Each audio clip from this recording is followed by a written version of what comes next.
big, had to run it back again.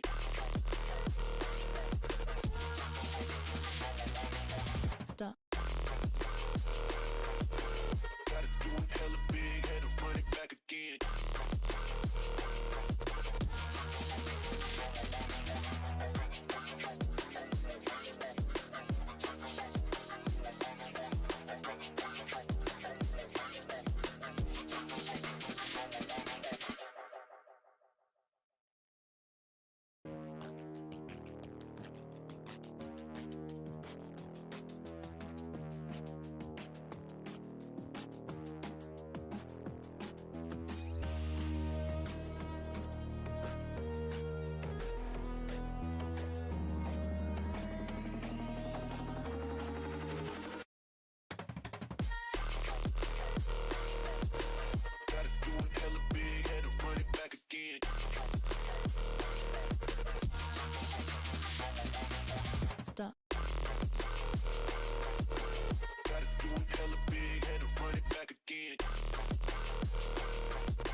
hella big, had to run it back again.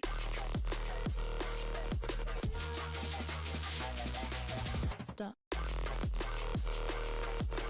Gotta do it hella big, had to run it back again.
What's up, ladies and gentlemen? This is PUBG Mobile's Training Grounds Pro Nepal. Once again, we are your casters. My name is Annie, and Torix's picture is right here with me. And once again, this is day number 3 of our competition. This is the last day. This is our day. And this is the last chance for these 18 wonderful teams to get a lot of points and solidify their places in the leaderboards. So, once again, if you guys tuned in on the previous streams in day 2 and day 1, we already have an idea which teams will probably land a spot among the top 5, and maybe we also have our bets for who will get that top one, and potentially get the prize pool, a very very generous prize pool, by the way. So once again, PUBG Mobile Training Grounds Pro Nepal, day number 3, the judgment day, the last day for these 18 teams to prove themselves on this competition. Once again, these are scrimmages, and we have a lot of wonderful teams from all sorts of places. All side. Like several countries all around the world. We have teams from Japan, South Korea, of course, Nepal as well, and then several other countries all around the world, and it's just so exciting to see them participate in a competition like this. So I'm really excited for today, and of course we'll be expecting that the format will that we will be following will be the same as the previous 2 days. So we'll be having 6 maps. Of course, our first map will be Rondo once again, and then we will be going on to Miramar, Erangel, and then Sanhok, and then Miramar and Erangel once again. And of course, once again, Torix is with me tonight. Torix, if you're there, what's up? And yeah, Torix is probably still setting up, but yeah, yeah. Anyways, so once again, public training grounds. It looks like we will be starting off with our prize distribution. Our total prize pool right now is once again $1,000, and fifth place will be getting a cut of $75 from that. Fourth place will be getting $100.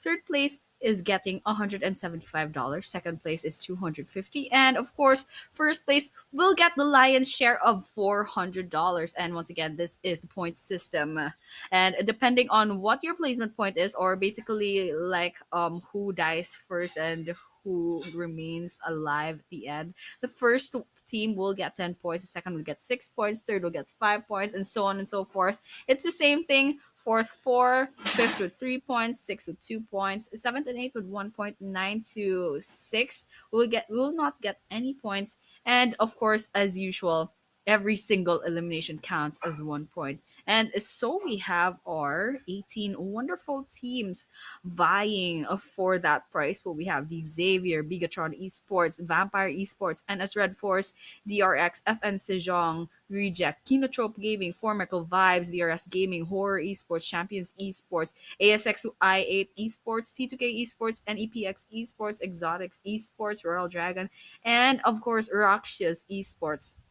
So if you've been tuning in, of course, we have a pretty good idea on which teams will probably land themselves amongst the top fives. Like personally, I really like the performance of ASxI8 so Yeah, far, and I that is believe true. they clinched that top one spot several times already. And so once again, this is our match schedule.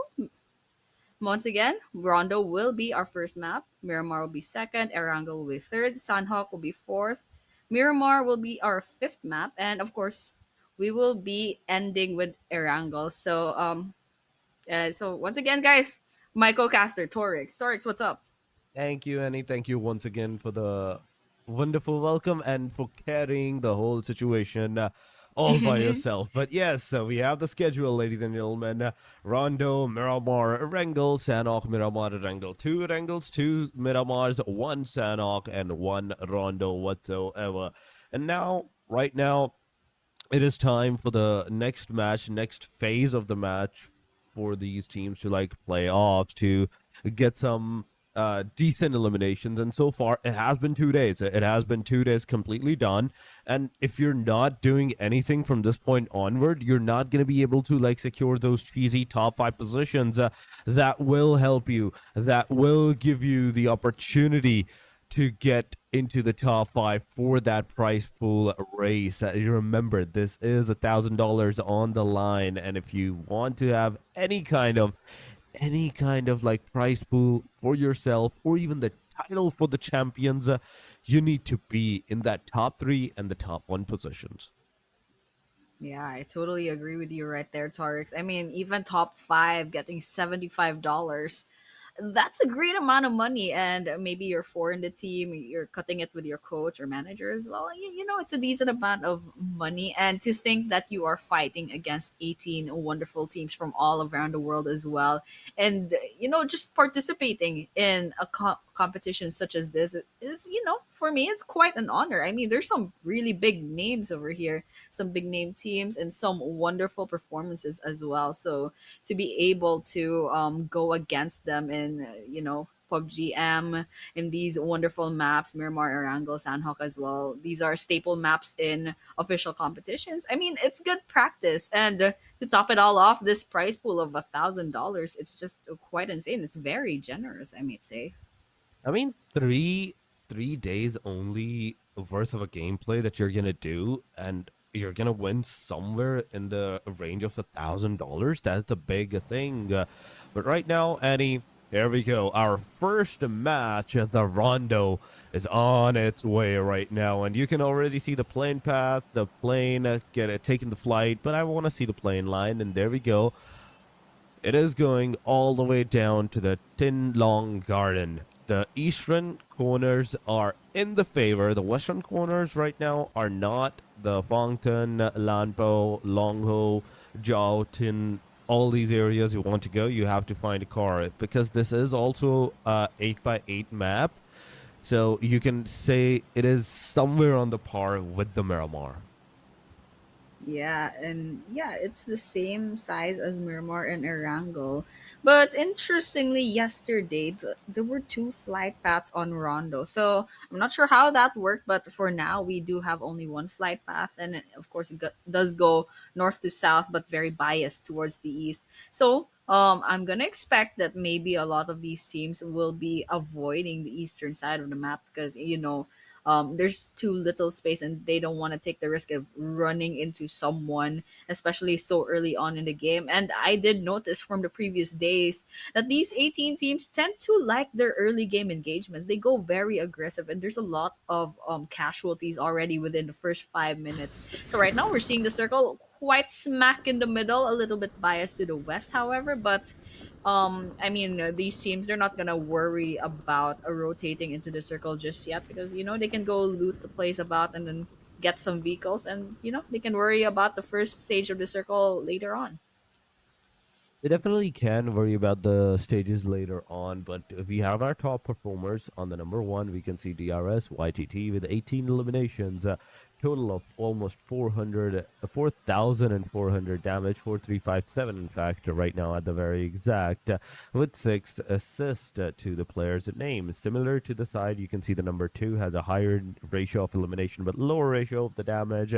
Then we have a Hogsy as our third top performer with 22 eliminations, but he's on the third spot. But look at the teams, look at the fights that can possibly commence here.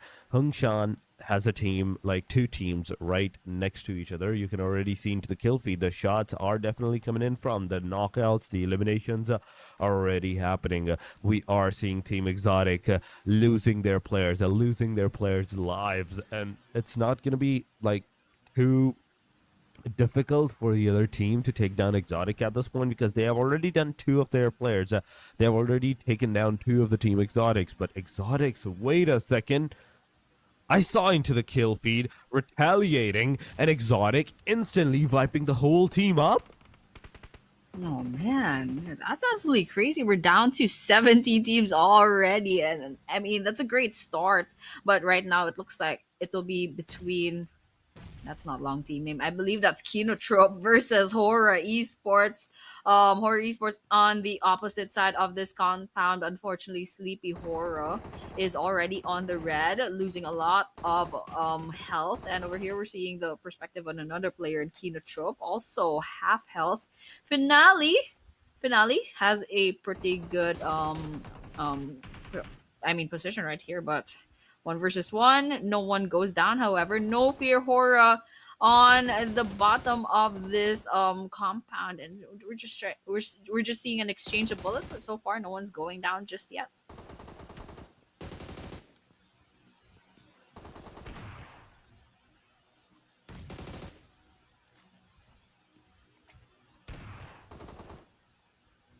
Yeah, yeah, definitely. Sky HORAA is just kind of just on the roof over there, and of course Kinotrope trying their best to hold their ground against HORAA. So I mean, we're just seeing a bunch of exchanges, but no one's going down just yet. It looks like No Fear finally gets knocked down by the side of Kinotrope. And it looks like Kinotrope is slowly but surely getting those eliminations too, in fact. So that's a good start for them. And to think that they still have all 4 players standing. Yes. 4 players standing. And of course, we're looking at the perspective of HORAA Esports.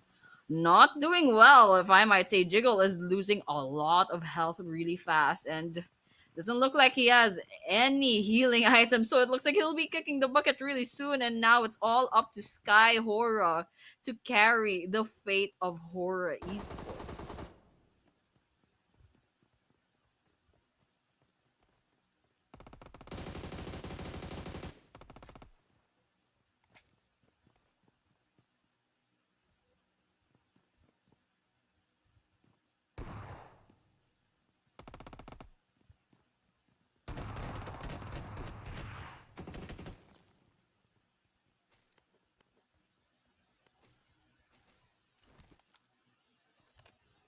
To have this eliminations to their name. That's 4 elimination, and HORAA Esports out of this premises, out of this match. This is within the 6 minutes marker of the game that we are talking about, and already that's 3 teams, 3 total team that have been eliminated. Kinotrope being another one of the team that manages to secure the 4 eliminations to their name, to their side. And from this point onward, now we do have to see like some decent start from the team member side, and getting early on eliminated this early on. In fact, Annie, it's not a good thing. This is just the start of your day number 3, and you're already losing it up way too quickly. Yeah, I agree with you right there. Once again, this is day number 3, so there's only 6 more chances. And if you just died in this Rondo map, that will just leaves 5 more chances for you to kind of rack up all those points and change your fate on the leaderboards. But you know what? There's still 5 more games, but if you're far off from catching up to at least top 5, then it's quite unfortunate. But for those who got eliminated off, they still have some chances later on. And to the teams that managed to wipe out other squads, for example, Kinotrope right here, it's a good start. They have 4 eliminations to their name, and they still have all 4 players standing. They managed to reset just fine as well. And now they're just looting up the place, quite peacefully. And now we're looking at Vampire Esports. It looks like they didn't really run into trouble just yet, but we're looking at them rotating probably into the circle. I mean, we got like a minute left to stage 1, so everyone will have to play double time. And once again, we are 7 minutes into the game. I did mention a while ago, I mean, these 18 teams, they have a tendency to go for early game engagements. And just as I was saying, NEPX against FN, 2 pretty good teams. I wonder who will come out victorious from this engagement. Nepex, they got into the engagement, and let's find out if they're gonna be able to like secure more eliminations to their name so far, with the one right now being into the fact that how they are actually going to find the players. But wait a second, what are these parkour skills, man? Precious, you are doing some precious skill showing at this point. And I gotta try this later on, if you know what I mean. I gotta try this myself. How this guy has actually manages to do that. But other than that, Yeah, that was an amazing crazy. start. Crazy. Yeah. That was crazy. I mean, like, I already have such bad, coordination with my hands during like mobile games, and this dude is just standing on a light pole, and I don't think I can even do that in real life. That dude is crazy. But yeah, I mean, we're looking at the circle once again. It looks like it's gonna be shrinking still towards the center of the Rondo map, and we're looking at least. I mean, we're looking at 15 teams still vying for that prize pool. I mean, still vying for that winner chicken dinner for this first map.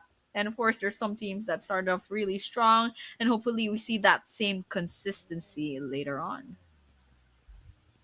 That is true. We need the consistency from the teams right now from this point onward, because if you don't have the consistency, it's going to be a really difficult scenario for you guys. But we can see the EMP wave near the team C1 side, and C1, they're not going to be able to get in any electric cars to move out of this premises. But look at the kill feed, the former Vibe versus Vampire Esports. It's happening. DX is also getting some shots, getting some eliminations on their side. Nepex getting into the cars, moving out of the premises. Arifas manages to secure another knock.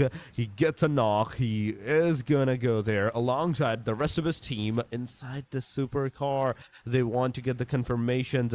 Zeol is driving. Arifas is in the backside. He is just waiting for the opportunity that might present to this guy. That yes, if we can get more eliminations, we can get more eliminations. But here we go. Nade T nading of this premises. No connection whatsoever. The Xaviers, Chua Song, backside. Look at the backside, the right side, the compounds. The player is over there, but the S12K is not going to make any kind of connectivity. The player is going to go down instantly. Nade T, it's up to you. It's all up to you, because Tam is also low on that HP, and one wrong move will mean that everything that you have done so far, it's going to be all over. Yeah, it's definitely gonna be all over. One wrong move, and Tam over here, quite low on health, will be finished off by Kinotrope, and it's all up to Nade and C to kind of make up for all of this, because Shuakwong over here, yeah, he's still alive definitely, but I don't know where they are right now position, because this looks like Nate T will be going in for a 2 versus. Whoa, they just got eliminated off just like that. But on the other hand, there will be a third party in this scenario. But Kinotrope, they're getting really ballsy over here, Nice. marching in. Nate T half health. What Oh is my that God. reaction time? That's crazy. Turns around, gets that spray on, and gets a kill. Nate very low on health. However, how will he navigate through all this smoke? That's a question. There's one person outside, very low on health, but Nate is prioritizing healing for now. He is prioritizing healing for now, but instantly as he's going to go out, it's going to be picked off. And D-Xavier's out of this premises, out of this match as well. And Kinotrope, that's 6 eliminations to their name, a 6 total elimination, and all the 4 men still remaining into the match. It is an amazing start, amazing action that we have seen so far. ASxI8, they are on the top, but I have not seen them getting in any kind of engagement so far. T2K, we did see some engagements at some point, some knockouts, but not enough for the eliminations, and T2K is still alive so far. But Namshing's Red Force right now, S12K in hand, he want to try and get that confirmation on the players. He is bursting down that gas can, but no, it's not going to be enough. The player's going to go back once again on the reload. Namshing's Red Force versus Exotic. It's definitely happening. XZY constantly using that S12K to get the knockouts on the players, but no connectivity whatsoever. Namshing's Red Force. Come on. 2 players in a single compound. 1 player is just chilling out here, taking that aggressive fights and whatsoever. This is not looking good. This is not looking good. A single player, one of you gets a knockout. It's going to be an instant confirmation on that guy. So you got to stick together. You got to stick together. You got to go forward together in this premises. S12K once again in the hand of TZ. Roy's in the front lines, but Beanie gets taken down by the hand of Roy. Roy confirms a Beanie, and instantly TZ comes in for the clutch. This is what I was talking about. You are gonna lose at least one of your players like this, and that's exactly what Nom Ching's Red Force did. I mean, the camera work right here is really jittery, and I can feel it. I can feel the heat of this engagement with that and his Red Force. Bags 4 eliminations from that skirmish, but I think there's another team nearby. That would be ASxI8 Esports, but it looks like that circle will be eating them both up. So, priorities to be rotating out of that area. Although it's still quite early on, still stage number 3, but that circle is gonna eat up a lot of health sooner or later. ASxI8 Esports spots FN Esports at the distance, but it looks like FN Esports will be just kind of driving away. I mean, you're in the circle. This is a stage 3 circle. They gotta get out of there if they want to save themselves. But another perspective, we look at T2K and NEPX going against each other at the edge of this circle. They'll have to worry about the circle as well as this other team. And so NEPX, T2K, Rot not in a very good position. Yep, there we go. Gets hit by that grenade, and that circle is also not on their favor.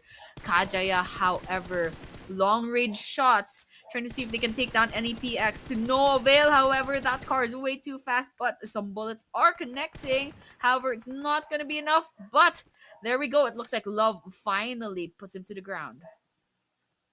Love finally did it. He put him in the ground, but still, this is the fourth stage. And as you talked about this, Annie, that players need to like form right now into the circles. This is Rondo. Nobody has any idea what they're doing. They are making sure that they're doing their practice into the due diligent map so far. But here we go. ASxI8 Casanova. He manages a knockout. Now, Casanova, you need to push forward because I would say this is the third day, and a majority of the teams has nothing to lose. So does ASxI8. ASxI8, look at the backside. He gets another elimination. Beautiful Casanova. That's 2 back-to-back eliminations that you're going to get. ASxI8, they have nobody into their premises that can actually hurt them, that can actually make a problem for these guys. And now with those eliminations, they can easily even secure that circle spot for themselves. But now, 28 players remaining, 10 total teams into the match, 9 total points for Kinotrope so far. That's 9 eliminations, 3 for Tamar, 3 for Ozisan at this point, and the rest players are having 2 and 1 for their name. So overall, that's almost double-digit elimination that you have got so far within the 15-16 minutes marker, and that is a very, very amazing start for the day number 3 for at least Kinotrope. Yeah, I mean, that's already impressive. 9 eliminations.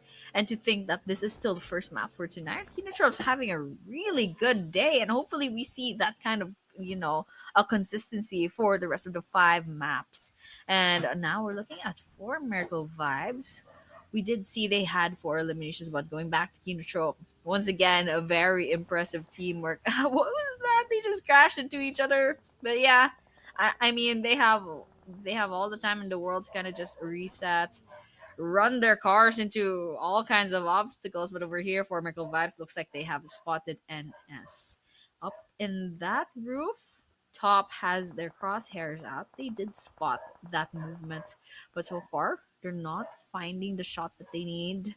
They're not dealing the damage that they want. It looks like NS, they have some information that there's someone out there, for Miracle Vibes out there, and T2K, I'm sure they've heard some of those bullets as well, so they'll be on the lookout rather. And once again, Rondo, this is a very beautiful map. Look at that architecture and all those trees, and there will be a lot of bloodshed later on. Maybe that river is going to be dyed red, but for now it looks like everyone's just taking position and waiting for the right moment to strike. That is true. They are waiting for the right moment to strike at this point, and for Miracle Vibes Refus, he's going to spot down a Jaya from the TTK side, but not enough shots for the knockout, and even a single shot being connected with for Miracle Vibes. Look at this. TTK Love gets taken down. That's a decent number of knockdown that we are seeing so far. ASxI8, baby, baby, baby. Come on, come on. Gets down, does a lot of shots. Oh my god, Crypto, you beast, you beauty. But Josefa, I really want to see where Josefa is right now going on. ASxI8 Josefa closing in to the players, and there we go. RC Reggie OC gets knocked out. That's one knocked out. That's second knockout on the Team RC side. Things are not looking good for the Team RC whatsoever. And rejects. Come on, come on. Can you get some eliminations? The answer is no. Instantly, ASxI8, that's 7 eliminations, 7 points for their name, and all 4 men still standing. I mean, ASI, it's absolutely a beast. They still have that number one rank with 114 points. And so far, they're the only team out of the 18 teams in this competition that crossed the 100-point mark. And going in second is actually T2K with 91. Almost there, but unfortunately, they did get picked off just a while ago. And of course, FN, one of the teams that I'm looking out for, they have some pretty impressive players in their lineup. But over here, DRX versus ASxI8. 2 versus 1, they did not stand a chance, unfortunately, and ASxI8 gets that one elimination in the bag. But over here, Champions Esports Kino spots 2 players on the side of ASxI8. Jinx goes down, Casanova's on the red as well, getting bombarded with grenades, and it looks like it will be the end for Jinx. Casanova, however, they just need to finish them off, and Champions Esports might get their second elimination. Here we go, Kino, just trying to finish them off. Casanova holding on to dear life, but unfortunately, their fate has been set in stone, and they are now a torch for Kino to loot up. It does. It does. It is a torch right now for Team Champions Esports Kino to loot up. So far, 19 players are remaining, ladies and gentlemen. 7 total teams. ASxI8 down to the last player almost, as another player is super low. You can see into the kill death alive ratio, but there we go. Baby, baby, baby. Oh my god. That's who. Back to back, and oh my god, you could have got that confirmations, but on the right side, that's a third party waiting out for you. You make a wrong move, you're gonna go bye-bye from this match. So whatever you do, be very, very careful. That's 3 seconds into the grenade. Grenade went over. Will it connect? Ooh. Will it connect? The baby gets a lot of damage from the grenade that actually was thrown at him at this point. Baby's going to heal himself once again. He's going to use those utilities you had for grenades. Come on. I would expect you to use them. Try to get some more eliminations, but the answer is no. The player is not going to be able to secure more eliminations, as ASxI8. You can see the players that are in the premises. Team C1, they are all the 3 men once again back alive, and the opportunity for ASxI8 baby to actually rush upon on these guys is being held out by the Nomshing's Red Force. Yeah, it's absolutely crazy, but baby over there. I mean, they just lined up the shots, almost got 2 eliminations from that. But unfortunately, once again, baby can't take that risk because they're all alone carrying the banner of ASxI8 in these last few minutes. And I mean, 9 eliminations is quite impressive already, but still, it could be better if they could just land a little bit higher in the placement points, and they can rack up a lot more points to contribute for the team. But once again, this is the circle to the right of your screen. And it looks like Hoxie's all alone on the side of FN as well. Some other teams are just taking position. Kinotrope, once again, having a really good start for this day number 3. And hopefully we can see them march their way up to the top ranks of this leaderboard. But of course, for Miracle Vibes is still quite alive. They're on a split, however. Top is there on the more western side, with the rest of his team on the eastern side. And now we're still looking at the Champions Esports as well. Still 3 players remaining. Atomic, unfortunately, after getting their first elimination, did get picked off himself. But over here, we're looking at I believe NS will be trying to enter this circle, but unfortunately, Champions Esports might be in a good position to gatekeep. But over here, looks like Kino has spotted some moving bodies at a distance, but unfortunately, won't be finding the damage that they need. Still, nothing showing up in the kill feed just yet. That is true, but instantly the kill feed pops up. ASxI8 on the hashtag number 7 gets eliminated. That's 6 total teams right now that are surviving. 16 players into the match. And C1 Kino, come on, come on. It's up to you. It is up to you at this point. Do something. Get into the fight against the opponents. From this point onward, you can see on the mini screen there's another team trying to find out their premises. That was the Namshing's Red Force, but no, I'm not seeing anything so far whatsoever. Any kind of engagements that can possibly happen, but Namshing's Red Force are proving me wrong. They're closing in to the enemy's craters. Refus is cooking those grenades against the team of Kino Esports. Kino, KN, low on that HP. Look at the shots. Look at the connectivity. The team Namshing's Red Force out of this match. KN Esports as well, down to the very last 2 players. Kino, come on. Revival has been done. That's 4 eliminations so far to the team's name and a decent position in the circle as well. Yeah, pretty decent position. But over here for MV, going against Kinotrope. Very interesting since Kinotrope is having a pretty good time, but it looks like they're down to 2 players. Over here, Kino from Champions Esports getting their sprays on, takes down Ziol. Quite a far damage. That's a confirmation right there, but it's not over just yet. Kino's looking for their second kill. And with that, doesn't look like it's connecting just yet, but of course, just trying and getting that crosshairs out, trying to see if they can find even more kills. I mean, 5 eliminations, already quite impressive, but we're looking at 4 Miracle Vibes as well with 8. Make that 10! That was like 2 different kills, and Kinotrope does get kicked out of this map for now. So now we're down to 4 teams. 9 players we have. FN Esports still in the running. It goes the same with 4 Miracle Vibes, Champions Esports, Araxia's Esports as well. I mean, FN Esports, 4 Miracle Vibes, pretty good names. Champions Esports, Araxia's as well, pretty good. Decent numbers advantage on their side. So you know what? I'm not really sure who to root for here, but this is definitely gonna be exciting.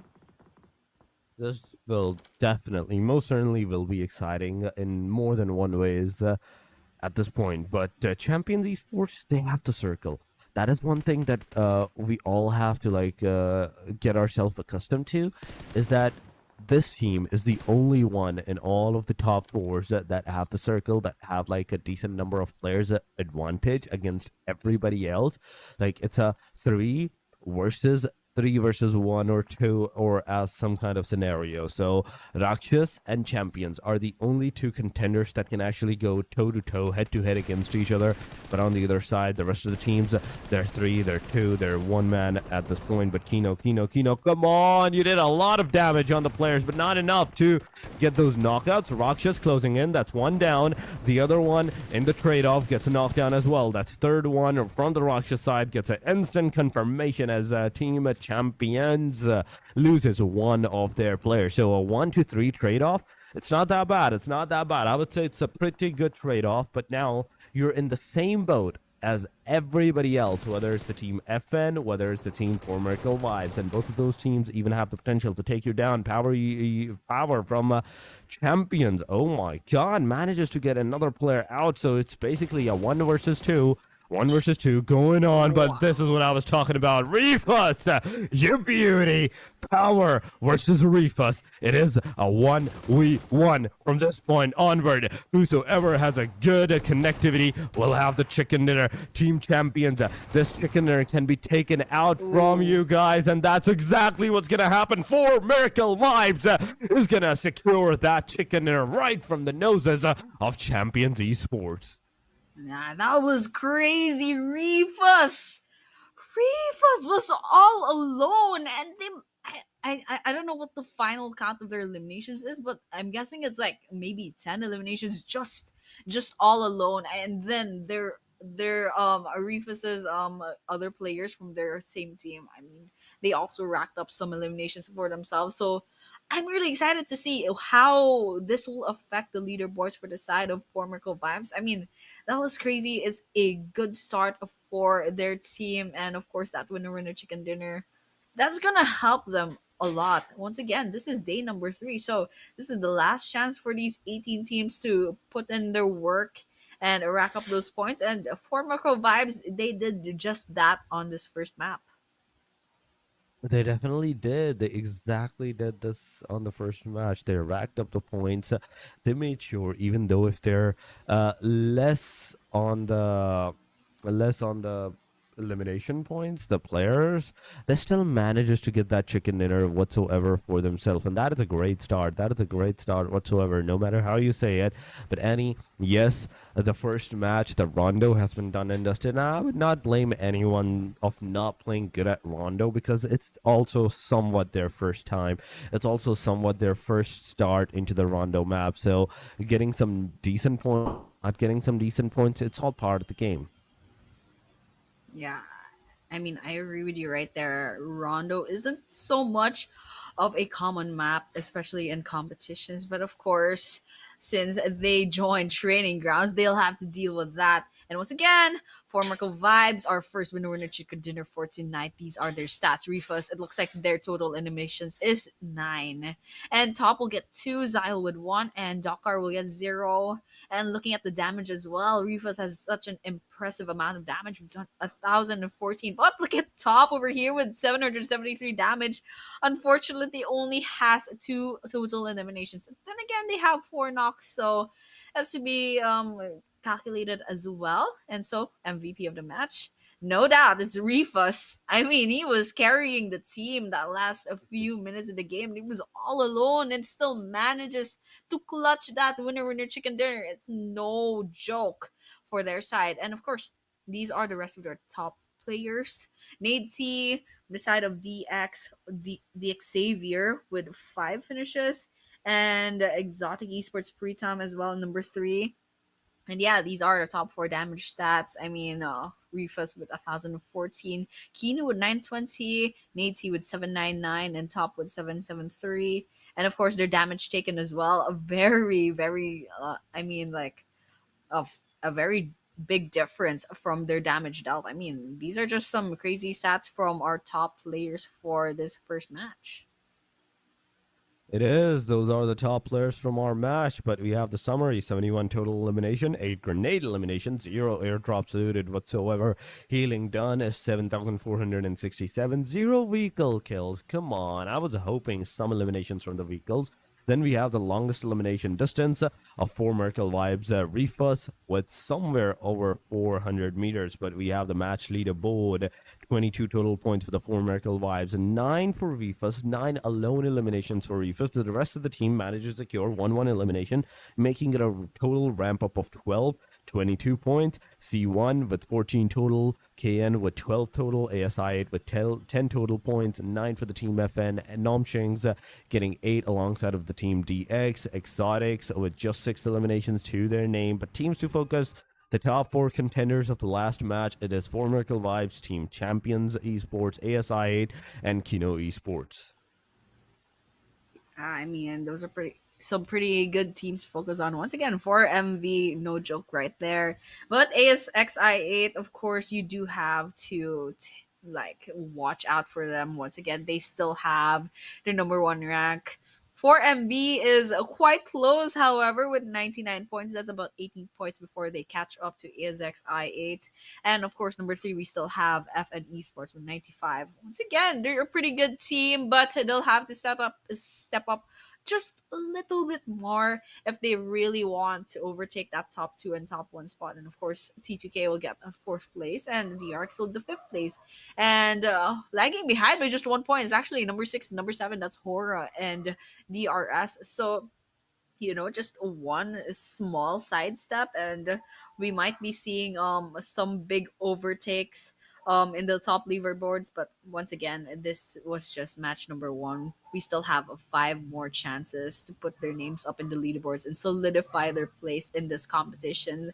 But You know what? We're gonna be seeing map 2 to map 6 later on, but so far this is a pretty good start for some teams, especially for MV and just notably Kinotrope as well just a while ago.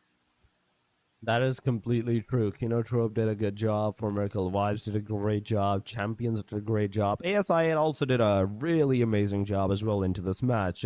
But yeah, the match number one, it is done and dusted. The Rondo, the only Rondo that you're ever going to play, the first map of the day, it is done. Now, all you have to do is cement yourself into the Sanhoks, into the Erangels, and be ready. Be ready for the match that is about to occur into the Sanhok as well in the middle of that. So that's going to be the momentum breaker.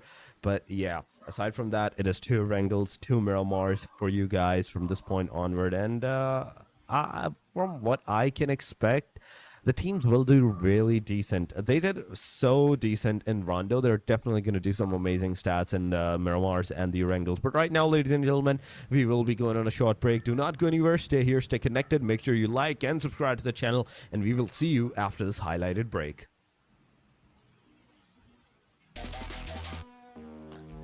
Right.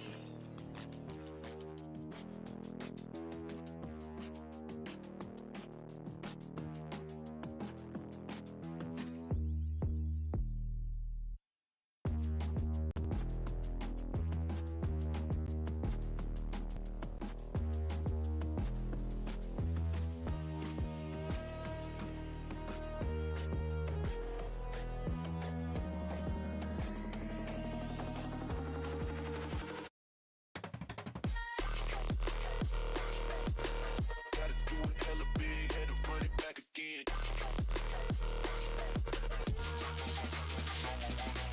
Stop. Gotta do it hella big, had to run it back again.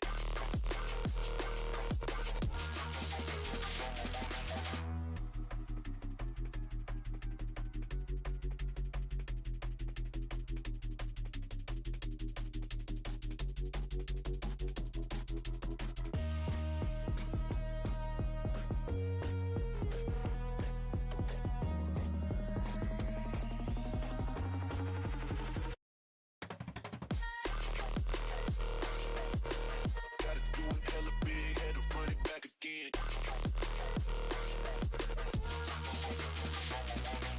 Stop. Gotta do it hella big, had to run it back again.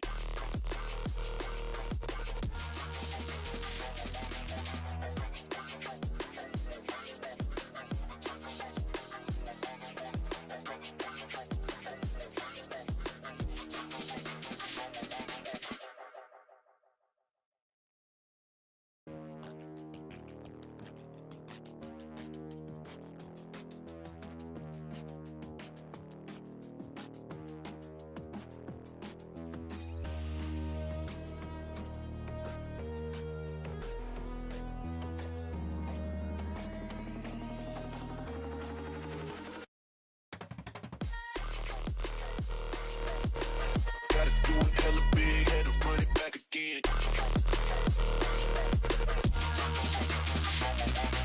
Stop. Gotta do it hella big, had to run it back again.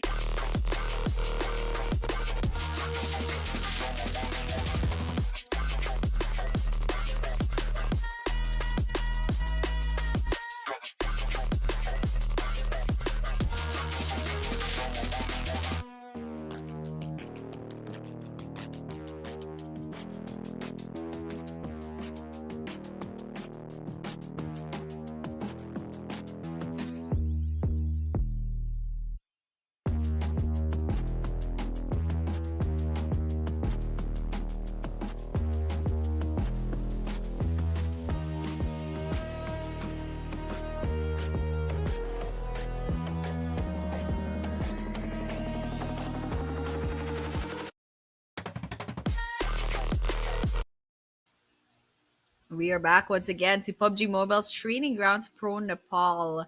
This is day number 3 of our 3-day competition. So this is the last day for these 18 wonderful teams to prove themselves on the battleground. Once again, we are casters. My name is Annie and Torx is with me. Torx, what did you think about that first map so far?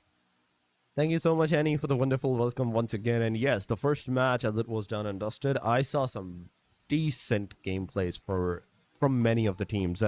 For many of the teams, ASxI8, there was T2K, there was the 4Miracle Vibes also doing some decent job as well. And the very last, the 4Miracle Vibes did manage to secure that chicken dinner for themselves, but oh my god, the way everyone actually fought in this match, it was great. It was actually amazing. But now, it is time for the Erangel matches, the Miramar matches to pop off. I think the first match is going to be the Miramar after the Rondo. It is Rondo, Miramar, Erangel, Sanhok, Miramar, Erangel. But I can be wrong. I can be completely wrong on that. So, whatever the case is, it's either Erangel or it's either Miramar. You have to be very careful on whatever you're going to play from this match and whatever you're going to take away from this match. Because if it's Miramar, you have to find and secure the cars, the vehicles at the very early stages. If it's Erangel, that you can play it a little bit on the safe side, that okay, you can have the opportunity of playing it safe. You know your locations, you know your movements, you know your destinations, and you can completely play it off with that. But if it's Miramar, if you don't have a car, and if the other team does not have a car, it's an instant 2 steps down the ladder already. Yeah, I agree with you right there, especially for big maps like Erangel and Miramar. I mean, if we're talking about Sanhok, yeah, no need for cars there. You can just use your feet to kind of cross the island. But Miramar, especially, I mean, we're seeing Miramar right now. If you are gonna, land in one area and the circle is just all the way in the other side of the map, then definitely you have to get those vehicles because it's quite a big map. There's a lot of roads, and we're seeing the flight path right now. It's actually, cutting this map quite evenly. It's going on from the northeastern part of the map down to the southwestern part. So, these teams, these 18 wonderful teams, they have an equal chance of landing on either side. So, these teams, they can just choose to land on their favorite drop off point, whatever their plan is. But once again, this is their fifth to the last chance to prove themselves. And so, for especially for the teams that got picked off quite early on in the first Rondo map, they have to step up. They have to kind of play maybe a little bit more safely, or just hope that luck is on their side because once again, Mhm. fifth to the last map. This is their last day to prove themselves, so they have to step up. They do have to step up at this point, but we have the plain line so far, and from what I can see, is Miramar is being the finest map out there so far, not favoring any particular side, but yes, it's bisecting the whole map from one corner to another one, and that is a great start of the Miramar. If you want to go the northern side, the western side, you can. If you want to go the southeastern sides, you also can. But given the fact that you do need a car to cement yourself into those long corner side areas like Los Leones, the Impala, or the Puerto Paraíso, so the cars are a must in this match whatsoever. But Hacienda, I can see 2-3 teams into the premises. Ladrelia, I can see the 2 teams close to each other. And that is definitely DX being one of the team that is taking the fight, getting some knockouts, also getting some knockouts on themselves. Para Jin right now is knocked out. So Team FN, Seong, come on. You have to go slowly, steadily. You have started that aggression. You have that first knockout, first blood. So you already put yourself in a really good advantage in this early stages. And using these early stages as a stepping stone against the other team, you can possibly get a second and a third knockout. Yeah, that's definitely possible because right now, well, it's not looking good for DX Xavier, that's for sure. Parajin just got confirmed off into the second kill of this game, and Nadesy is already on the red. Need that revive. Chuako over here spots someone from FN Esports. That'll be Trey. Hiding behind the wall. Final not a good place to stop on because Tam spots him, gets him knocked out, but unfortunately, still on the side of the Xavier, that wasn't a confirmation. Ghost, however, gets that revenge, and Tam will be on the red now. It's all up to Chua Kwong to kind of carry the team, and knowing that there's four players from FN Esports out there, Hoxie already getting some damage in the bag, gets some connections over there. I mean, this is a 1 versus 3 inside this compound, inside this building. Not looking good. Yep. Why did you look right there? It wasn't gonna be a good fight. And so, rest in peace to our first elimination, first team elimination for this Miramar map. And of course, congratulations to FN Esports. That's already 4 eliminations to their name. That's a full first team being eliminated, and I would call this a win for the team FN Esports. Amazing start, an amazing opportunity for them to cement themselves from this point onward into the top 2, top 1 position, because looking at their points right now, they're completely tied with the Four Miracle Vibes. They get a single more points. They will take down the Four Miracle Vibes from the overall ranking, and they will cement themselves into the hashtag number 2. ASxI8, on the other hand, they're still somewhat 17, 18 points ahead of the other team, but Royal Dragon is another team right now facing with the hard decision against the team Nongshim's Red Force that are taking their players down. That is Suba right now knocked out at Nongshim's Red Force. I'd say with this, it's an opportunity. It is an opportunity. Nomshings, if they want to, they can aggress. They can rush upon on the team Royal Dragons. But no, they're not going to do this. They're making sure that they put themselves into not any kind of overstepping situation where they can lose the players. Yeah, I mean, this is their chance, but they're not taking it just yet. Maybe they're waiting for a better opportunity, but NSBD is taking some damage from Frag over here. But sidestep, of course, they managed to avoid getting picked off right there. So Frag definitely gave away their position, so they'll have to reset because, of course, there's other players from NS right below them. And let's just see if they're gonna go in for the fight, or maybe they'll wait for another opportunity. But looks like Frag is just kind of staying here in one of these rooms. And there's definitely some tension between Royal Dragon and NS right now. So Subo manages to reset, not completely, but it's still pretty good. I think both of these teams are ready for engagement right now, and just everyone's just kind of waiting. Frag with the grenades out as well, waiting and even more waiting, and it looks like no one is going in for the engage just yet. That is true. That is true. It is 17 right now teams. The rest of the teams are still standing. Royal Dragons, Nomshings, they're still right next to each other, not getting any kind of engagements amongst each other. And from the early knockout, the fight has kind of gone stale at this point. They are not getting in any kind of engagements. They're just waiting for the other team to make a first move, and then they can utilize that momentum to actually cement themselves into the game once again. But no, on the backside, I can see the team Bigatron closing in on the top of the mountain, and this is going to be hard for both of these teams. Not only Nomshing's Red Force, but also Royal Dragons. The moment they try to leave this area to get out of this premises, they're going to be shot around. They're going to be spammed around by the hand of BTR, and that can be detrimental for them. They can lose the players. They can get 1, 2 maybe players eliminated from that point onward. So you have to be very careful on whatever you're going to do from this point onward. Yeah, I agree with you right there. Very, very careful. And that's exactly what these two teams are doing, despite having information that someone's out there.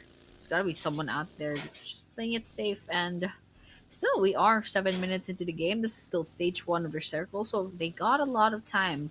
But eventually, that circle is gonna force them all to move. And speaking of moving, it looks like Horror Esports will be making their rotations because that circle is gonna close in as well. So there's nothing left to be had outside of that circle. There's no engagements, no other squads going in. So you know what? Might as well rotate early into the circle, secure some locations, some spots, some positions in order to, prepare for the next stage. But right now we're looking at ASxI8, the current rank number one for this competition so far. So it looks like they haven't found any engagements just yet, unlike BTR and NS. And so, love to see how that happened over there. And looks like we're looking at NS Red Force. It was BTR a while ago, and do you think they also have to worry about RD rather, Royal Dragon? And so, within this staircase, waiting for the right moment to strike.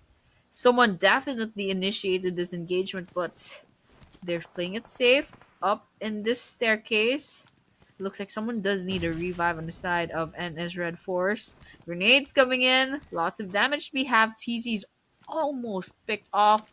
But unfortunately for the opposing team, they have the opportunity to go for that reset. And XZY is putting a lot of pressure on Royal Dragon. But Royal Dragon does fight back. They are trying to fight back, but the main question still remains, are they going to be able to get those eliminations against the team Nomshing's right force? Stock is super low. He's down to the last silver line of HP. Even a single blow from anyone can actually get him down. It will be an elimination, but there we go. One player from the Domching's right force. Bini gets taken down. Doc needs to go revive the player up. But in the meanwhile, Doc, come on, you got to throw some smokes. You got to throw some smokes at this premises. But he only has the flash. Only the flashes are in the hand. TZ finally throws a smoke. In fact, a second smoke into the premises. Get that revival done as soon as possible. There's Bigatron. There's the team Royal Dragons. So whatever you're going to do, it can actually put you in a harm's way if not done properly.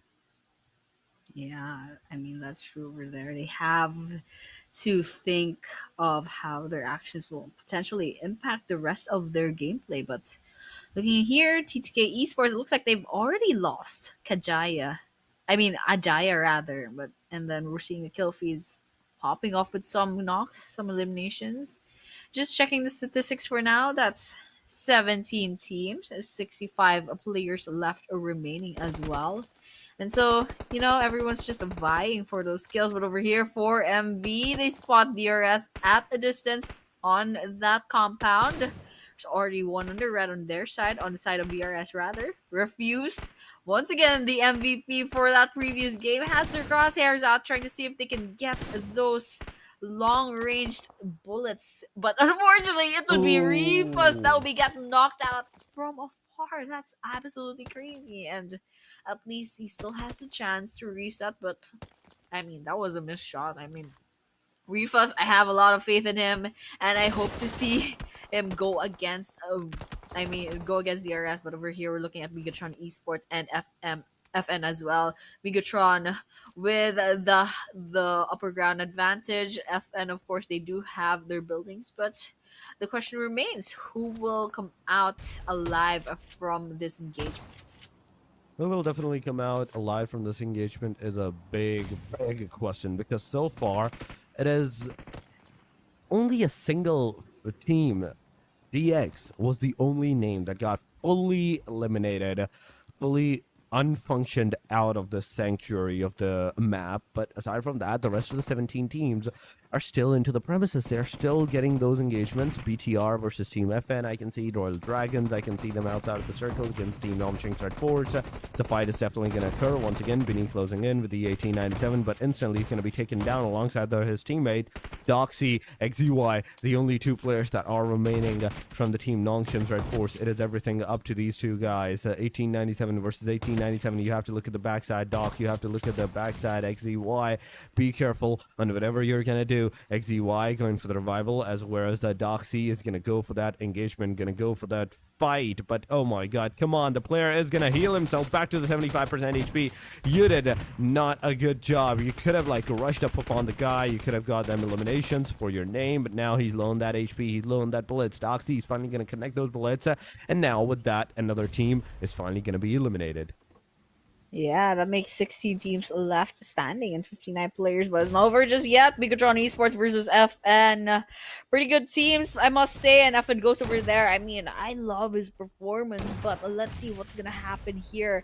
Unfortunately, FN goes loses their lives, and with that, FN Esports loses their place as well.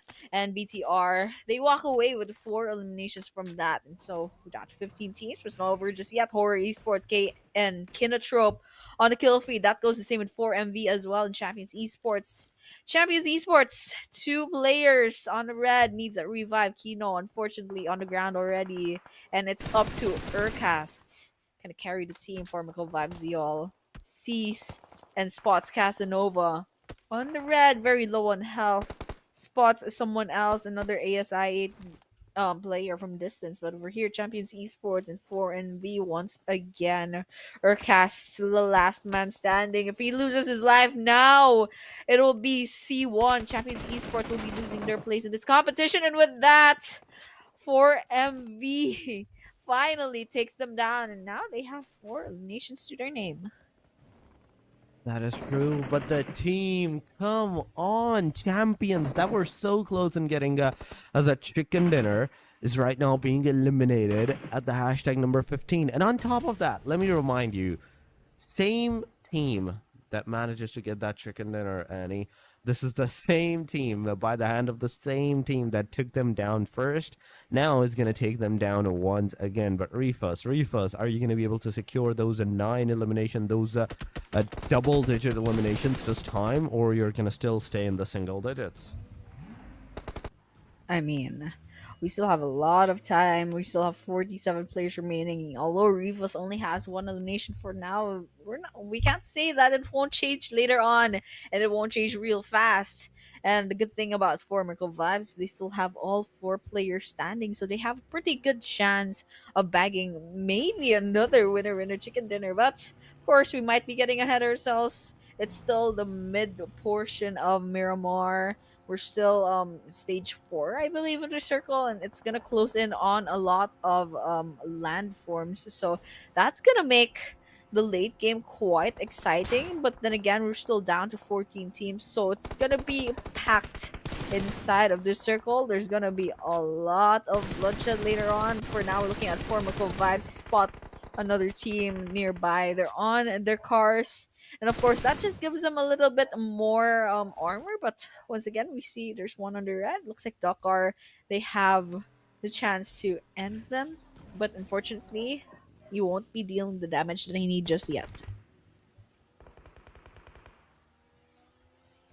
The damage is not coming from majority of these teams, from what I can see.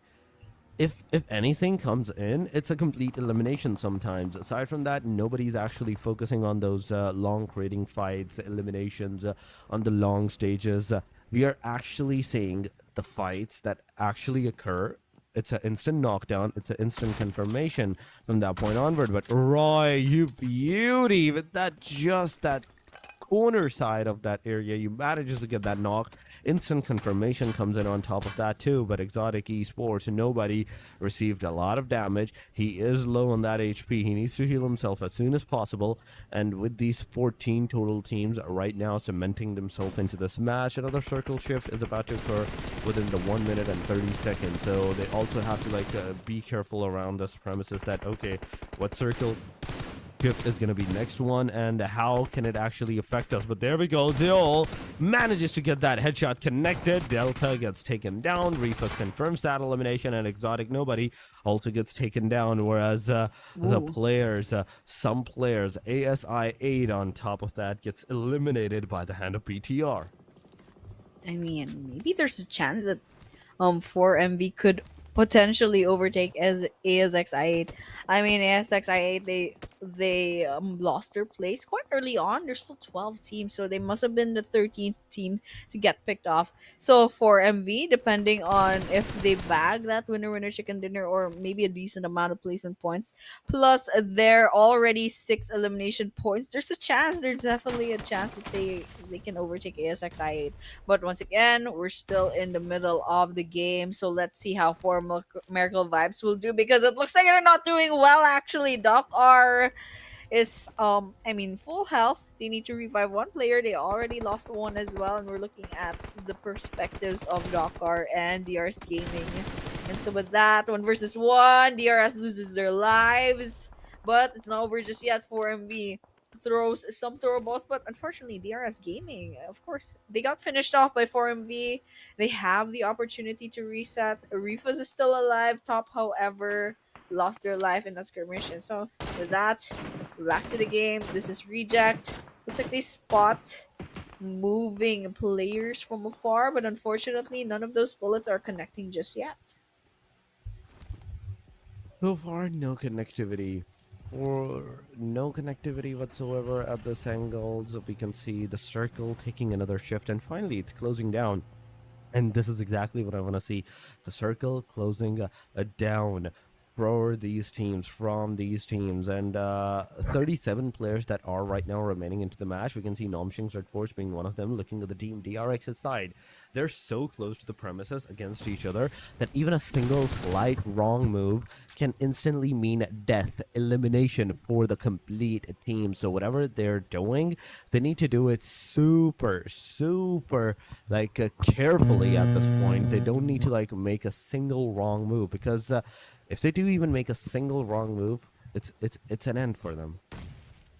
Yeah, one wrong move. I mean, you only have how many chances left on this competition? This is your fifth to the last match. And of course, 4MV versus Bigatron is not over just yet, but we're looking at the perspective of NS Red Force. 5 eliminations so far. They still have all 4 players standing, so they have a pretty good chance of bagging more eliminations. The Arcs, however, still quite far off from several of these teams. They still have 0 eliminations, but the good thing is they still have all 4 players standing. But if ever they want to catch up with the rest of the teams, I mean, top number 5 is a pretty decent position, but still they could do better and they could Oh. secure a better spot in the leaderboards if they step up. But unfortunately, I don't think they had the opportunity, the chance, the luxury of running into other squads and then potentially eliminating them off. So now's their chance, definitely. But they'll have to play their cards really well, because if you even look at that map, there's a lot of colors going on. It's basically Technicolor vomit right now. I mean, there's so much going on. There's still 11 teams. 34 players, lots of things can happen. Several good Viking teams are still alive. I mean, we got 4MV and HORAA still alive, be it BTR as well. So right now we're looking at a lot of grenades going in to say Humble. Unfortunately, he will be losing their lives, and then NEPX will secure that win with that grenade. Secures that win with that grenade. Amazing job done by the guy. But we are in 20 minutes marker of this match. This is the 5th stage, closing in 32 seconds. But oh god, come on, a vampire. This is not looking good for you guys from this point onward. And now 1 player's down. You're down to the last 2 players. Humble already got humbled a while ago. But 20 seconds and the circle is going to take another shift. Circle stage is going to show us a different stat for all of these teams. You can see all those RGBs colors.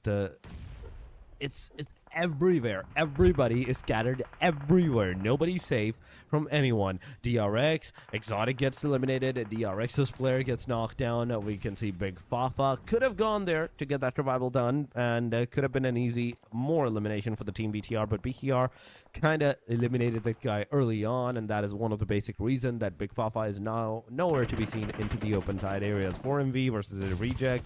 It's happening. RC, the second player, gets taken down. Divine is right now almost being the solo guy that is right now alive. But Apollo finally get that revival done. Okay, this is a good thing.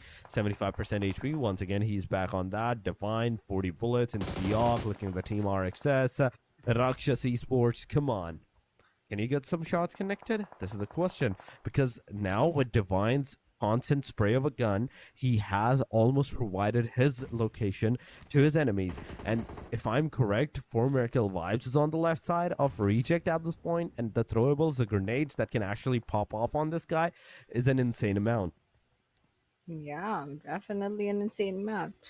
And so, I mean, nothing's showing up in the kill feed for now. I mean, I see some damage, but it's just chip damage, not enough. And NEPX, it looks like Vampire Esports Sosa has actually spotted them, and we do have the elevation advantage. Vampire Esports very low on health, lots of sprays going in, but in the end, it would be NEPX LP losing one of their players, but unfortunately, yep, that's pretty much the end for them. But the hands of Vampire Esports. We're looking at Bigatron Esports right now. 9 eliminations so far. They still have their full roster, so they have a good chance of bagging the winner in chicken dinner. But still, we're still 8 teams on the running, and unfortunately, 4 Miracle Vibes loses their place. They didn't get to overtake ASxI8, but still, they have 4 more map stuff to go. But they had an impressive run, I must say. And speaking of impressive, we're looking at Bigatron with already 10 eliminations to their name. I mean, these players are pretty beastly. They have such good teamwork, and of course, they'll be looking out for more eliminations, more potential engagements, and I mean, more potential engagement there is. There's a lot of people right in front of them. DRX throwing those throwables against NS, gets a knock, gets some eliminations. Little by little, they're picking off players and bagging those points for themselves. But in the end, we're still down to 8 teams. Bigatron getting shot at, half health. They have the chance to heal themselves, but for how long will that be? I mean, they're doing quite well. They're taking down DRS quite well, and really good teamwork sprays connecting, and little by little, and that's a complete elimination of DRX by the hands of Bigatron Esports. It is constant eliminations coming on. Bigatron so far 12 eliminations in total to their names, and it is a good start. It is definitely a good start. Beanie closing in from the left side areas. Bigatron, ZMJJ, KK. He has a slight idea on okay where the enemies are definitely coming in from. He is trying to get on top of this mountain. He jumped up. He looked at okay, there is nobody. Now he can actually go. Now he can actually like get into the angle where he will have the upper advantage against the enemies, and not the other way around. On the other side, if you're looking at the team Nongqing's Red Force, TZ is behind his car, and being a duo at this point, like TZ Beanie, this is not looking good for these guys. It is somewhat an opportunity where they can survive, get some decent positioning points, but aside from that, if you get eliminated from this point early on, this position, you're only going to receive 1 point, 2, 3, and onward, so onward, until the 10 points until the chicken dinner. Yeah, definitely. And so that's what everyone's kind of vying for right now. We're looking at HORAA Esports. So far, 3 eliminations. A pretty decent number, but still against the likes of BTR, it's still, they could do better. But of course, right now, this is their opportunity. No fear. With the grenades out, will it hit? That's a question. Some damage taken, but unfortunately, it's not enough for a knock, not even for an elimination. But we're looking at Rakshis Esports did get picked off by the play zone. And now we're down to 5 teams. This is between Bigatron Esports, Vampire Esports, NS Red Force, Rejects, and last but not least, HORAA Esports. And just as I was speaking, Reject Esports does get picked off. And we're looking at Bigatron Esports right now. Hide on Bush looting is that crate. But what I really like most about the screen, I mean, that's 12 eliminations on the side of Bigatron Esports. But unfortunately, they're down to 2 players. It might be 1 if ZMKK loses their lives right now. It looks like that would be the case because NS Beanie, they have them on his crosshairs, and that's a complete elimination. Now, hide on Bush. There's no Bush to hide over here, but he does get that elimination. And unfortunately, NS Red Force, they were looking the wrong way, and with that, hide on Bush secures that victory between these 2 squads. It is amazing, amazing how these teams are doing right now at this point. Top three teams are right now remaining. HORAA Esports, 4-man, Bicatron, down to the last guy, and Vampire Esports in the middle of that, with a trio as well. Jiggle Hura closing into the Bigatron's area. Bigatron behind that car, but oh no, Hora Esports, you were 4-man standing. Now, one player's down. The second one can get some decent knockouts, eliminations on towards the side. If Sky Hora did not look in the backside, it is an easy elimination from the side of Tony K. Tony K, the shots are there, but the player gets on the reload, and this is not looking good as now Sky Hora once again goes to the healing. The player gets the final nail in the coffin. Another knockout on the side of HORAA Esports. And HORAA Esports, they were 4-man, and now as a trio, as a duo, it is not looking good. It is definitely not looking good. Vampire Esports now, they have the highest probability of securing that chicken dinner for themselves with the momentum that they have made and secured for themselves against the team of HORAA Esports. They have cemented themselves with those shots, those connectivities. They're definitely popping off. Look at the damage. Once again, Jiggle Hora receives a decent amount of damage. Once again, behind the smoke he is. Jiggle Hora gets up, tries some shots, tries some connectivity, but Tony K from Bigatron side gets that damage connected on him. Yeah, I mean, I was really nervous over there because Horror Esports did have the numbers advantage, but with one player picked off, I think Vampire Esports has a chance now. I mean, this is 2 versus 3, and Bigatron Esports. I command hide on bush. I like the strategy of this, waiting for Vampire Esports and Horror Esports to kind of finish each other off. But right now, it's throwing some grenades, trying to see if they can get some eliminations for themselves while they're busy kind of going against each other.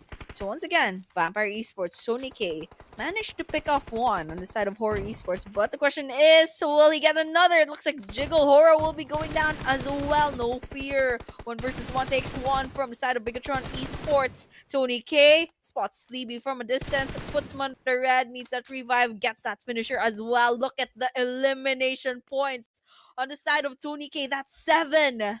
7 for their whole team, and that's like 7 out of 10 eliminations. That's a crazy amount of, amount of skill from this side. But of course, it's not over just yet. It's still Horror Esports with one player left, Vampire Esports, and Bigatron Esports. 1 versus 1 versus 1. Oh, Tony K come loses their lives. on. So no fear, Horror. I mean, he had a good run, but right now it's between no fear versus Hide on Bush. Who will win this 1 versus 1? And that would be What? Hide on Bush.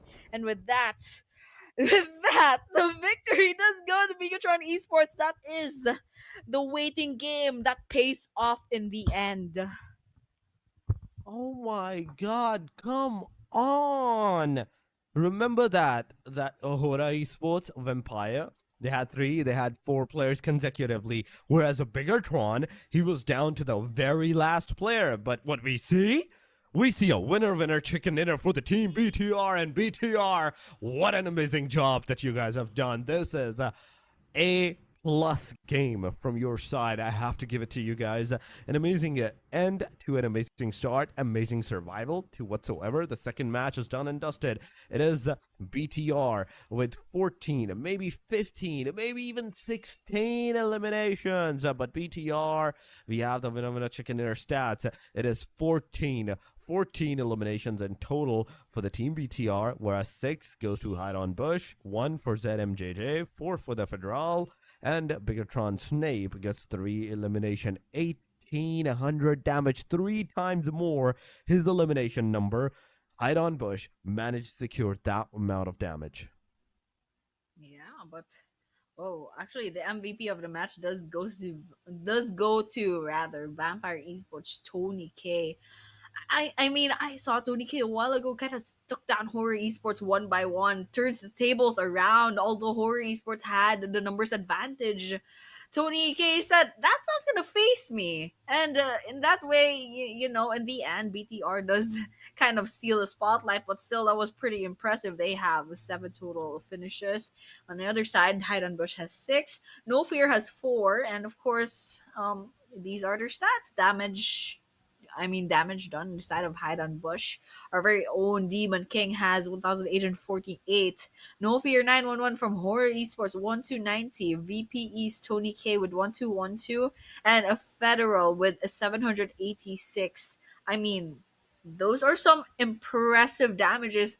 And I can't believe there are three different players that crossed the 1,000 point mark for the damage done. And of course, once again, match summary 67 eliminations, 8 grenade eliminations, 4 airdrops looted. That's a lot of healing done. That's 10k.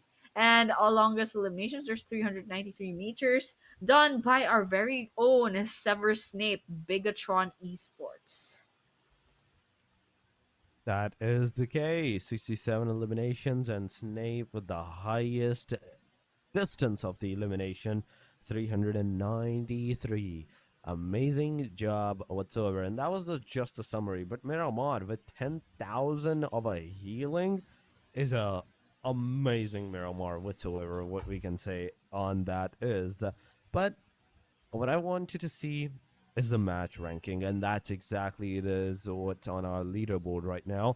24 points for the team BTR, 15 points for the Vampire, HORAA Esports 13, 10 for Namshangs, for Miracle Vibes with 8, there's 7 for RC, DRX with 4, alongside of FN with the 4, Rakshas, KN, T2K, and Nepex gets 3 eliminated total points each for themselves. Then we have ASxI8 Exotics with 1-1, and DX, DRS, C1, and RD with no point whatsoever. This is just a match stat, ladies and gentlemen. We will still go towards the overall ranking in a short while. BTR 35, 50 damage dealt, 0 time in blue, no time spent in the blue zone. HORAA Esports 22, 54 damage, and somewhat of a 2 minutes marker, I'd say, outside of the blue zone. Vampire Esports, same.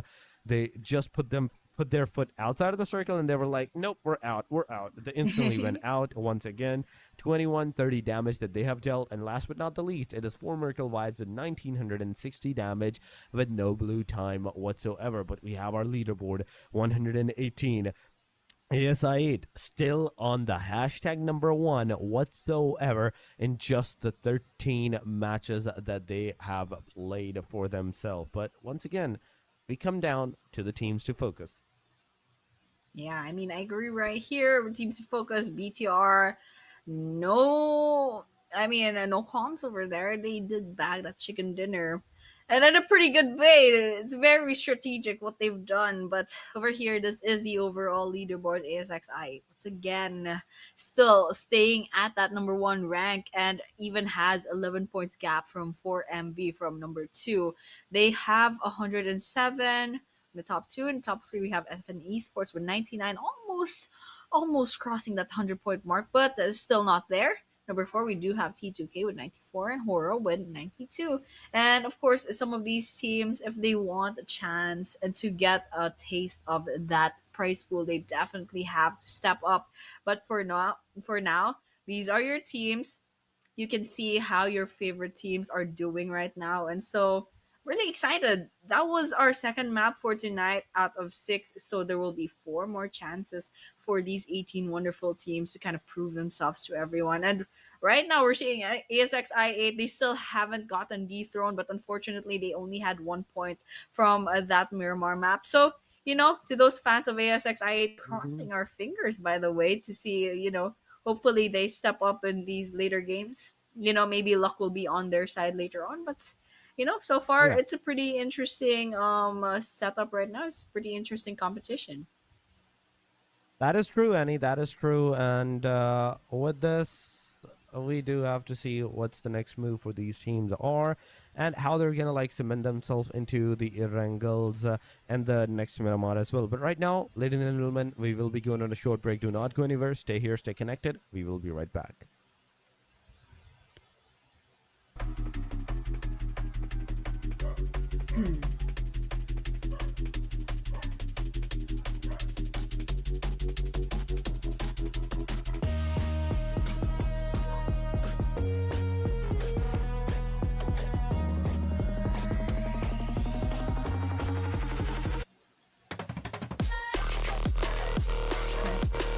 Gotta do it hella big, had to run it back again.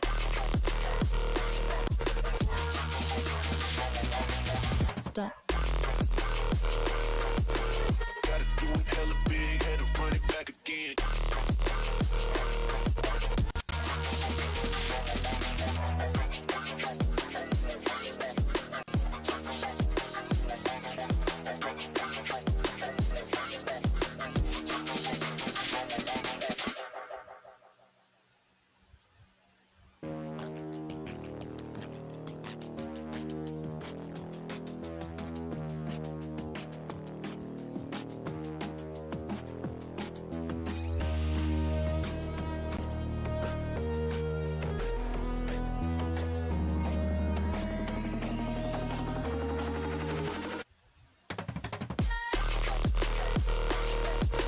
Gotta do it hella big, had to run it back again.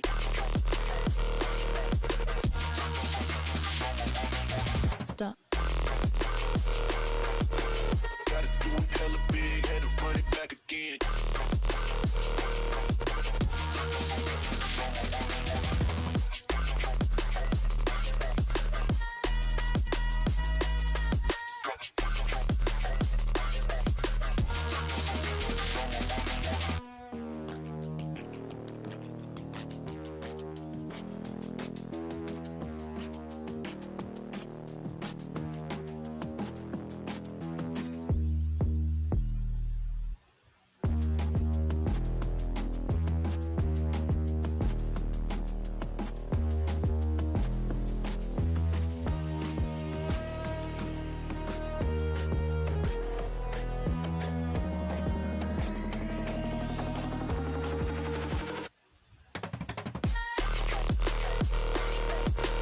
Gotta do it hella big, had to run it back again.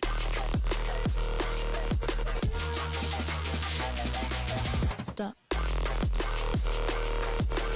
Gotta do it hella big, had to run it back again.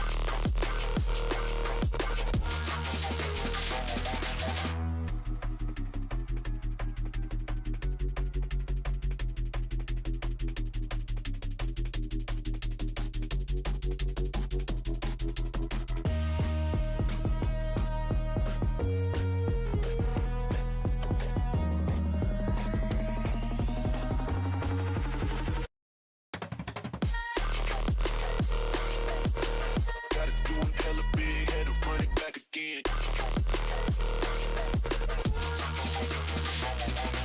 stop, Gotta do it hella big, had to run it back again.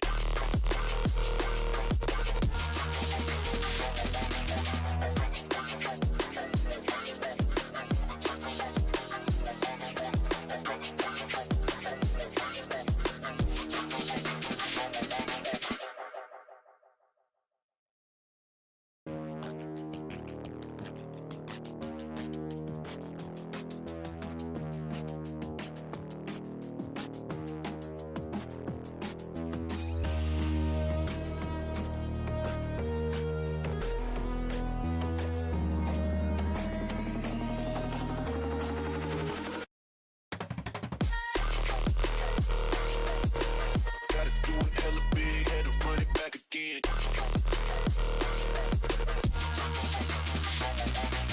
stop, Gotta do it hella big, had to run it back again.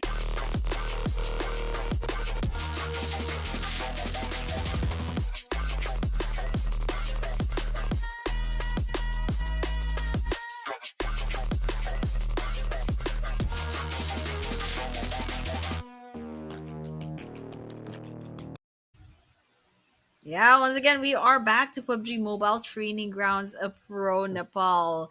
That was our second match for tonight that we just saw, and we're going to be moving on to our first Erangel map later on.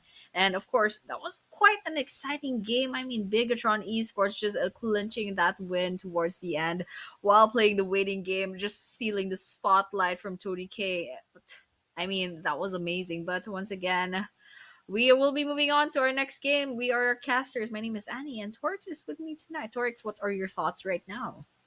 Thank you so much, Annie, once again for the wonderful welcome. And yes, if we are talking about the so far two matches, the Rondo and the Miramar, they have been dealt pretty amazingly by all these teams, by all these players, and I have to give it to them on that.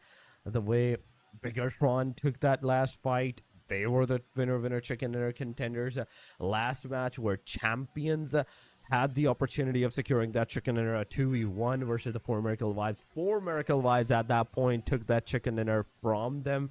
So all in all, it was Miramar and Rondo done and dusted. Four Miracle Vibes and Bigatron eSports so far. But now it's time for the Erangel. And Erangel, we all know how it goes. Every team will have the equal opportunity of like cementing themselves into the ground, getting those early fights. Maybe not those early fights. But yeah, the clash drops and rotational clashes. That is one thing that I do love about Erangel, is that rotational clashes occurs at any time. You can have the lowest ending spot for you that can be the most demanding places for all of the teams. Yeah, definitely. I mean, then again, once again, Erangel. This is like the first map of everyone. I mean, I recently took up PUBG and they set me immediately to Erangel. This is everyone's map. This is, everyone basically has the map memorized like the back of their hand. We have like our usual pachinki, the school, Milton power plant, very very basic map. And so like for these teams, I'm pretty sure it's like an equal kind of chances of getting that winner chicken dinner. Unlike Rondo, it's quite unfamiliar for perhaps a lot of pro players because everyone's just focusing on Miramar, Erangel, and Sanhok. So that just makes this competition just a little bit more exciting. But once again, third chance for tonight. Once again, this is day number 3, the last chance for these 18 teams to prove themselves in this competition. And after this, if they get picked off in this Erangel map, they'll only have 3 more chances. That will be Sanhok for number 4, Miramar number 5, and finally, we're gonna be ending this competition with Erangel. So, I'm really excited. We had some pretty good plays in our Rondo and Miramar map, especially in Miramar. That was quite impressive. There's a lot of teams that just suddenly kind of, to say beast moded in the end and racked up a lot of elimination points. But of course, there are some teams that I'm a little bit worried for. They kind of fell off towards the end. They didn't get a lot of points, but still, we have a lot of faith for our favorite team. So for those of you out there who want to cheer for your team, don't forget to make lots of noise in the comment section. Of course, like and subscribe this stream and send the link to your friends. It's much more fun if we're a lot watching the stream, kind of having some banter in the comment section as well. And let's all have fun. Let's enjoy the stream. Let's enjoy these 18 teams going against each other in this scrimmage, and we'll just watch how they grow in these training grounds. Yeah, that is completely true. We do have to see on how the fact we're gonna see that, but here we go. The match is about to start. The Erangel is on its way, and here we have it, the flight path of Erangel on our screen so far. From Stolber all the way down to the Sanvoska military base, we're going. The eastern side is kindly favored. Lipovka, Milta Power, the Milta City, the Pachinki, and Rozok is also accessible for the teams. But the places that I'm more concerned about are those western side corners, like the Georgia Pool, the western side city, the northwestern side cities. That's where I'm like hoping to like take those fights. Yeah, definitely. Lots of places to land on, but maybe the western part not so much. For example, Georgia Pool, Quarry, and Primorsk. But once again, this is Erangel. It's quite a big map, and so if the circle doesn't favor their drop-off point, they'll definitely have to go ahead and get those vehicles. And I just want to see if there's any team that will try for the Sosnovka military base. I mean, we saw in the previous days there are some that took that risk, and of course, It's a high risk, high return. There's a lot of good guns over there, and it looks like there might be three different teams, four rather teams who'll be going on for that island. So it's gonna be interesting looking at the rest of this island as well. There's a lot of teams kind of overlapping with each other, and I mean T2K. They already lost love, and Kajaya needs that revive as well. Igneous not looking good for them as well. I don't think they have the revives. They don't have those healing items, and with that, it's just sprays after sprays. ASxI8 just executing them, and with that, Ruts, you gotta run, bro. You gotta run away because there is no chance you can win against that 4 versus 1 at this point. Oh my god, Annie, you did not see what ASI did. They did not went for the sprays. They actually went for their punches and the pans. Ooh. Oh my god, that's 3 players down. No, come on. But there we go. There we go. Mukesh trying with the crossbow to get those eliminations. But nope, it's over. Doc is going to come. Mukesh is going to go down. TZ is going to use that blade, that knife to get that elimination done. And Rex, the last guy surviving with just that machete in hand, he's going to machete the player, but not even the connection is going to be made. And before even the connection has been done, the player gets out. And now they are just celebrating. I love that for them. I love that for them. I mean, those were some free elimination points on their side. I mean, I totally understand. But over here, T2K Esports completely loses out. ASxI8 spots Roots and basically ends their run in this third map for tonight. And ASxI8, they walk away victorious. I mean, they didn't dance just like NS, but you know, they could dance right now because that was a win. I must say that's 4 elimination points for their side. And it's barely been 3 minutes into this Erangel game. It has been barely 3 minutes. Yes, I totally agree. And so far, 2 teams have been eliminated.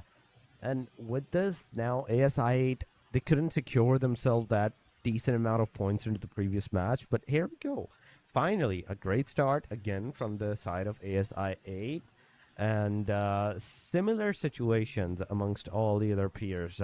Look at Team Rakshas Esports. They're at the military base island right now, into the military base.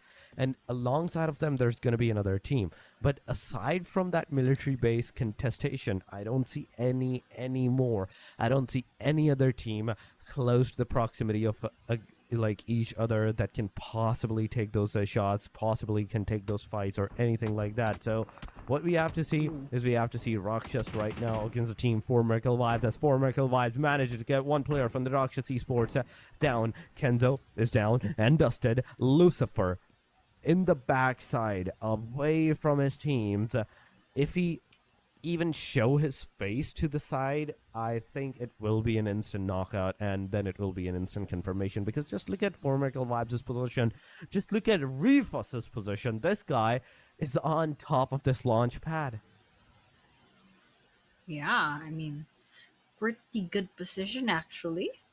Very good vision. You can see a lot of places, but of course, I think Refus is gonna be repositioning. No, apparently not. He's gonna be staying there, trying to see if any of Rakshia's heads will pop off. But fortunately, he won't be getting that elimination just yet. Looks like they're all playing safe. And now we're looking at Dakar. Probably gonna be rotating, getting another area, gonna secure another area. Goes to same with top as well. But for the 4 teams that landed in the Sosnovkov military base, they'll have to get a moving because it looks like that circle won't be favoring them for now. It will be favoring the middle of the main island, and with I believe that's the school is gonna be in the middle of it, in the middle of that circle. So for the teams that already are within the first circle, I mean that's good for them. But for everyone else, it's time to get them moving. It's time to get those vehicles. It's time to start rotating rather. It is time to start rotating, and from what I can see at the military base island, the team Rakshas, the team 4 Miracle Vibes, the team Exotics, things are not looking good for them right now. At this point, they have to be very careful on whatever they're going to do, and move away from this proximity. Get inside of that circle as soon as possible. Same with the situation of the team BTR. I would say DX, they have the opportunity of taking the fight against the team BTR, but the main question will still remain if they will take that fight or not. Jiggle from the HORAA Esports and all the rest of the team HORAA Esports right now, they're at the Isna and there is nobody else into the proximity of that area. And Nongcham's Red Force, as they're moving from the southern side all the way to the northern side angles, they might even get into a tussle against Team at DX at this point. So whatever the case is, what we can totally assume right now, Annie, is the fact that the fight will definitely occur as soon as the circle is going to close down. Yeah, I mean that's definitely possible because 16 teams left in the running. That's still a lot of teams. That's still a lot of players. That's still a lot of eliminations to be had, and that circle is just gonna force everyone to come in into quite a small area. And with that 16 teams, it's quite gonna be a tight fit. But for now, we're looking at the leaderboards. Of course, C2K and NEPX, they got picked off quite early on. Although T2K, they're in a pretty decent spot. They could do better, and unfortunately, they lost their chance in this map already. On the side of NEPX, however, it looks like they're still at number 15. Maybe they have a chance to step up, but they'll have to rack up a lot of points later on. And to think there's only 3 more chances left. But over here, we're looking at the perspective of DRS Gaming. I mean, they still have their vehicles. They're rotating into the circle. So far, they haven't run into any other squads, so they're ready. It looks like they're actually ready for any potential engagements. And speaking of engagements, it looks like NS and Bigotra once again they meet in the battlefield. CZ is on the red, needs that revive, and of course everyone else will be coming in to the rescue to rescue their one player, and they just have to get that opportunity to kind of reset. But for now, NS Red Force so far doing quite well. They have managed to wipe out at least a one team, so that's 4 eliminations on their side. But they could potentially get more if they have information as to where the other squad is, because it looks like Bigatron Esports, they're at the bottom of this hill. They're positioned quite well, but looks like they're both backing out from each other for now.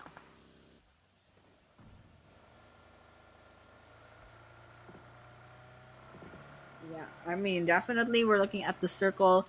It's gonna close in on the northern side of this island around Severny as well. And you can see that a lot of these teams are just gonna go ahead and rotate into the northern part. I mean, we're talking about 16 teams right now. Talking about 16 teams, and that small circle is not gonna hold everyone. And we're looking at the kill feed. There's a lot happening. I mean, not a lot, but there's quite a number of knocks, quite a number of eliminations as well. We're down to 62 now, 61 players, and this is between RD versus Exotic Esports, and now BTR, ZMJJK. Grenades out. HORAA's in trouble. Wow, that's a double kill. That was absolutely crazy. And then that HORAA Esports loses their place. I mean, that was quite unfortunate, but that was a good grenade throw. I don't think HORAA Esports stood a chance against all that damage. But for now, looks like Bigatron Esports, they do have 4 eliminations to their side. Pretty good start. We're 10 minutes into the game. So we're looking at the perspective of Bigatron Esports. Once again, that was Federalis. Now we're looking at JMJJK. And of course, we're seeing kill feed. We do see RD versus Exotic Esports. They're just giving each other some trades. I mean, guys, a while ago I did say there were 61 players. Now we're down to 55. Once again, these players, these 18 teams, they're the type that love violence. They're the type that loves risking it for the engagers, especially in the early game. But towards the late game, we kind of get a little bit shy. But right now, we're looking at a lot of action. Looks like nobody has their crosshairs out. Spots Troublemaker, although they are at the blue right now, I believe they're still at the military base. They'll have to keep moving soon if they want to avoid this damage. I mean, that the damage isn't so much just yet. But considering the fact that they have to worry about the blue zone as well as another squad, I mean, that's a lot of things to consider. And so with that, looks like none of these two teams, none of ASxI8 Esports, they want to go down, but Troublemaker will be receiving a lot of damage. That goes the same with nobody. Suba as well needs that revive. So far, RD down to 2, but unfortunately ASxI8 Esports, they already lost 2 players. Nobody needs that revive. Daniel does have 1 elimination, but unfortunately they're all alone for now unless they get that revive on the last player. But RD Royal Dragon over here, they did lose Suba. Troublemaker needs the revive. Frag and Claw still up and about. Daniel manages to get some damage in the bag. Frag very, very low, and now they have to worry about the blue zone as well. So it's not a good luck. Looks like Daniel will be cutting their losses. They're out there. They're out of that bridge. I don't know what their plan is gonna be, because that would be they're down to 1 last soda can. So unless they can loot more healing items, not gonna be a good look for them. But Playzone takes 1, and so with that, frag, grenades out, won't be hitting anybody. Troublemaker, I think they're trying to search for Daniel. I mean, 1 elimination point is 1 elimination from Daniel. Yep, that is actually a kill from a DBS. I really thought that would have been a vehicle elimination, but over here, we got Esports versus RC. Sprays coming in. Lots of people down on the side of RC from the side of BTR. Hide on bush, crosshairs out, trying to see if they can find another elimination. With that directions, Esports loses their place on this 3rd map. But it's not over just yet. Snape, grenades out, throws. Lots of players from side of RC, potentially elimination points going on to the side of Bicatron Esports, and with that, Snape takes a lot of damage from that explosion. However, it's not over just yet. There's Kinotrope as well on the other side. Snape throws that grenade, runs away, tries to see if they can get any damage, and with that, Reject does get picked off. And BTR, just take a look at that number of eliminations. That's 8 points. Snape with 4, ZMJJKK with 2, and Federal with Hide on Bush each having 1. I mean, these are some impressive players, so I'm really excited to see how they'll perform in the rest of this map. And so with that, we're looking at DRX right now. There's 4 Merkle vibes at a distance. They all have their cars making a lot of noise, and so with that, there's a lot of information to be had. I mean, vehicles are quite noisy, and they're very visible on on your screen. So basically, they're quite giving away location to everyone in the vicinity. And over here, we can see there's actually FN's a tray at the distance, and so with that, what will he do with that information? I'm not sure, because he's having his crosshairs out. So far, can't find the target that they need, but Soaz is getting shot at, so they'll have to get him moving. But Trey is at the distance. Don't know if Soaz has that information. He's taking a lot of damage.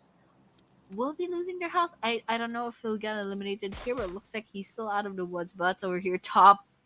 It's non-stop violence over here in this Erangel map. 14 minutes in.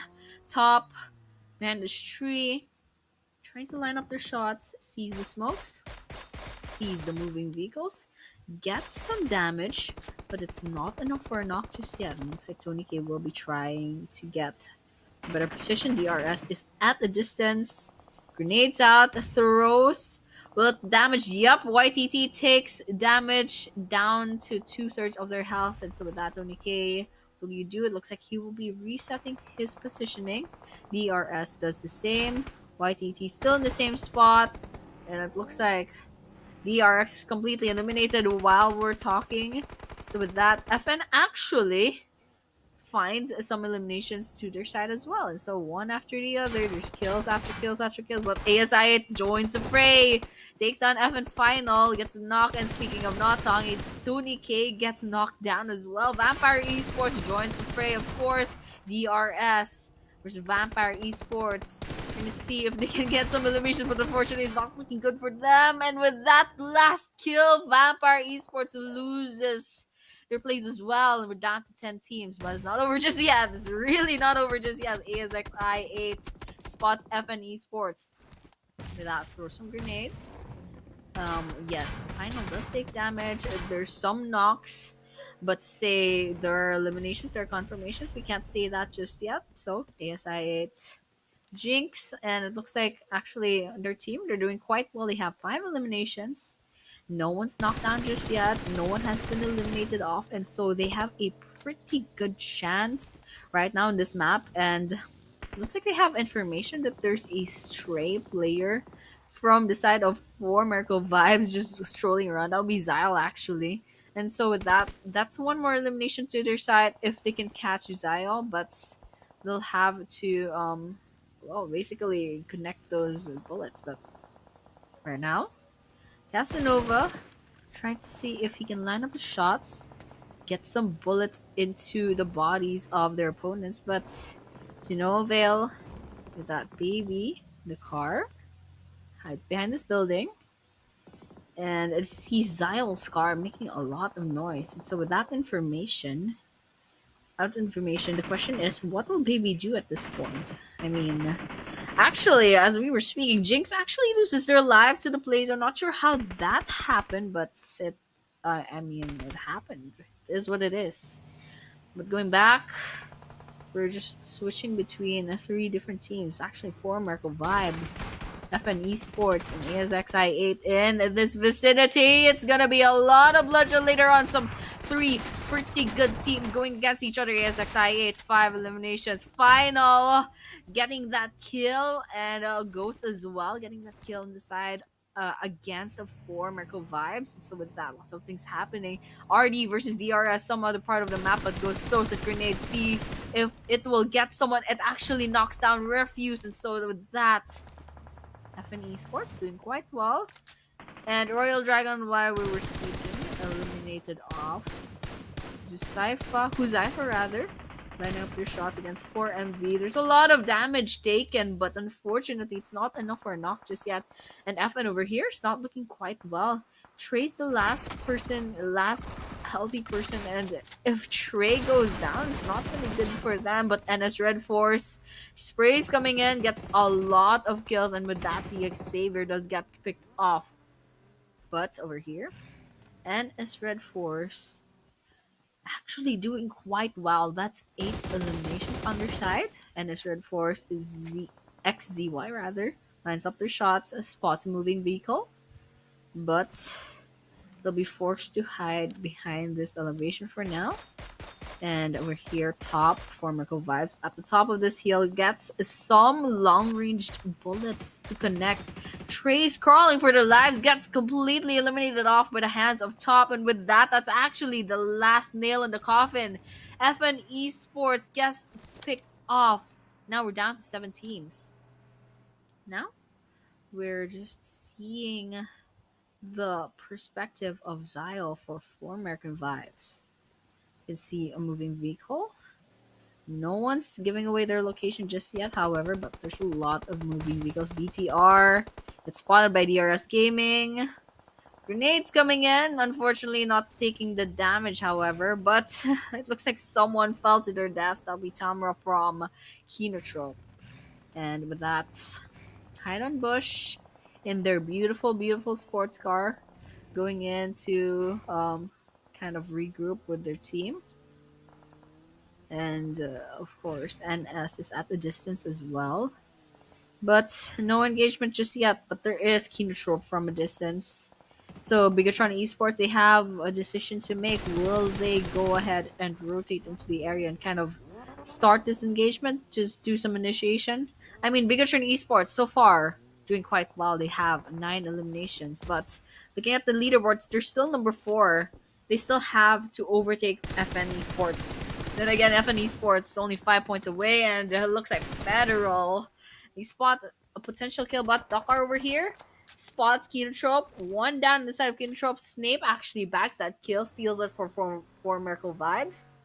So there's basically 3 different teams vying for those elimination points, and so whoever gets that kill first, I mean, that's luck for them. But looking here, 4 Miracle Vibes, Bigatron at the distance. Crosshairs out top, trying to find that shot to line up. Unfortunately, he won't be finding that just yet. 9 eliminations. Grenades out. Not gonna be dealing damage. Definitely not enough damage, but on the other hand, Federal does find TZ from NS. With that.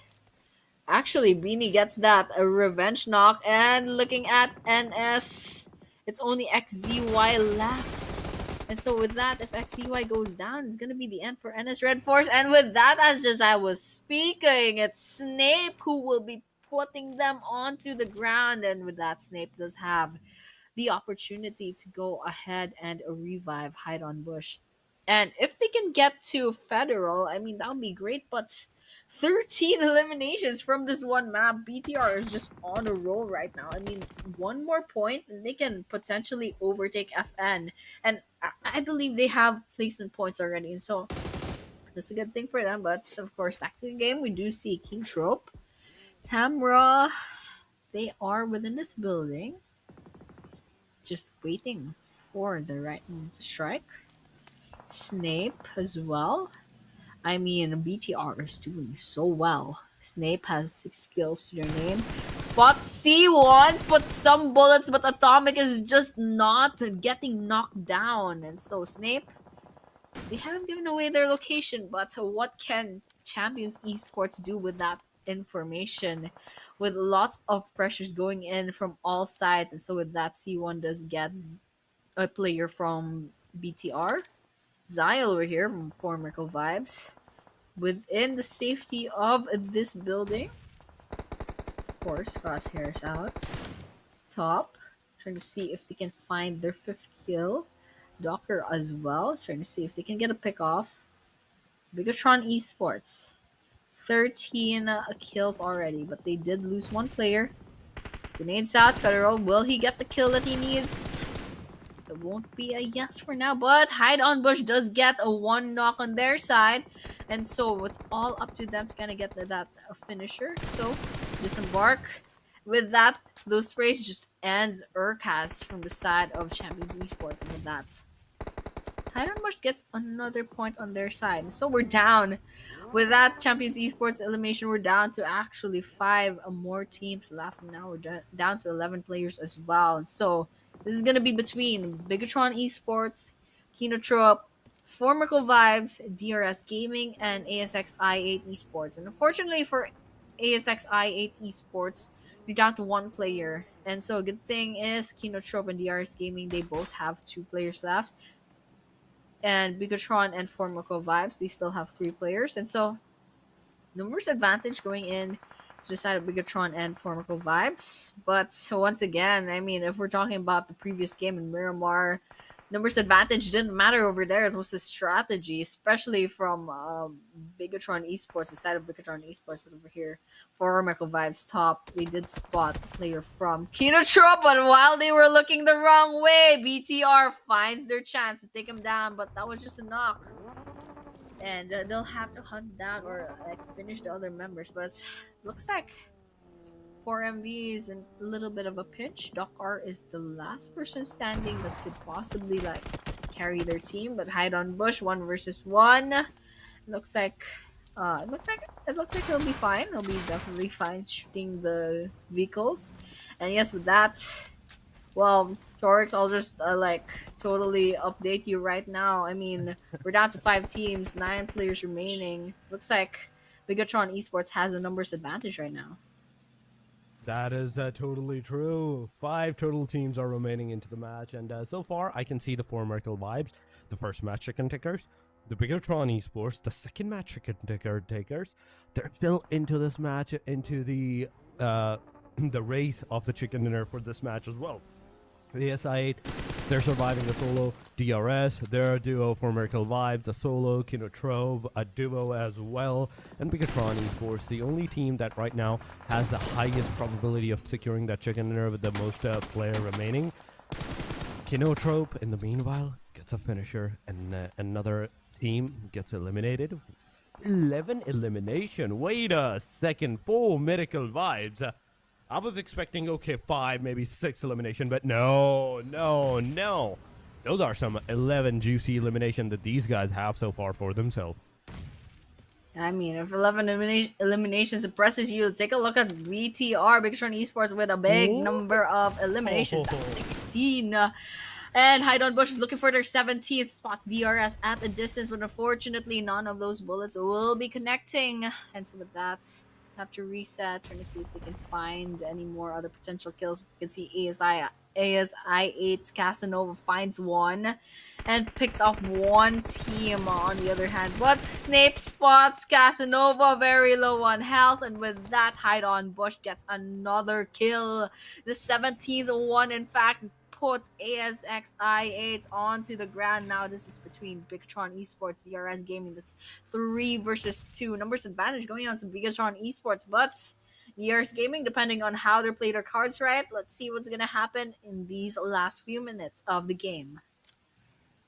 It is the last few minutes of the game. Bigtron, DRS, both of these teams are right now against each other. DRS a duo, Bigtron a complete trio at this point. 6 elimination to the side of the DRS so far. YTT behind both of his cars, but Delta gets taken down. Now it's a chicken dinner, almost confirmed for the side of the team BTR, but Bigtron Snape trying to find out that last player where he is. They spotted the player down. Now they're circling around the premises, and there we go. S12K M416. It's going to be all over. DRS out of this match, and Bigtron with an amazing chicken dinner once again. That's, I think, almost 30 points worth of chicken dinner that they have taken for themselves. An amazing, amazing start that Bigtron has once again yet taken in all their hands.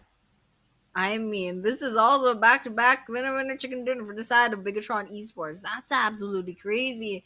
And that's not even taking note of the fact that they have so many elimination points. I mean, what has gotten to Bigtron Esports? I believe they ate some kind of, like a power up, and all of a sudden now we have Snape with 7 eliminations, Federal with 4, Hide and Bush with 5, ZMJJKK with 3 eliminations. That's 19 total eliminations, and with that, that's 10 placement points. I mean, that's absolutely crazy. 29 whole points from just one map. And taking a look at the damage that each of these players have dealt, I mean, it's no wonder that they clinched that winner chicken dinner for this map.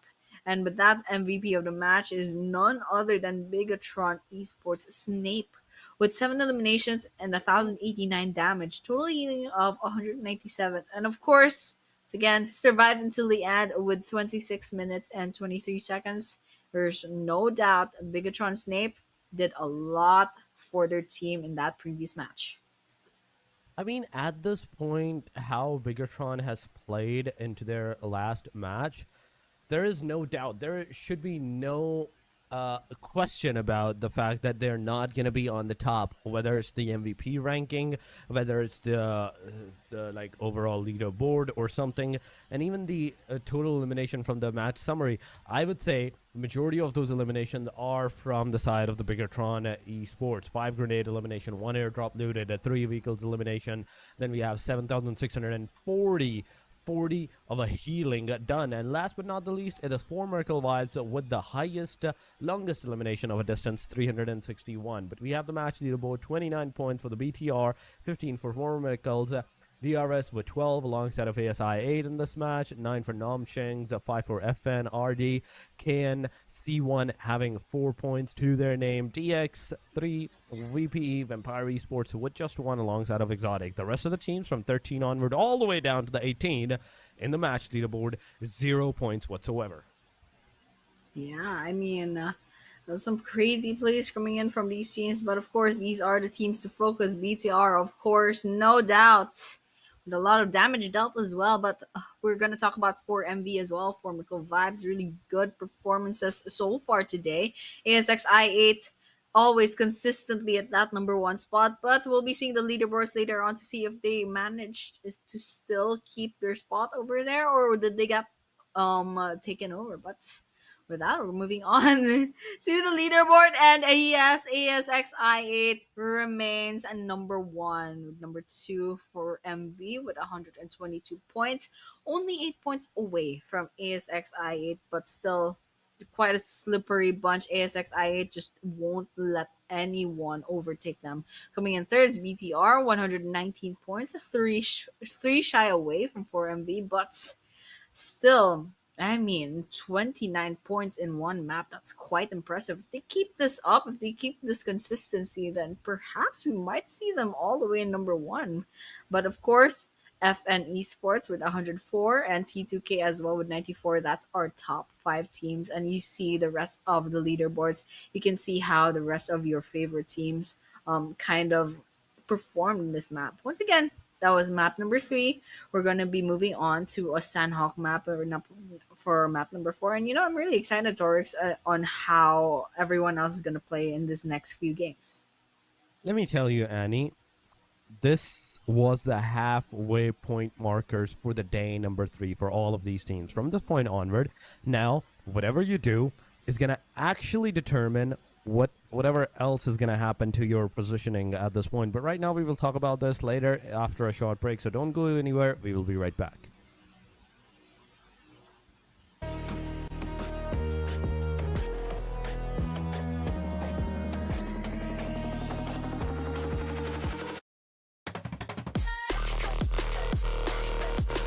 Gotta do it hella big, had to run it back again.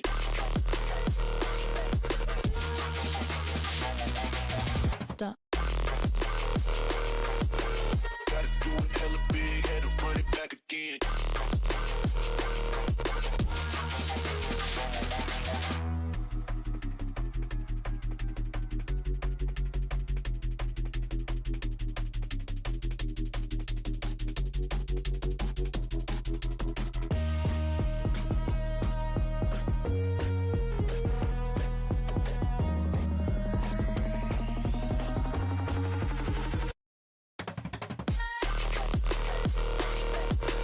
Gotta do it hella big, had to run it back again.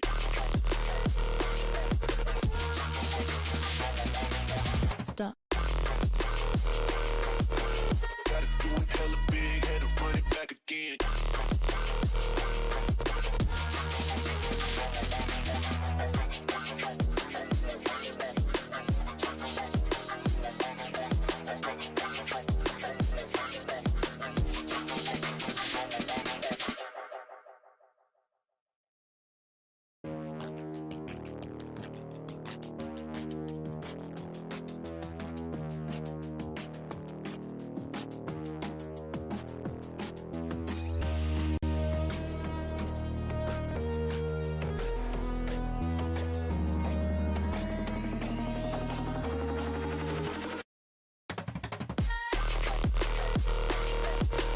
Gotta do it hella big, had to run it back again.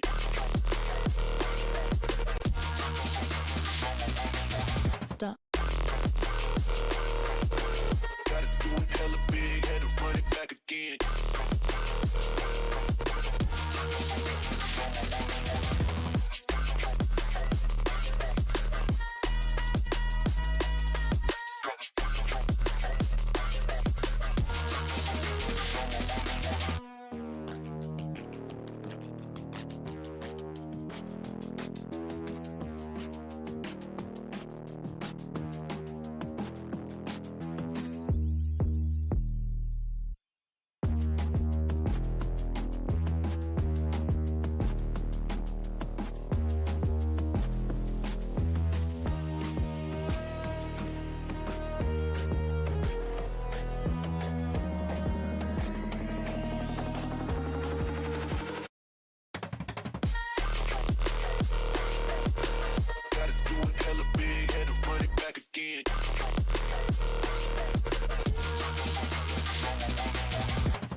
hella big, had to run it back again.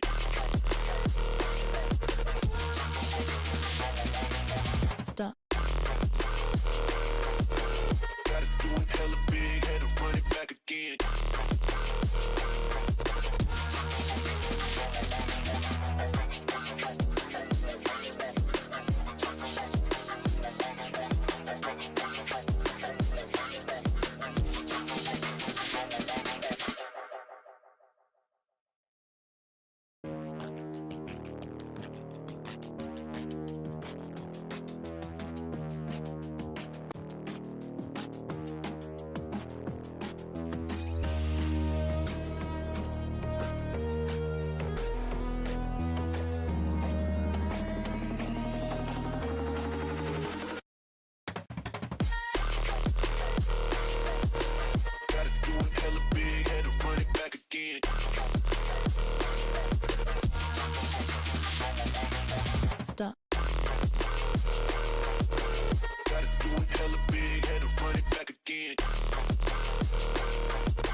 again.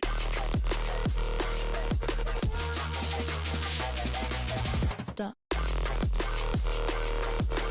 Gotta do it hella big, had to run it back again.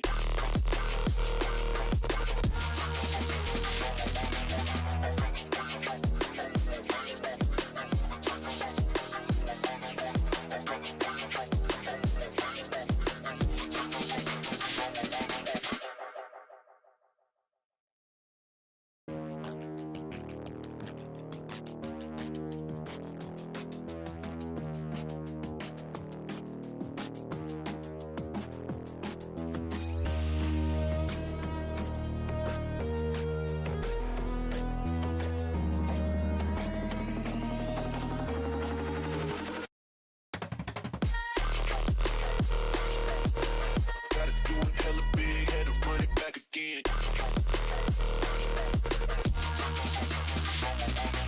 Stop. Gotta do it hella big, had to run it back again.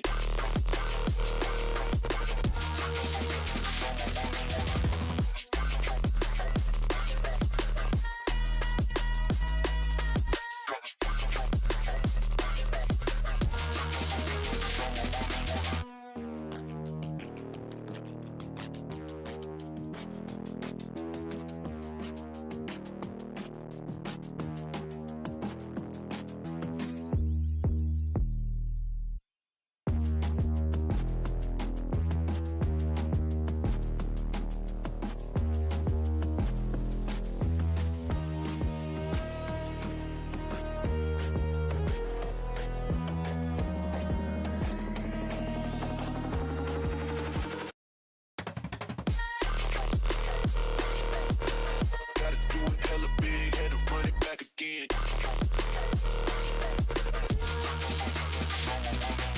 Stop. Gotta do it hella big, had to run it back again.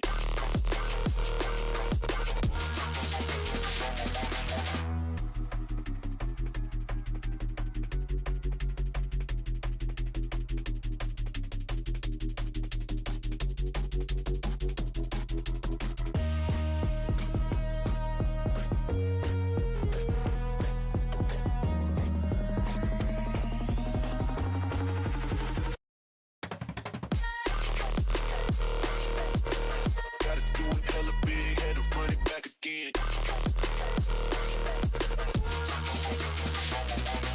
Stop. Gotta do it hella big, had to run it back again.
Welcome back, ladies and gentlemen, once again to the PUBG Mobile Training Grounds Pro Nepal. This is the final day. This is the third day. And with you guys today on the caster desk, it is me, Torix, and with me is once again for the fourth match as well, Annie. Annie, welcome back. How have you been? I mean, thank you so much for that, Torix. And of course, after that little bit of break, I think everyone is ramping up for our fourth match. I mean, like we're halfway through this day number three, last chance for these 18 teams to prove themselves in the training grounds. And of course, we've had some really good three previous games with some really good plays from these players. So I'm really excited to see how they'll perform, especially here in Sanhok, the last Sanhok and the only Sanhok for our day number three. And so with that, I mean, it's a pretty small map.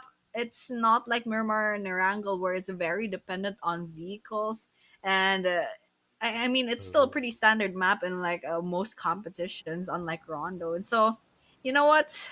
This is an opportunity for the teams to kind of like get those points really quickly, get those eliminations. And of course, the flight path in Sanhok, it doesn't really matter all that much since it's quite a small map, but still, these teams, I believe most of them will go towards the south of this flight path so that they have a lot more room to breathe in. But it looks like BTR might be aiming for maybe Hatin or yeah, it looks like they might be aiming for Hatin while everyone else will be going towards the south.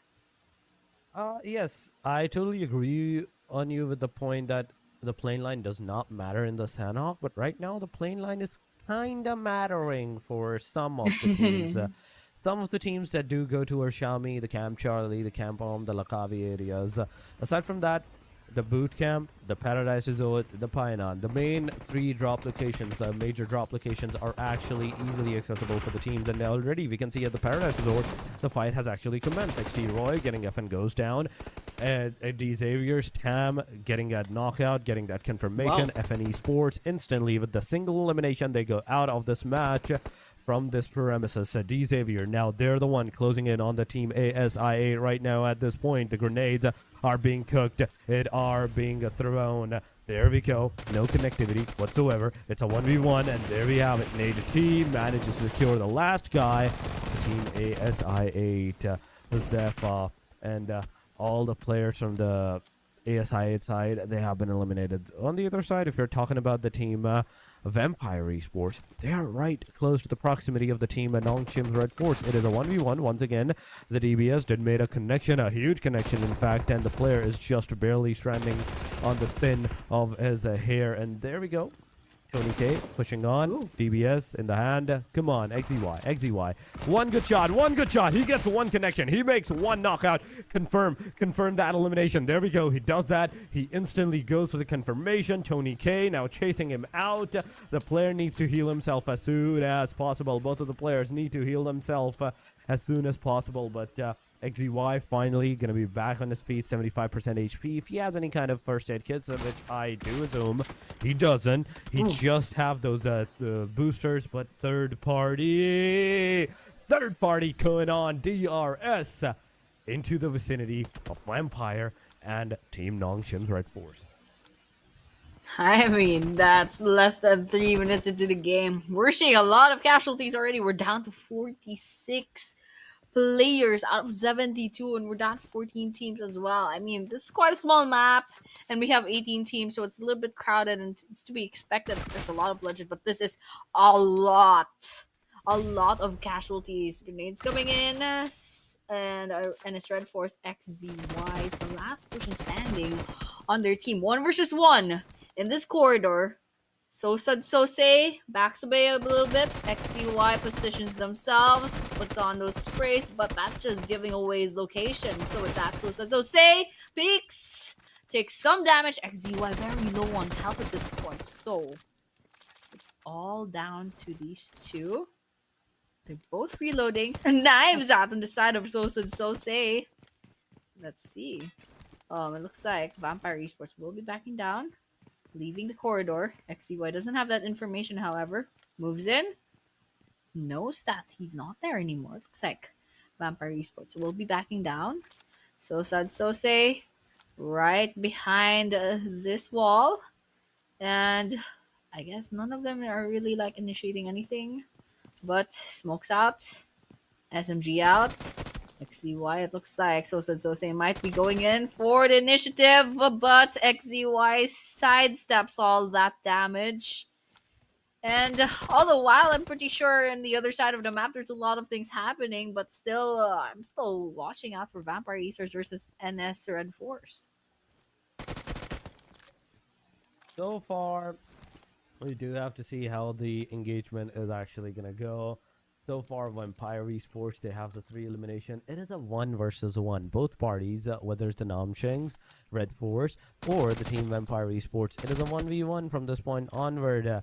And looking at the premises so far, we can totally assume that Namshing Red Force, they are prepared. But low on that HP side, that's what's going to put them into the lower edge spot. He is waiting. As soon as a player from Vampire Esports is going to come down those stairs, he's going to face that wrath of this dagger. He is going to throw it, chuck it right at his face, and maybe it will get a connection, maybe it won't.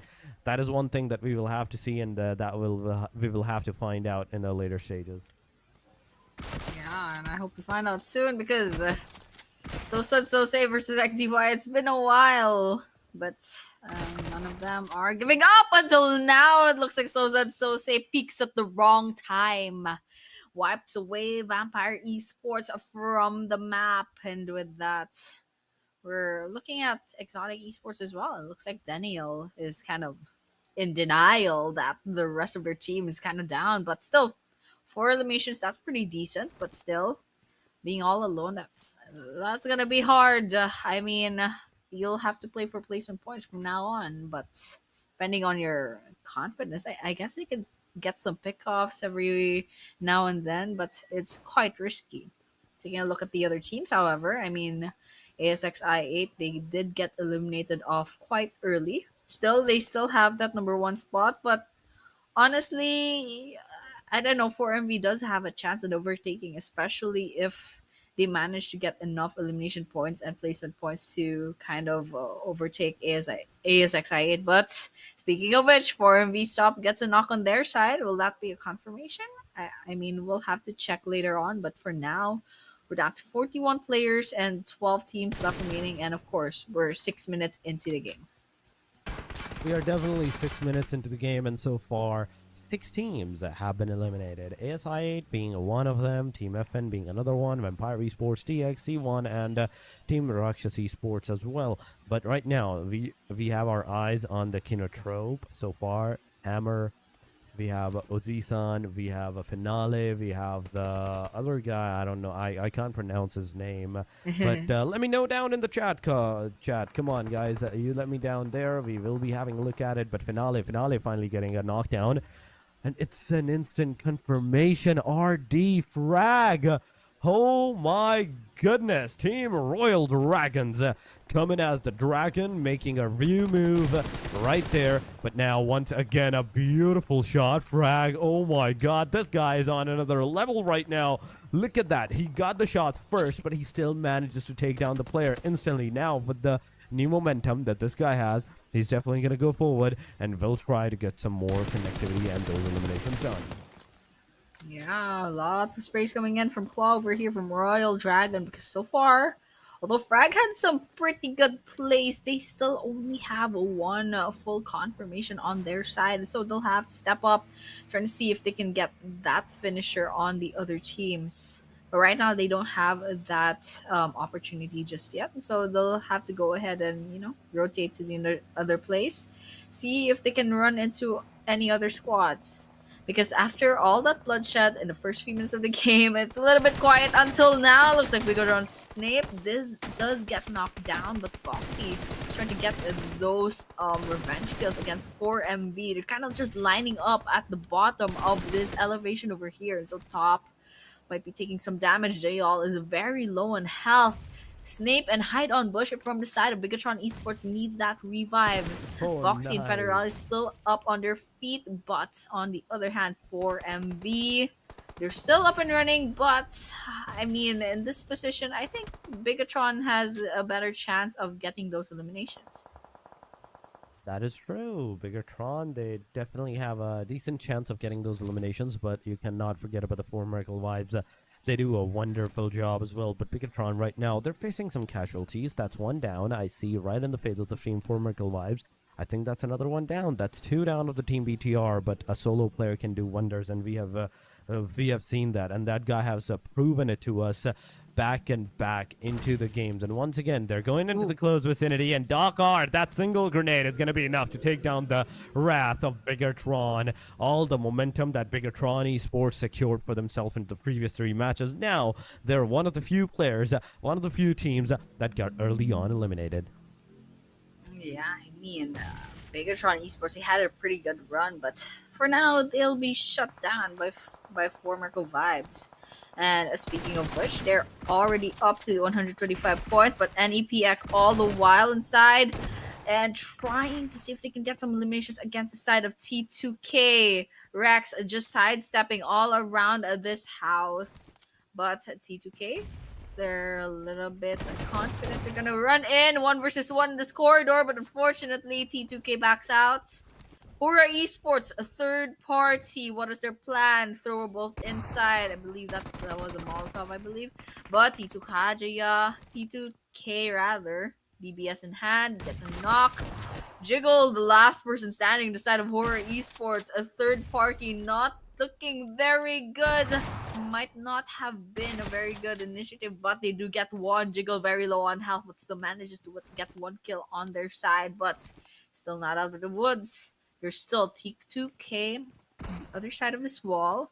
And so with that, Jiggle will be getting that healing on first.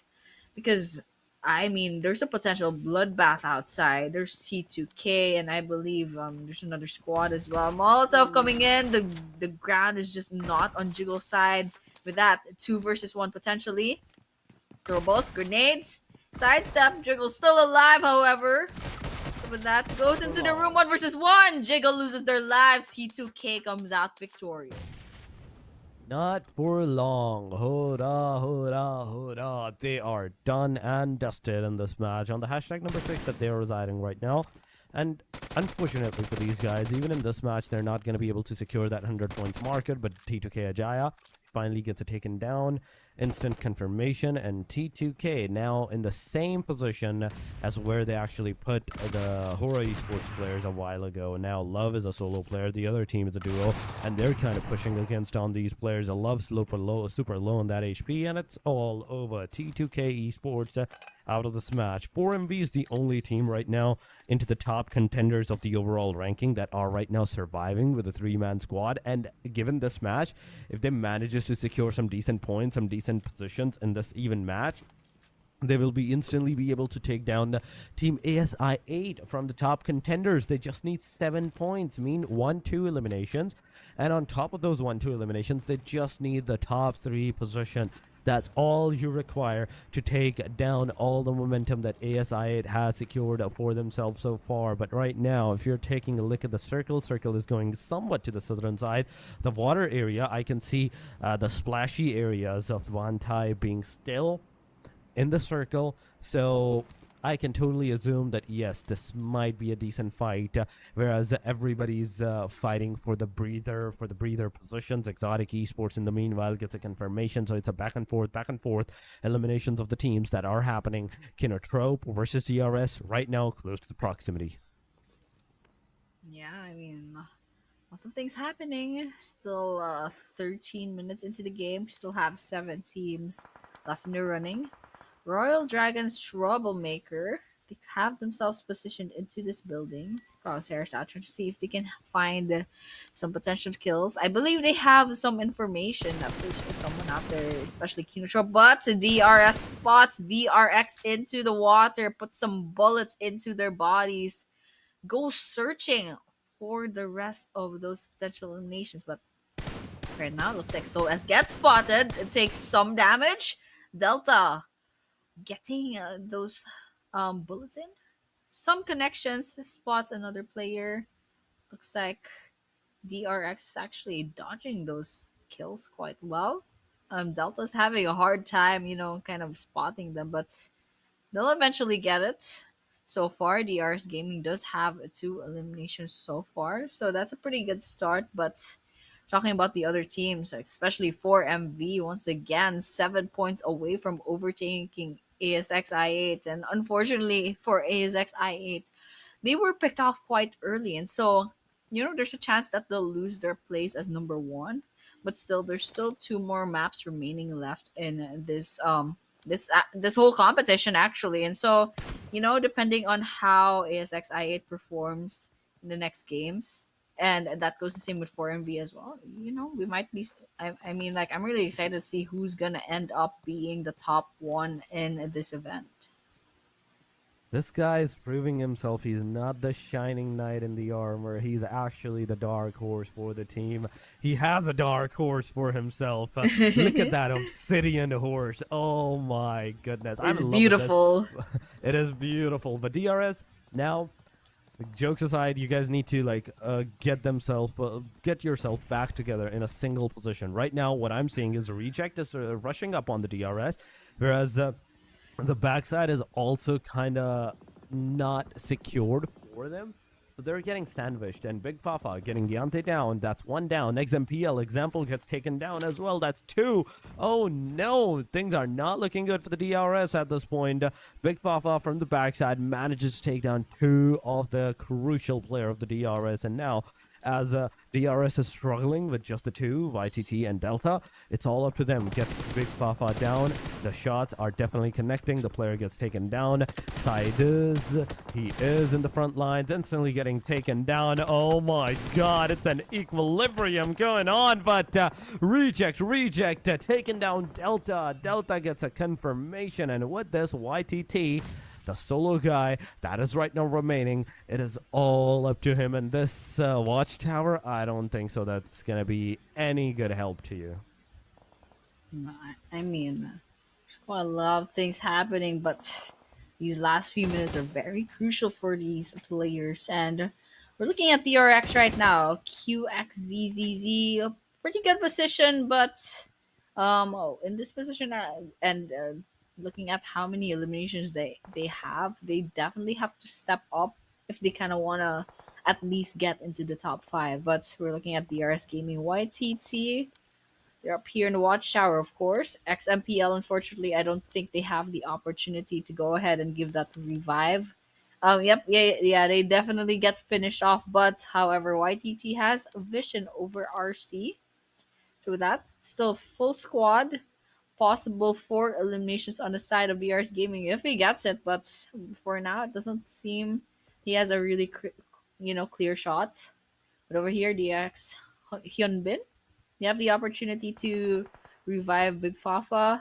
Grenades out. YTC, what's he planning? Unfortunately, that grenade's not gonna hit anyone. It's kind of a blind shot at this point, but it's a good try. And we're looking at Royal Dragon as well. Frag. So far, two eliminations, but I don't know if they can find another kill over here within this building, but there's definitely 4MV outside waiting for an engagement.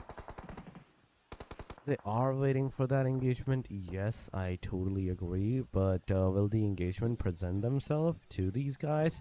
This is the bigger question right now. Because DRS, YTT, he's not making any kind of moves. And that is a good stuff. That is a good job.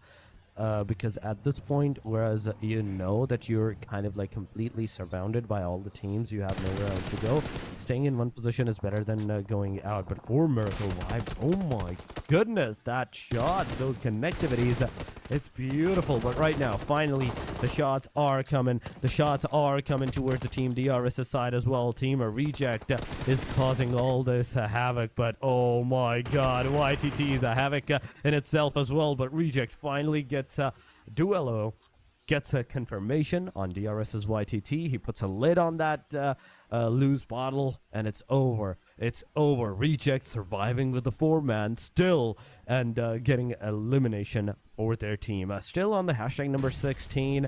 It's not looking good for them, but DRX now, as a third-party contenders, they're going to be taking down the Team RC's player.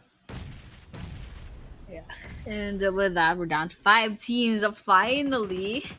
And so we're just kind of waiting, which team pick which team, because right now it's the RX throwing a bunch of throw balls Yunbin up here in the elevation takes a lot of damage, by the way, but the side of RC.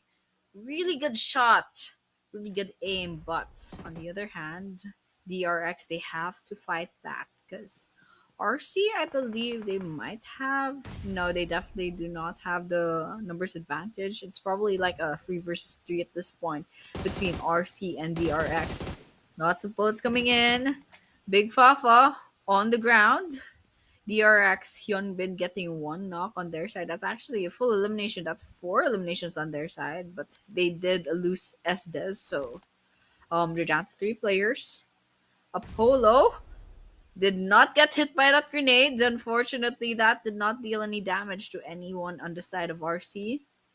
Apollo still half health, takes a lot of damage and gets eliminated. Ooh. Actually gets knocked down. And will probably get finished off very quickly. And with that, Reject unfortunately gets rejected off this map, and we'll be seeing them in the next map. And that goes to same with Kinotrope as well. We're down to 3 teams: DRX, Formico Vibes, and Royal Dragon. We are down to the 3 top teams so far. And as you already said it, DRX, look at them. They're down to the very last player as well. Big Fafa once again trying to get that revival done, trying to get that healing done on the player. Those are 7 eliminations so far. Royal Dragon has a 4. It's a 3 versus 3 versus 4 scenario situation. But unless DRX's this third player gets eliminated, the thing will change to a 2 versus 3 versus 4 scenario. But right now, Dakar, he's closing in slowly and steadily, moving forward with the smoke path being deployed. Royal Dragons into the compounds. I love the position of the Royal Dragon so far. They're not over pushing anything, they're not over peeking anything, and they're just chilling out there waiting for the other opportunity that might present itself to these guys. For Miracle Vibes, as they're pushing together, closing in on towards these players, it will be a situation, it will be an opportunity for the team Royal Dragon to take them down. This can be the momentum breaker for all the teams and a momentum setter for the Royal Dragons, because a 4-man squad, 4-man, they can easily secure some decent number of eliminations. Yeah, and look at that. Claw already getting that 1 knock. And Formico Vibes obviously joining the fray as well, but Claw does get a 1 from the side of 4MV. Big Fafa might be in trouble. But over here, Dakar from 4MV, a little bit in trouble as well. Needs a revive at all. The while DRX does get picked off. And now it's between Formico Vibes and Royal Dragon. Numbers advantage going into the side of Royal Dragon, rather. Still 4 players remaining. Standing. Frag has 3 eliminations. Claw has 1. On the side of Formico Vibes, they did lose 1 player. But their track record so far in this competition is quite good. I mean, they're number 2 on the leaderboards right now, and so with that, I believe even just from placing points, I think they can already overtake ASxI8. But still, we're still worrying about Royal Dragon right now, and so with that, I mean, both of these teams are just kind of playing hide and seek at this point. No one's really initiating and stepping out of the buildings, but all in all, we're just gonna have to wait for this circle to kind of close in and force each other to go out, and maybe we'll see some kills later on. It is the top 2 contenders. It is the top 2 teams right now. And Troublemaker, come on. You have the opportunity. Throw those grenades. Get those connectivities on the 4 Miracle Vibes. And this grenade could have been detrimental, but no, the player still remains. He is still alive. He is still residing in this area. Troublemaker, slowly going forward. Seoul, Dakar, alongside of Refuzz. Come on. This can be Royal Dragon's chicken, but from what I can see so far, Royal Dragon, it is a 50-50. Even though 4 Miracle Vibes is on the loss of a player, it is still a 50-50. But there we go, 4 Miracle Vibes, equilibrium on the situation. It is a 3 versus 3. No damage from Frag. Could have get any player from the 4 Miracle Vibes down. And now, from this point onward, the situation is definitely going to go down. 4 Miracle Vibes, oh my god, losing 1, losing 2. That's a third 1, but still 4 Miracle Vibes is going to thrive. They're still going to get that chicken dinner for themselves, even though in an instant they they lose two of their players. I mean, that's absolutely crazy for the side of 4MV in the end. They still get that winner chicken dinner like by the snap of a finger. But I'm really excited to see how this will affect the leaderboards because ASxI8, I'm a little bit worried about them. They got eliminated off so early on, and I believe 4MV was only 7 points away from overtaking. And of course we know chicken dinner is 10 points. And so with that team stats, Doc R, 7 eliminations. This guy is just an absolute beast, and that's 867 damage, total knocks, and no question over there. MVP of the match is none other than Formical Vibes, Doc R. 7 eliminations once again, and 867 damage, total healing of 233, and of course survival time of 22. I mean, Doc R just put so much eliminations, so much contributions to their leaderboards and for MV, and then in the end, they even got winner chicken dinner. Of course, we're looking at the top four damage stats, and EPX's Precious gets a second rank, and HORAA's Jiggle gets a third, and of course, DRS's YTT gets fourth. These are your top four players for this match.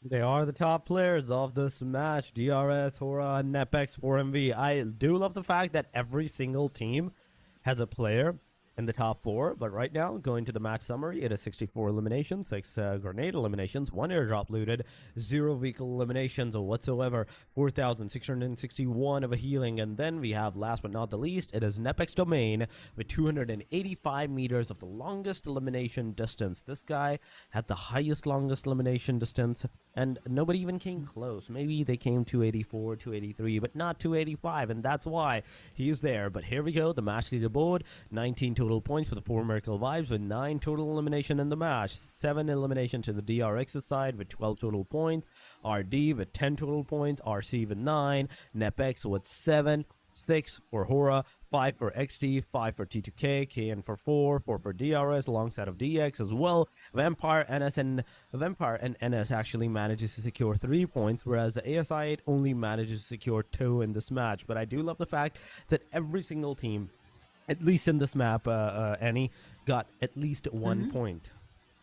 Yeah, I mean that's pretty crazy. At least these teams they got something out of this map, but of course these are teams to focus, and there's no question over there. We're down to 2 last matches, and these are your overall leaderboards. Unfortunately, ASxI8 finally gets dethroned off the number 1, and that will be going on to 4 Miracle Vibes with 141 points. BTR, however, 120, down at number 3, and FN Esports have number 4 spot at 105. Quite a big gap, by the way, between 2 to 3 as well as 3 to 4. And so number 5, fairly big gap. That's about 6 points.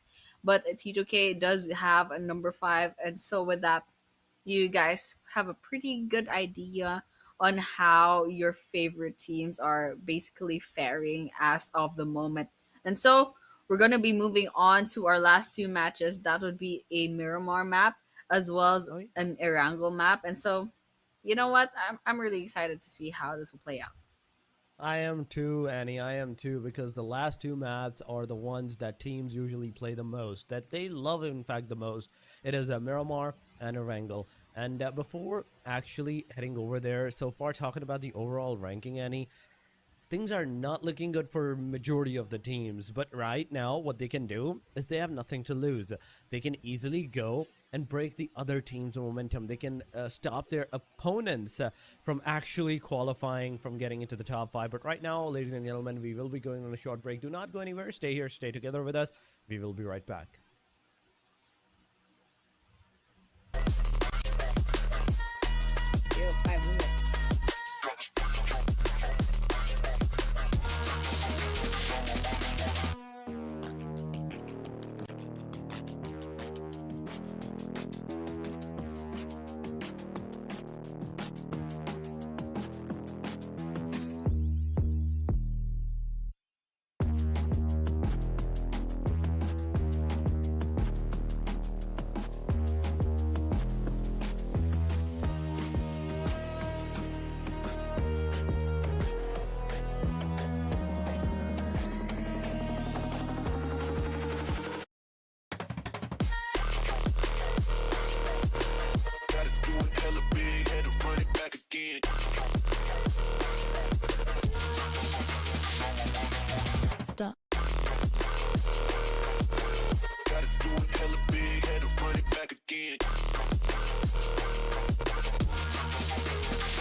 do it hella big, had to run it back again.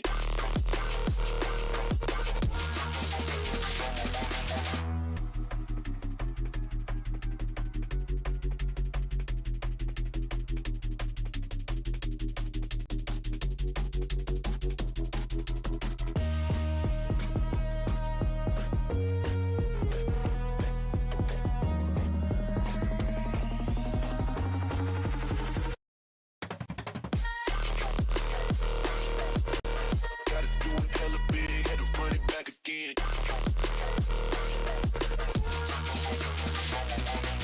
stop, Gotta do it hella big, had to run it back again.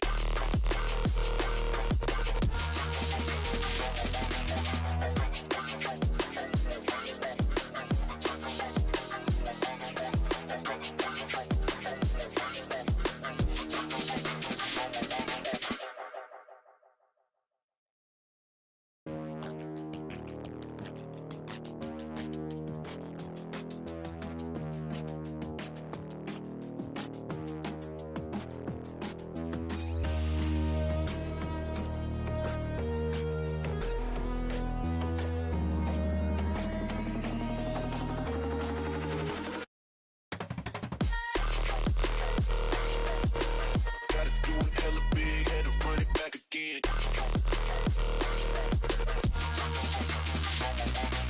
stop, Gotta do it hella big, had to run it back again.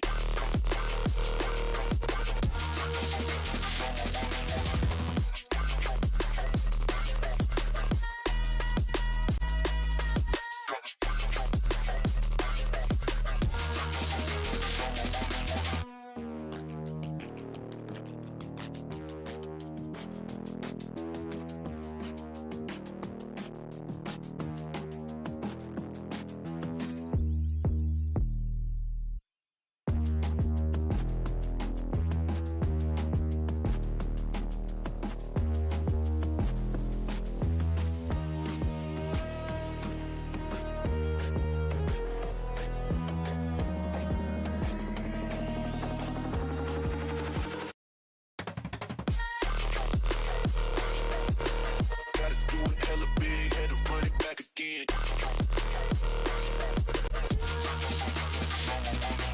stop, Gotta do it hella big, had to run it back again.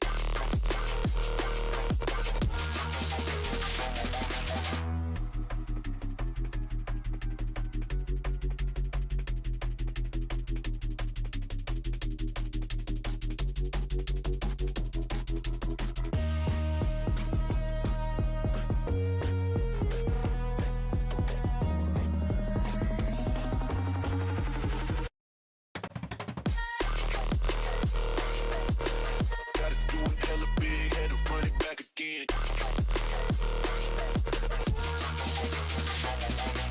stop, Gotta do it hella big, had to run it back again.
doing hella big, had to run it back again.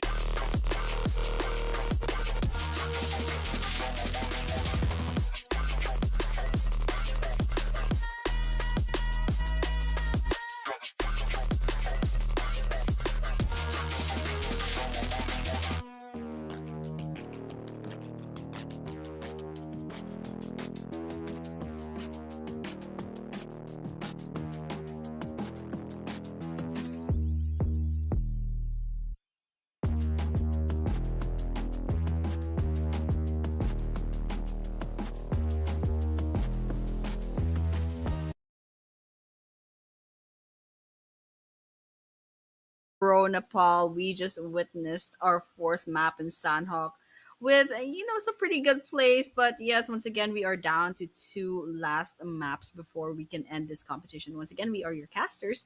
My name is Annie, and Torix is with me. Torix, what are your thoughts so far?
Yeah, that's pretty much it. We're seeing the map we're seeing the map of Miramar right now. So this flight path is gonna start dead My south bad. pretty much, and then it will go up around a northeastern side of the map towards Torre Ahumada. And so with that, these 18 teams, I mean, they have, they can go left, they can go right if they want, but maybe El Pozo is a little bit too far. But they could get some vehicles if they really want to end up there. But of course, we can see the team leaderboards. And once again, the recap, we can see how your favorite teams are standing. And so, if you see your favorite team vying for at least top five, do make some noise in the comment section. I mean, let's make this stream a little bit more fun, guys. I like some friendly banters, perhaps.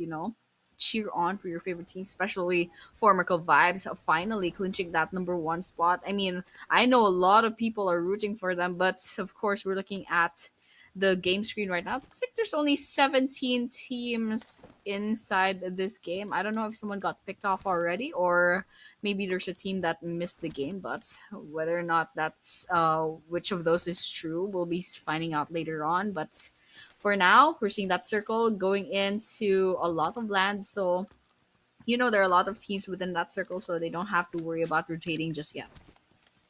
That is true. That is true, Annie. At this point, it's still the early phases. The fights are definitely going to happen. And so far, ASxI8 ESPORTS is the only team that got completely finished off. Exotics, Team RC, Team Nepex, C1, and 4 Miracle Vibes on top of that. If we are talking about the teams, we have to talk about the 4 Miracle Vibes. The last match that they played, the way that they actually played that match, and the momentum that they generated for themselves to get that top position out from the Team ASxI8. It is commendable, but Team ASxI8, my main question is that how are they going to be able to redeem themselves from this point onward? How they're going to be able to get those points back, get that top position for themselves once again into the premises. But RD versus Team Nongshim's Red Force right now on our screen, and both of the parties are just waiting in their accustomed area. They're not over pushing into the enemy's territory, and because they know that pushing right now at this point can be super detrimental for them, they want to play it out safe. Yeah, I mean, playing it safe. This is your second to the last chance for this competition, so definitely have that in mind. But Royal Dragon, they did have the opportunity to go against another squad nearby, but I guess since I mean, you look at Chloe only has a handgun. I guess that's a good idea to kind of just wait it out, try to see if they can have some better guns. I mean, they have SMG right now, so that's good. That's better, definitely, but it could be better. Troublemaker over here with that AR already, so that's going good for them as well. But so we can see another caller coming into the vicinity of Royal Dragon. Whether or not something's gonna happen real soon, I mean, I hope it does happen. I mean, it's pretty risky move on this side of this team. I believe that could be NS. Yep, definitely NS. Right around the upper floors of where Royal Dragon has themselves positioned, but whether or not we'll be seeing some elimination soon, we'll be finding out later on. I mean, at this point, however, the teams are playing, we can clearly see what kind of momentum that they are bringing. Some teams actually got into the early fight. Some of them are right now actually being engaged into one another, and no, like conclusion whatsoever. We are not seeing any kind of conclusion at this early on into the stage, and that's the beauty of Miramar. If you want to, you can over aggress, push, get those eliminations, maybe lose one or two of your own players, but it all comes down to the fact that how well are you going to be able to like secure those eliminations, and how efficiently you're going to be able to get those eliminations. So right now, Team Nongshin's Red Force, they have thrown that grenade. It did hit the player, and instantly, that's two, that's three knockouts. Eliminations coming on. No, this is not looking good for the Team RD. And RD, as they were aggressing up upon the players, now they're down to the very last guy. That is Frag, and he's low on that HP. Just the bandages on this guy, 13 bandages and nothing else whatsoever. So whatever he needs to do it within these 14 bandages with his guns and everything against all the four players of the Nongshim's Red Force.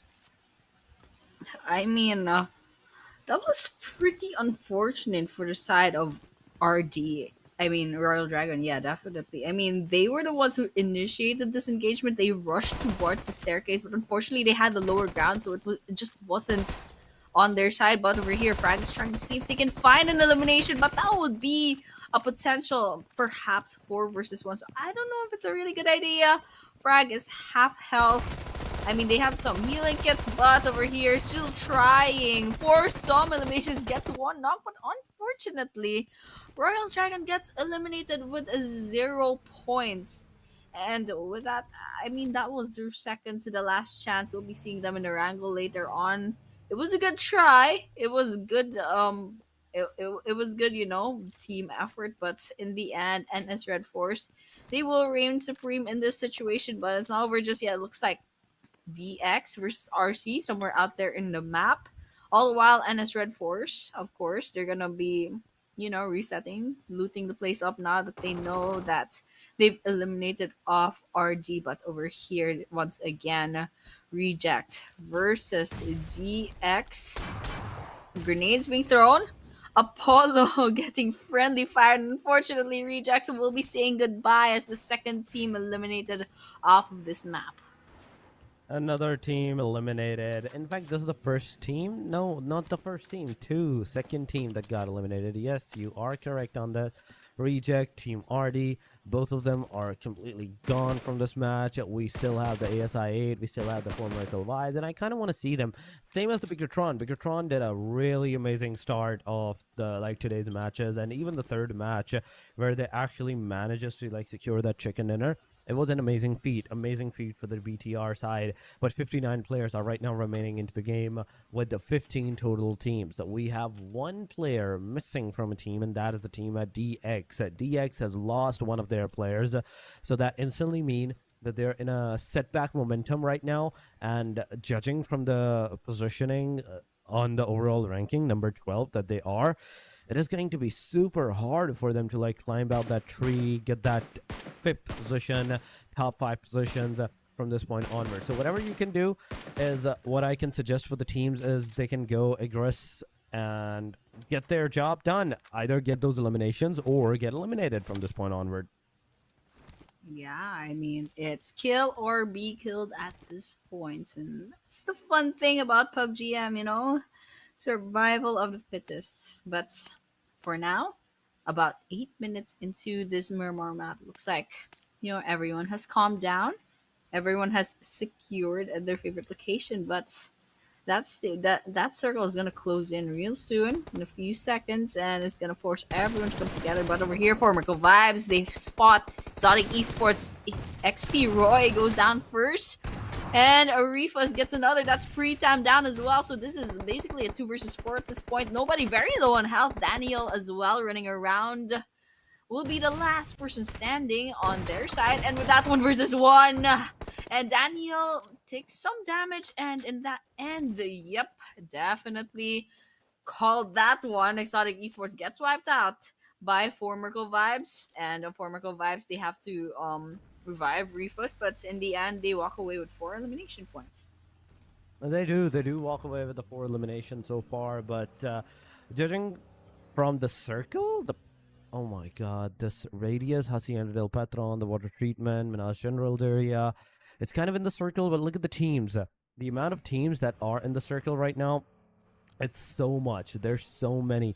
And no matter how you look at it, nobody is going to get out of this unscathed. Somebody is definitely going to die from this point onward. Someone is definitely going to get eliminated. Some might survive with 2-3 players from this point onward. But yeah, in overall, what I mean to generally say is nobody's getting out of this position, getting in the circle unscathed. So you are definitely going to get the damage. You're definitely going to lose 1 or 2 of your players. And if you're lucky enough to survive with all 4 of your players, consider yourself lucky. For at least this stage, you are still one of the top 14 contenders that are right now alive, trying to get that major placement points for your team, at least by just surviving. Yeah, I mean, if you're still alive, you still have a pretty good chance. Casanova, that grenade was pretty good, but I don't know if the damage is enough, however. Still throwing. Lots of throwables coming in, but unfortunately, Casanova doesn't find a kill they need until now. Nate T goes down, gets knocked down. Huzaifo going in to see if they can find an elimination on their own, but Jinx hits Casanova with that grenade. The actual Kong gets eliminated completely, and that is only time left on the side of the Xavier. Trying to come in, close in as the third party, but I don't know if that's a good idea. ASxI8 is still a 4-man squad. Tam, what are you doing? But in the end, they actually win that 1 versus 1 with the DBS. Wow, Jinx also goes down as well. Gets 2 before getting taken down. And the Xavier says goodbye, takes their final bow until the next map. Until the next map it is 13 total teams remaining with 50 players into the match so far. Champions, ASxI8, both of the parties outside of the circle so far, and 500 meters, almost 600 meters that they do have to travel themselves inside. So whatever they're doing right now, something needs to be done, and moving is not an option for ASxI8 right now. They move, they're definitely going to be spotted, they're definitely going to be shot around by the hand of the team Champions, and I do love the fact that Champions tried their level best, but ASxI8, their movement was just that high that they just dodged all the bullets. They barely got any scratch on them, but not anymore as Champion closes in. Baby gets taken down, and this might be the end for the team ASxI8. And if they lose this one, it's instantly a game over for the top contender fight. But there we go, the 1v1 fight. Atomic super low on that HP, but he still managed to get Casanova out of the premises. It's over. ASxI8 out of the match. Instantly, Atomic needs to be revived as well. Yeah, that was unfortunate for ASxI8. But the Xavier kind of picked off 2 of their players, and that kind of changed everything with Champions Esports swooping in as a third party. I mean, ASxI8 was in a really bad position, but over here we're looking at Kinotrope. Speaking of bad position, NS within the building. This guy, I don't know how to read his name, a little bit in trouble, but they managed to fix himself up, and they're back into the battleground. But all the while, BTR was actually up in that elevation. A potential third party in this situation. Looks like Kinotrope's in some trouble. Ozi-san is in this building, quite far from the rest of his team. You'll be getting some long-ranged kills if that's possible, but right now they're not finding the kills that they need just yet. BTR hide on bush did not hide properly, gets knocked down, but I'm sure there's still a chance that he can stand right back up. But over here, we're seeing ZM, JJKK trying to see if they can get some shots lined up, but I think he's having a little bit of trouble. But in the end, yes, Pikachu Esports so far one elimination, but we're talking about NS Red Force. Pretty good start for eliminations. Some potential more eliminations on the side of Kinotrope, depending on how they play the cards, right? But so far, there's a lot of players in this vicinity, so I'm really excited to see who will, basically kill who at this point and who will stand victorious after all of this. I mean, a T2K, given the fact that how we have seen them take those engagements, take those fights, it is super possible. It is super possible that they can do it just as easy as anything else that they have done so far. Champions Esports, so far, they have managed to secure the 4 elimination against Team ASxI8, but right now they're up against a Team 4 Miracle Vibes. In fact, T2K, not 4 Miracle Vibes, T2K. I was looking at the top contenders, so instantly my mind went, okay, where's the 4 Miracle Vibes? But my bad on that, ladies and gentlemen. Back again to the fight. It is C1 versus T2K. Ajaya in the church bell tower. He's looking at the players, trying to figure out where they're going to be headed out next. But Atomic, the single grenade can be detrimental. The single grenade could have mean that the team will be rushing up upon the ruled OG gets taken down. Ajaya gets taken down. It's all up to the last guy of the T2K. And T2K, Love, what are you going to do from this point onward? Love has to do something. He has to take that revenge factor for his team, for his players, get at least 1 or 2 players down of the team champions at this point. But he gives out his location. He is in the Molotov, and it's all over without even a single elimination point. T2K dies in this match, and C1 champions to their name gets 7 eliminations. I mean, living up to their name, Champions Esports, that's 7 whole eliminations. And we're talking about the 15-minute mark in this Miramar map. So they're doing quite well, but still a little bit far in the leaderboard. So they gotta step up and hopefully, clinch that possible winner chicken dinner so they can really shoot themselves up in the leaderboards. But for now, they're doing quite well. They still have all 4 players outstanding, but I can't say the same for Kino Trope. Unfortunately, they already lost 1 member. And they have still 0 eliminations. And still, we could have faith in them. But we can also take a look at the other squads. I don't think Vampire Esports has found their first encounter until now. NEPX at a distance, some damage coming in from the side of Tony K, but unfortunately, it won't be enough just yet. And so with that, Vampire Esports are going to be, they gave away their information, they gave away their position. And so NEPX, they'll get that information, they'll use it to their advantage. But still, there's several squads around this area, so everyone will just have to play it safe, play it smart. I can see some throwables coming in. I believe NEPX will be making their move, and all the while Vampire Esports, they'll be positioning themselves in this compound and waiting for the right moment to strike.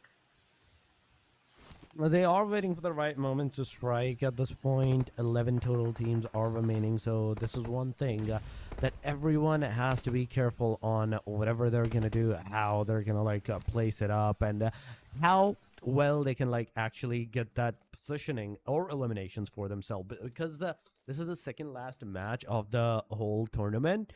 You have to be very cautious of whatever moves that you are going to make from this point onward, because if you don't, you might be that team that from the top position goes down to somewhere into the second half positions, like number 6, number 7, number 8, whereas you're not even going to get a single penny of the prize pool distribution. So you're definitely fighting for the prize pool at this point.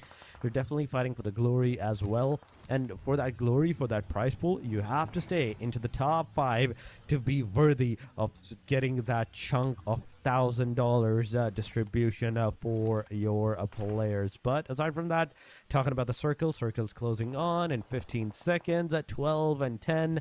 Whereas majority of the teams, almost we can say 100% of the teams, they are in the circle. Aside from that, whoever is not going to be in the circle from this point onward, this radius is going to be into the determinable situation, because San Martin, southern side area, that's where the circle shift has gone for Miracle Vibes. They have a really, really amazing position inside of that circle. But aside from that, BTR, they have an easy entry. They are in the circle. They don't need to move too much. C1 has a really eastern side entry to their name, but I do believe the Vampire might be taking a shot at them. I'm really excited, however, in the southern part where 4MV and BT are kind of near each other. And yes, what I'm talking about, Refuse, probably gonna go in for the initiative of this engagement. They spot BTR. These are two pretty good teams. I believe this is top 2 and top 3. No, rather.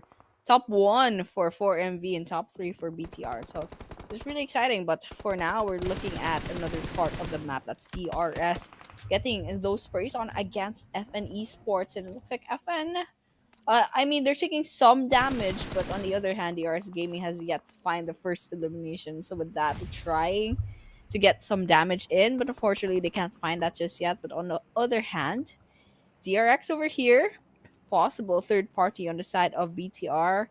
And all the while, DRS finally finds the first knock on the side of HORAA and FN as well. So this is what we're talking about. This is quite a small circle already. So everyone's kind of just shooting at each other. There are lots of teams coming in trying to see if they can get a cut off that elimination points. Big Papa took a huge chunk of damage and they'll be going down, but of course they do have the chance of revival. But those turbo's are coming in. Unfortunately, not gonna take damage, and I think DRX has the opportunity to kind of reset. So we'll just have to wait and see what their next move is gonna be.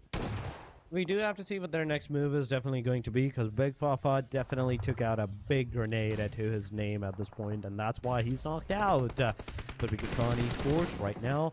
They're waiting for the opportunity. DRX, in the meanwhile, they're also getting some damages onto the other enemies, not just the BTR side, but a different enemy, Kino Esports, that are on the left side, DRX, that are on the bottom side of their vicinity as well. There's 4 Merkel vibes into the back vicinity as well. So the third party, the fourth party, the fifth party, it's all happening. It's all happening. And Sanam Shing's Red Force, ASxI8 manages to take down one player, but at the same time, Big Fafa, once again, he has his eyes set up upon the players.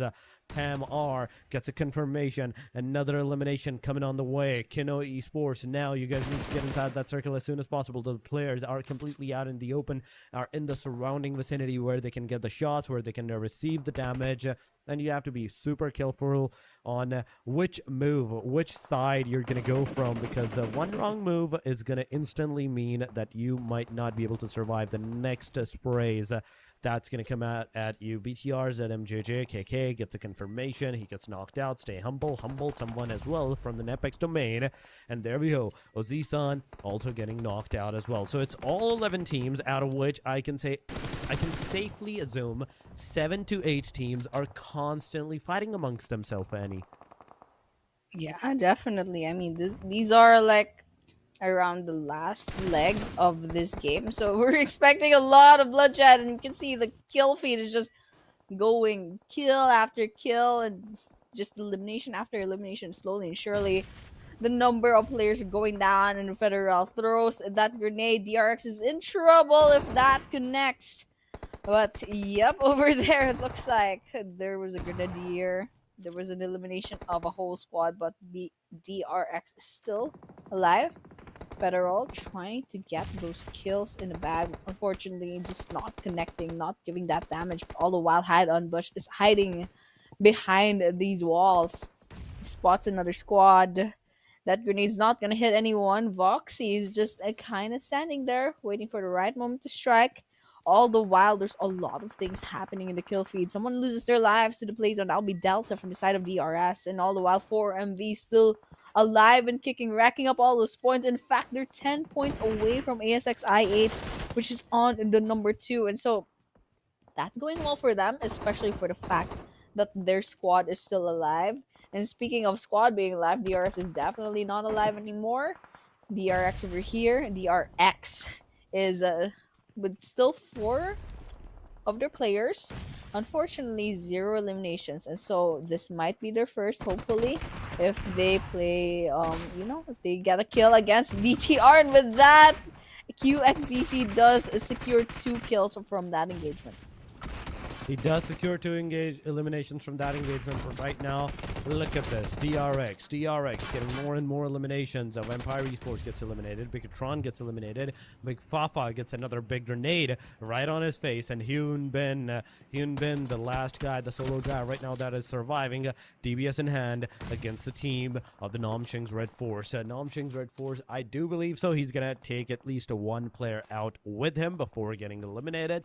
So that is one thing that I would love to see with Namshing's Red Force. XZY, he's the one that's going to get knocked out. Instant confirmation, maybe on its way, but the player has finally reached his team member to get that revival done. TZ taking the fight against the team for Miracle Vibes at this point, and TZ from this angle, he's not going to be able to survive. A single grenade is going to be enough. A second grenade comes in, confirms the guy up. Namshing's Red Force down to the 2-man that they are. For Miracle Vibes is a 4-man HORAA Esports with a 4-man Champions Esports with a 4-man squad as well. So it's a back-to-back 4 versus 4 versus 4 versus 3 so far, unless it becomes Namshing's Red Force 2 players.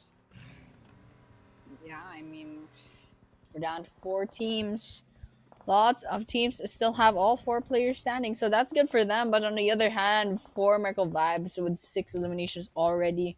Fortunately, Refus did get picked off, and so they're down to 3 players. HORAA Esports still up and running with 10 eliminations already. They're doing quite well in this map, and so I'm really excited to see how this map will affect their leaderboards. But for now, it looks like Sleepy is definitely not sleepy. Manages to get a lot of damage against power, and so Champions Esports slowly but surely they're losing a lot of their players, but Urkas does get that revenge kill as well. And so with that, we're looking at Sleepy HORAA trying to see if they can find a long range kill over here. But unfortunately they won't be finding that just yet. But still, HORAA Esports 12 eliminations, that's absolutely crazy. And with that, I believe Kino will be their 13th. And with that, 10 players remaining. Come on. NS Red Force, 4 Miracle Vibes, HORAA Esports, Champions Esports. Just absolutely crazy. They are going absolutely crazy at this point. Jiggle HORAA closing in for the fight, closing in for the engagement, but the DBS is going to make short work of this guy from the backside. HORAA Sky came in like a sky, got the player down. XZY, the guy that is right now knocked out. Sky HORAA is going to try once again to come here with the car to get another elimination. So it is a 1 versus 3 versus 3 versus 1 situation. Champion Esports is also down to the last guy that they are. HORAA Esports closing in with all the 3 players of their surroundings. The player is low on that HP. He gets taken down by the play circle. He wants to confirm that elimination. That is outside of the circle, but no fear. HORAA, he should have focused on this guy because right now HORAA Esports is surviving and they're in the top 3. 15 elimination that I can see from the HORAA Esports side. Oh my god. Wait, whoa, calm down. No fear, calm down. I know you're kind of afraid right now, but calm down. Don't need to panic. No need to jiggle that much. But for Miracle Vibes top, he's gonna take HORAA out, and with this, we are down to a 1 versus 3 tussle for Miracle Vibes. Another chicken dinner can possibly occur for these guys. I mean, how many chicken dinners has this team already have? I mean, we're just looking at the numbers advantage. I'm pretty sure Champions Esports Urcast, unless he pulls off this 3 versus 1 all alone, I don't know if he can make this. But right now, 1 versus 1 Zyol. Urcast very low in health. That's goes to see Zyol. He actually takes Zyol down. Now this is just a 2 versus 1. No way. There's a possibility. Is it a possibility? Urcast climbs up. 1 versus 1, but unfortunately, yep. 4MV does come through and they win once again. Another winner chicken dinner, the second to the last one. In fact, congratulations once again 4MV for a great performance on this last Miramar map. Not just the performance, but the 9 eliminations to their name is definitely going to help them a lot, Annie. And judging from the fact on how well they have been playing these matches, their matches, it is safe to assume that yes, it is not that far that they might able to like secure themselves into cement themselves into the top position for Miracle Vibes.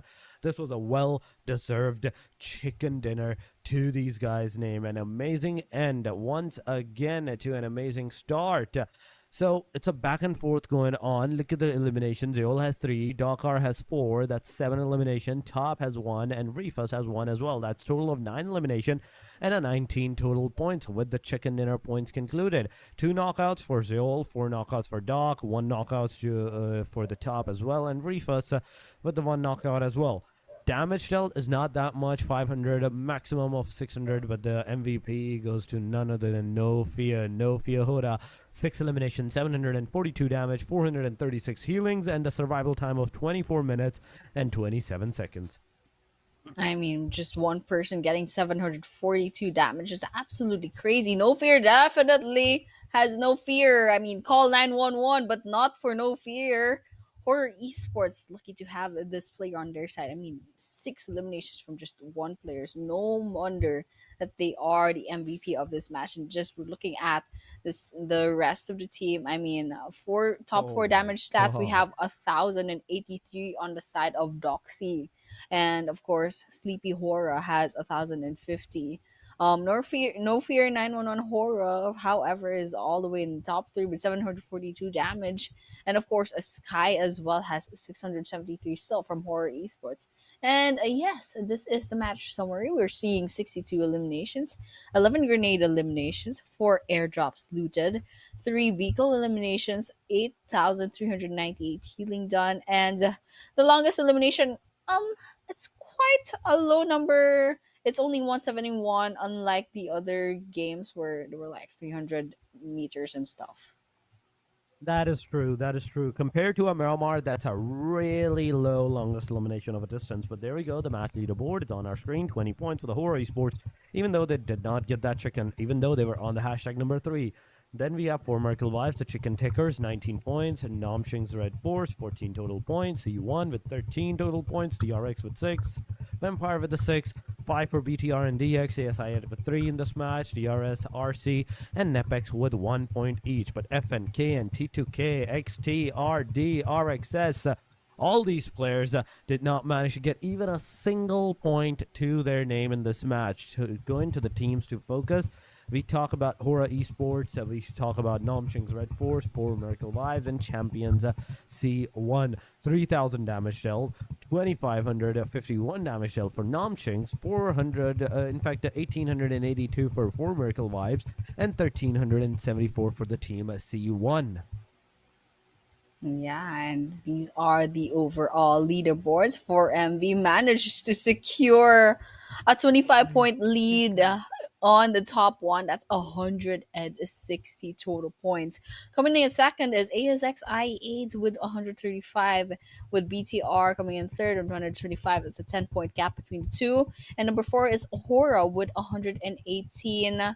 And coming in fifth is FN with 105. I mean, if you compare 4MV and FN, it's quite a 55-point gap, but still there's still some chances for those from top 6 until like anyone really who's like close to the 100-point mark. They might be able to come back for the top number 5 spot, but it really all depends on how these teams will perform in the last and final map later on. I mean, once again, this is day number 3. We just witnessed map number 5. We're going to be going on to match number 6. That is the last chance for these 18 teams to put their name on the leaderboard. I mean, I'm quite excited, Torix. Oh, same here, Annie. I'm quite excited too, because this is going to be the final match. And usually we see on the final match that all the teams that have nothing to lose, they clash drop. They go for those fights. They go for those engagements that are much needed to them into the early stages that they did not take. So when they have nothing to lose, they go for that. And we might be seeing some clash drops. Majority of them are going to be clash drops. I do hope so. I would love myself some clash drops. And on top of that, in Erangel, the final match, it is definitely going to be one heck of a match. But for that, we do have to go for a short break. Guys, do not go anywhere. If you haven't liked the stream, make sure you do that. If you haven't subscribed, do that as well, and enjoy the highlights until we come back.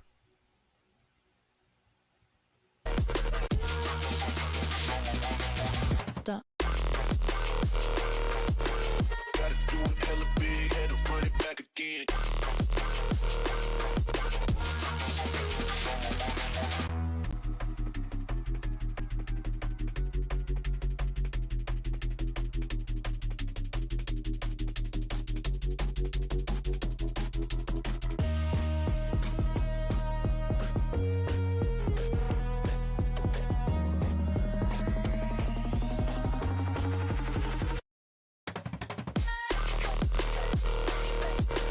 Gotta do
hella big, had to run it back again.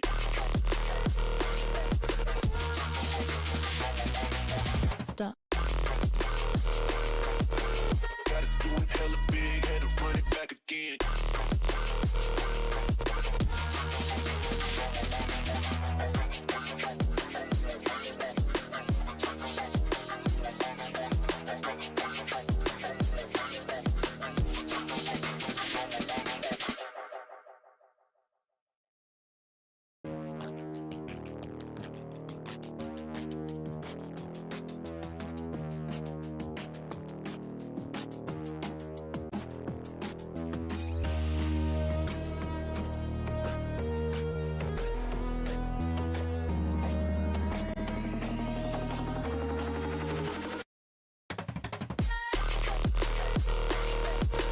Gotta do it hella big, had to run it back again.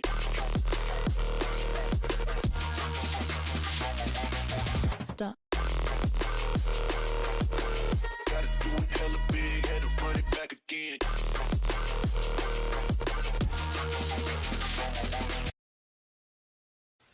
Looks like we are back to PUBG Mobile's training ground, Pro Nepal. We're finally at the last leg of this competition. We just witnessed map number 5. We will be moving on to our final map, the last chance for these 18 teams. We are moving on to map number 6, which is Erangel, and I'm just so excited to see how these teams will play about. Once again, we are your casters. My name is Annie, and Torix is with me. Torix, what can you say?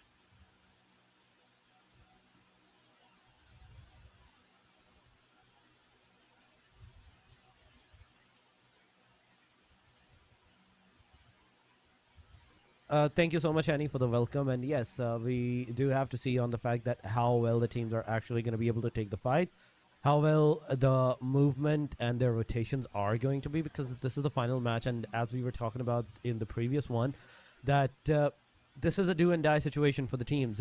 There is no coming back after this. There is no coming back whatsoever. So whatever you have to do it at this point in this Erangel, the match number 6, aka the match number 18 for yourself. The final match of the day number 3 of the PMTG Pro Nepal. It is Erangel, ladies and gentlemen, and we are about to head into the flight path.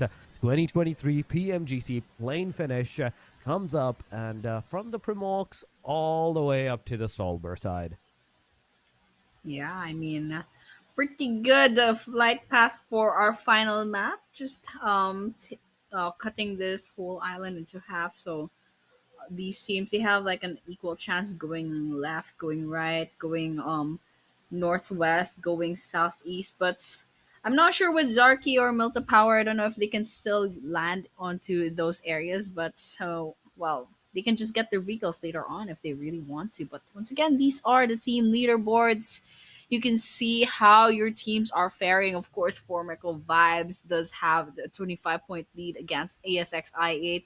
And so that's just an amazing jump, since ASxI8 kind of like um guarded their number 1 spot for so long, and all of a sudden Formical Vibes kind of just swooped in and solidified their place over there. And so I don't know, 25 points to catch up. I don't know if there's any team that can possibly go against that. Maybe if ASxI8 gets 26 points from this map, and then 4MV probably gets picked off early, but that's a very specific situation. And so what we're gonna do right now is kind of watch out for these teams, watch out for our favorite teams, especially these top teams, how they'll perform and how they'll affect the leaderboards. Because right now, once again, this is map number 6, match number 18 for this whole event, and so this is the last chance for these teams to kind of make their names. The final push for all of these 17 teams that have joined in this match. Rakshas is the only team that did not join once again. And somewhere in this premises, Nepex is taking the fight against the team not change red force. It is an Uzi versus an 1897, the pump action shotgun. The jump shot, the dumb jump shot will definitely come in the clutch. Mukesh gets the knockout, gets the confirmation, instantly goes in for the cover and the reload of the gun. Needs to heal himself, but he does not have any kind of healings so far for himself. He can go get that loot connected, get some maybe more bandages, maybe the Uzi that the opponent had. Take the fight again from that point onward. But look at TZ. TZ's in this red building, waiting for the opportunity. Same as Precious. Precious is going to get a grenade, and on the face it explodes. But how did he survive? The main question is, how did he survive this grenade? This could have been detrimental. Nepex could have lost one of their players, and things could have not worked out from their point of views. But unfortunately for the team, Namching's Red Force, it didn't work out for them. But fortunately for the team Nepex, it did work out. Yeah. I think it's the Uzi. It's definitely the Uzi giving him some luck. That grenade did not finish him off, but we're looking at T2K as well. Looks like ASxI8 is within this building. Ajaya, trying to see if they can find an initiative up in the staircase. Just trying to see if it's safe to go up this staircase. 1 versus 1, potentially. Sidestep, but unfortunately no one goes down. Ajaya doesn't actually use their trigger, but you can see their guns. It looks like not the best, but still it's enough to do the job. Well, they actually punched baby to death. Man, the disrespect. But then again, you gotta do what you gotta do. And ASxI8 unfortunately gets picked off so early on. But the good thing is they are number 2 on the leaderboards, and so they have to worry about BTR potentially overtaking them. But for now, we're talking about ASxI8 ESPORTS. Daniel watching BD get a thrown at a grenade, and it looks like it'll be the end for them probably. But nobody's trying to get that, and they actually get that confirmation on their side. And so Roy up in this roof sees NS, sees another squad nearby as well. That would be NEPX. So 3 different squads here. The question is, who will come up who will come up victorious? Because obviously there's only one squad that's gonna walk out of this alive. Yeah, there's only one squad that's going to walk out of this placement alive, but there we go, the fights are finally happening. The main gets taken down. At the same time, Rex comes in for the clutch, makes sure that his team member survives, but no, what? Domain gets confirmed in the meanwhile. Rex now closing in towards the Precious side, but Precious is the one that first gets taken down by the hand of Doc, and instantly Rex comes in for the rescue. That's elimination. ASxI8 ESPORTS, a third party in the engagement against the team Nepex. From this point onward, Rex is the only guy. Rex is the only hope for the team. Grenades, the throwables, anything can possibly occur and eliminate this guy from this point onward. He gets that healing. He gets that S12K from 1897 to S12K. That is a big upgrade, but look at Reject in the backside. They're also closing in. NepX, no, low on that HP.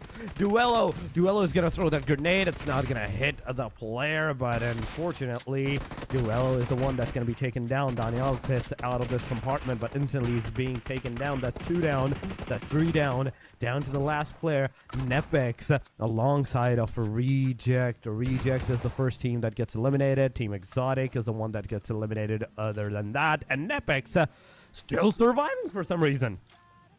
Well, yeah, absolutely. Rex over here just refuses to die, and although I don't know if DRS has the information that he's out there, but if he gets caught, it's over. It's over for NEPX. But he has the DBS, and he's still alive. And YTT has the crosshair, so I think they have information because YTT just trying to aim at his position. But over here, we're looking at Kinotrope as well. Already lost 2 players.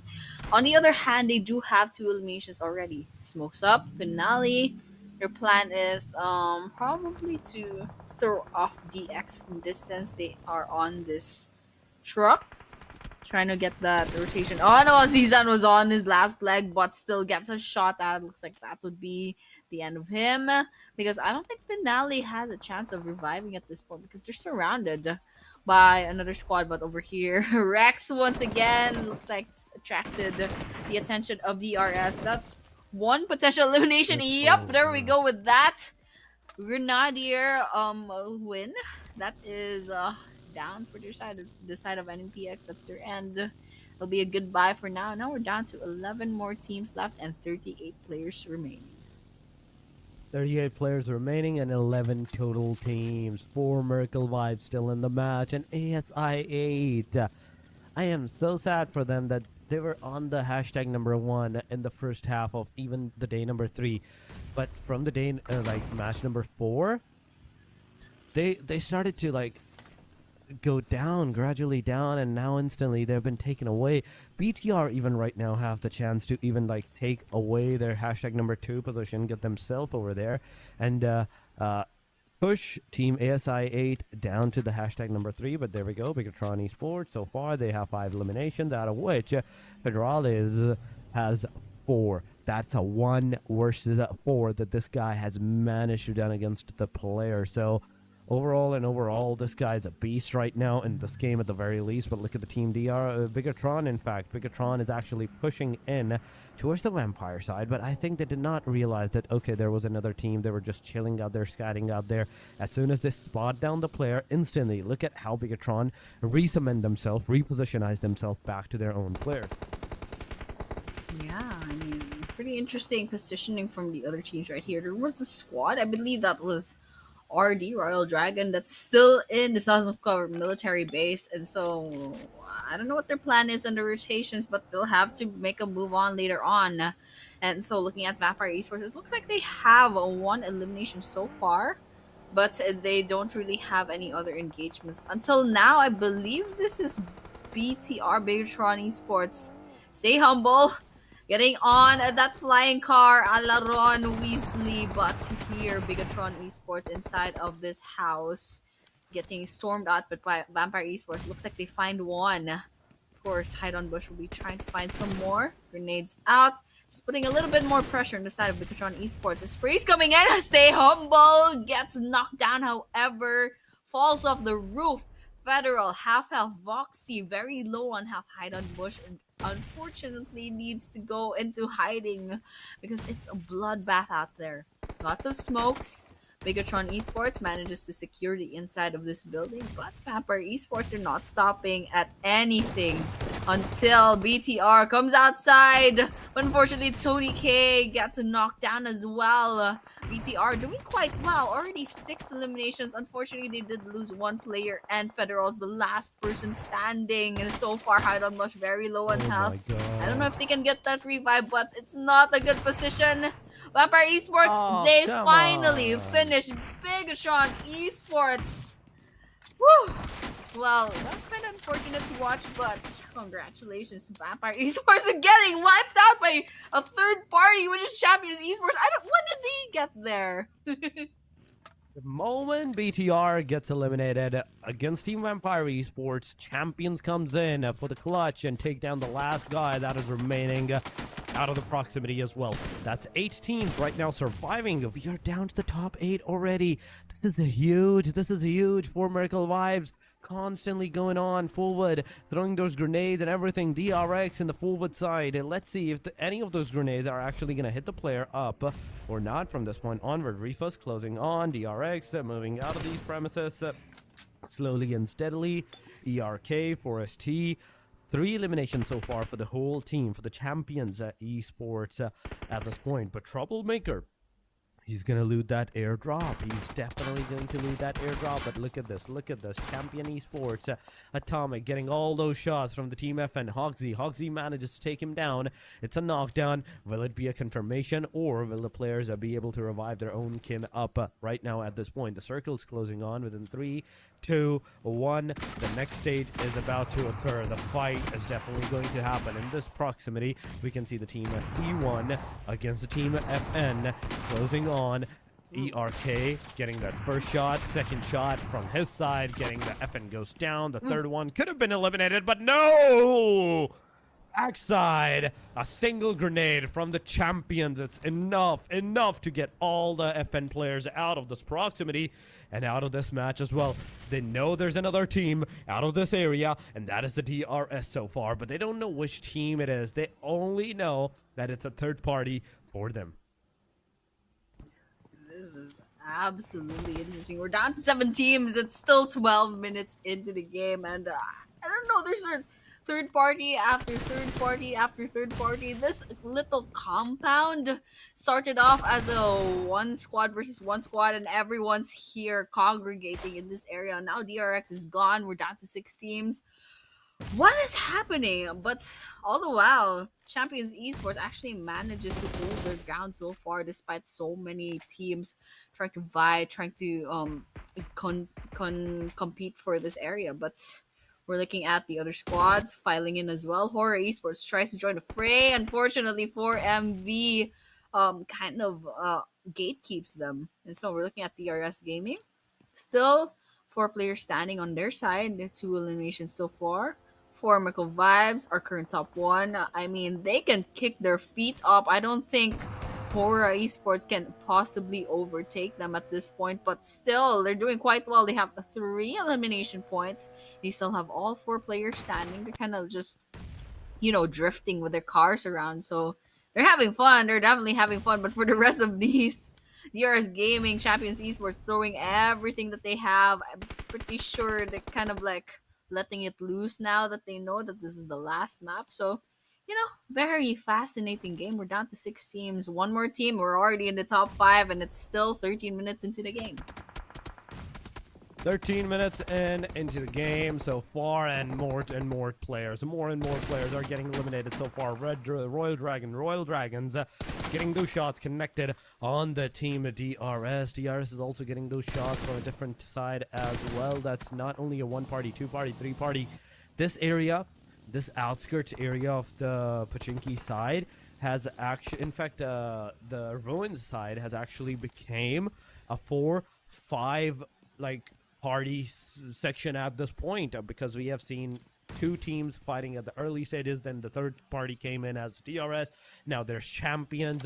Now there's Royal Dragons. Every single thing is happening at this point, and out of the 6 total teams that are right now surviving, I can see 3 teams right at this proximity, but 4 Miracle Vibes cementing themselves inside of that circle. DRS down to the last guy as well, and the only fight that is right now occurring is the Royal Dragon versus the team Champions at this point. It is these 2 teams that are right now together against each other. But oh my god, Troublemaker, you had the arm, but still got knocked out. No, come on, the 2nd guy's down as well. No, you beast, you beauty. The 3rd one's down as well, and judging from this particular position, we can safely assume this can be a chicken dinner for the Champions. Yeah, I mean, there's a possibility that they can climb all the way up to at least top 5. So I'm really excited to see how C1 will do at this point. I mean, they're doing quite well already. I'm sure they're probably gonna clinch a lot of placement points at this point. Just looking at their track record right now, but all the while, Royal Dragon, all the way from Sanhok military base, comes in, gets eliminated off as well in the same place where everyone's just practically congregating. Kino over here, quite some damage, down to half their HP bar, but I have faith in Champions Esports. I mean, that's already 12 eliminations to their name, but they do spot another squad nearby. I believe that was HORAA Esports. We're looking at Sleepy right now, Sleepy's point of view inside of this building. Crosshairs out, trying to see if they can get that pick off that they need, but unfortunately, I don't think he can find that position really well, because it looks like T2K is also at the other side of his position. He has to worry about Champions Esports on the other side as well. But once again, we're down to our top 5 teams. I just noticed actually Sleepy was the last one standing on the side of HORAA Esports, so he'll definitely have to do well in order to keep their top 4 spot. Maybe possibly overtake BTR if it's possible. But we're looking at 4 Miracle Vibes. Obviously not gonna be overtaking anytime soon, but still doing quite well with 4 players still standing. And now we see 1 more elimination. We're down to 4 teams left. We are down to the top 4 teams, ladies and gentlemen. It is DRS, it is HORAA with the solo players. Then we have Champions and 4 Miracle Vibes with the full man squad whatsoever. 4-man standing. It is an amazing end to all the 3 days of an action. Come on, Formerical Vibes. Come on, champions. DRS, HORAA. I have faith in these guys too, because I have seen the action. I have seen those momentums that actually possibly occurs. BTR was one of the few teams that managed to secure a single solo chicken dinner for themselves against a trio and a squad at some point. Formerical Vibes was one of the teams, so anything is possible. I have my options completely open. DRS YTT, he's getting completely surrounded by the team champions at this point. And oh my god, wait a second, Formerical Vibes, you are just rolling down the same path where the champions are, and 1 by 1, that's 2 down of the champions. This is not good. This is not good. Yes, you take down the DRS team, yes, champions, but instantly now 2 of your players are right now being obliterated. 3rd player out of this match as well. Formerical Vibes, it's an easy chicken from this point onward, as the 4th player, Steven Atomic, gets also eliminated as well. That's 10 eliminations to the name of Formerical Vibes, and down to the last player of HORAA. Where is HORAA? Sleepy HORAA actually coming in close. Oh my god, oh my goodness, Sleepy HORAA gets 1 down. Refus is out. He's knocked, he's confirmed. Fight goes to a 1 versus 3. Oh my gosh. Go Formerical Vibes. Come on. You don't need this chicken dinner. You're like 40 points away from top number 2. You're absolutely insane. But Sleepy over here, I don't know what the plan is. I don't know what Sleepy's plan is, because I know what Formerical Vibes wants to do. They're gonna go in and go F1 Formula 1 over here at this point. Spot Sleepy HORAA 1 versus 1. I mean, we already know how this is gonna end. With that, another chicken dinner for the side of Formerical Vibes. They knew at this point that even if they don't get that chicken dinner, they are still gonna be the champions. They will still be on the top. That we have seen that, Annie, and because of this, the chicken dinner still comes to the Formerical Vibes from 160 somewhat points to, I would say, 180, 185 points. Now they're gonna secure. Formerical Vibes top 2, still 3 for Doc and 3 for Refus as well. I mean, once again, Formerical Vibes, they've already secured top number 1, but they just really want to put a little bit more cherries on top of their cake. Several cherries, in fact, and they managed to secure yet another chicken dinner. I mean, they deserve it, definitely. But talking about the MVP of the match, we do have someone from Champions Esports. That'll be Kino with 5 eliminations and 748 damage. I mean, Champions Esports, they rose up during this map, and they managed to get like a decent amount of placement points, but in the end, their light was stolen definitely by 4MV in the end. But we're looking at the damage stats. Looks like Champions Esports gets the top 2 top players. BTR Federal getting 3rd, and 4MV's top gets a 4th place. And so with that, this is the match summary. We have 65 total eliminations, 7 grenade eliminations, airdrops looted 1, 2 vehicle eliminations, 4,315 healings done, and finally we crossed the 300 point mark. 374 longest nice. eliminations going in from 4MV's top. Amazing feat. 400, almost a meter of a distance, is a decent one in Erangel, I would do definitely have to say. But 65 eliminations, not a lot of players that managed to get that revival done. Only a single time, I think. And aside from that, everything that got into the fight, it got obliterated. From this point onward, we go into the match leaderboard. That's 21 points for the Formerical Vibes. C1 Esports, 17 points. HORAA, 10 points. T2K 8, BTR 7, 6 for DRS, 5 for Exotics, Vampire 4 alongside of Nepex, RD, NS. They have 3 points individually for themselves. Team FN has 2 alongside of RC and Kino Esports as well. DRX, DX, and ASxI8 in this match only managed to secure 1 point. But RXS, Rakshas, 0 points whatsoever, mainly because they couldn't join this match. So overall, the top 17 teams that did join, I'm happy that at least all of them managed to get a single point. Yeah, I agree with you right there. At least you get a single point, at least one elimination, or on the side of VRX, I believe that is a placement point on their side. But still, amazing opportunity for these teams to kind of try out like the strategies that they want to try. Maybe just get used to, you know, using their guns against other real players. And these are scrimmages, these are training grounds, these are practices. But yeah, teams to focus, we are looking at C1 Esports. Of course, they had a great run in this last map, but of course, for MB, once again, everyone's a top number one in their hearts. They are another team to focus, and yes, I do agree with the rest of it. And Hey, you well, know it. no, build up whatsoever. There's no question that Four Miracle Vibes does get the champion for our PUBG M Training Ground Pro S1. They are the Pro Nepal's Training Grounds champion for Miracle Vibes. It is for you, ladies and gentlemen, the champions after the 3 days of action. Even though the things were not looking good for them into the day number one, but they still managed to thrive back into the action and secured that top position, that crown for themselves. They are the kings of the PUBG Mobile Training Grounds, Pro Nepal. But I have to look out on the total points, how many points they secured, and how much of a difference was it against all the other teams, all the other members from this point onward. Because yes, even though this match was also their chicken dinner, that's 21 more extra points. So as they managed to secure a 200 points after the 3 days of action, because if they do, it's a really big job. But no, it's 181 total points, 6 chicken dinners.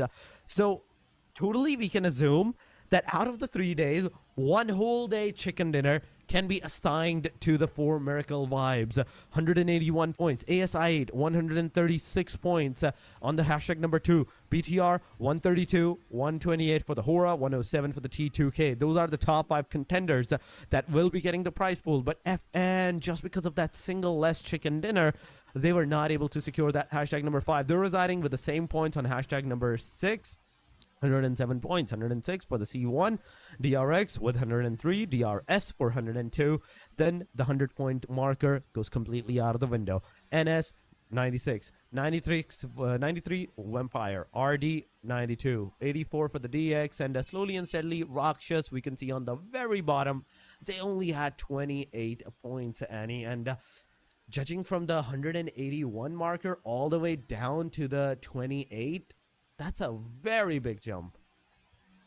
Yeah, I mean, definitely. I mean, I looked at 4MV and I'm like, what are they doing? They're still doing so well, although they knew they practically have the number one spot, written just for them. I mean, it's like they saved a seat for them, the champions. Yeah. But yes, once again, congratulations to all our winners, especially 4MV for getting our top one spot.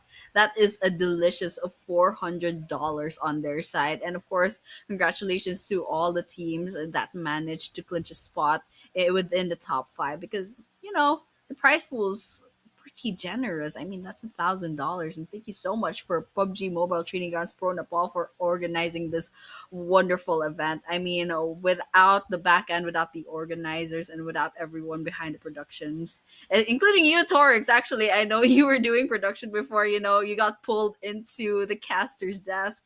Thank you so much for making all of this possible. So you know what?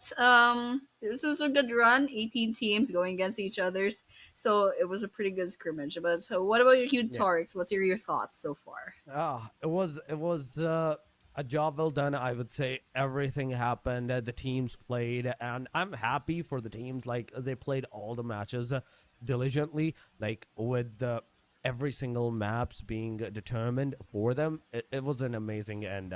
But yes, congratulations to the champions. Congratulations to the top 5, and don't lose hope, the rest of you from the top 6 onward. You will have other chances. You will have more chances. But yes, so this is all for the PUBG Mobile Training Ground Pro Nepal. We will see you on to the next one. And until then, have a very amazing day or night and take care of yourself. This was Torix with me, Annie, with us. Warden was there as well. And we all bid you farewell. Until the next time, see you guys. Hella big, had to run it back again.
again.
hella big, had to run it back again.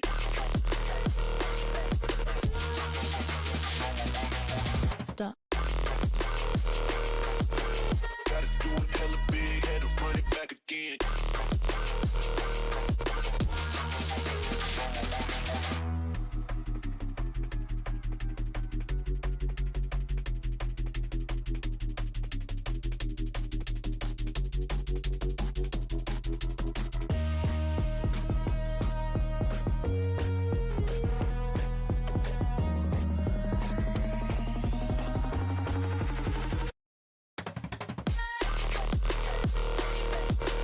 Gotta do it hella big, had to run it back again.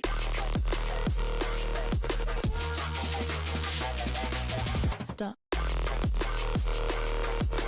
Gotta do it hella big, had to run it back again.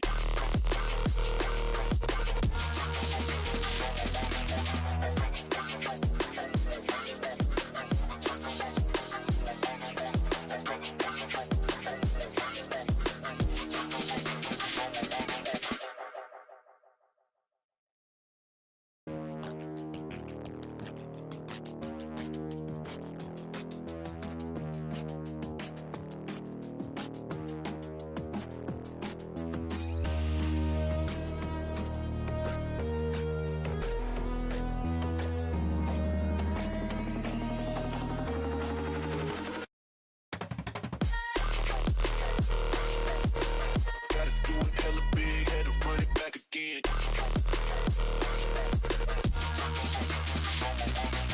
Stop. Gotta do it hella big, had to run it back again.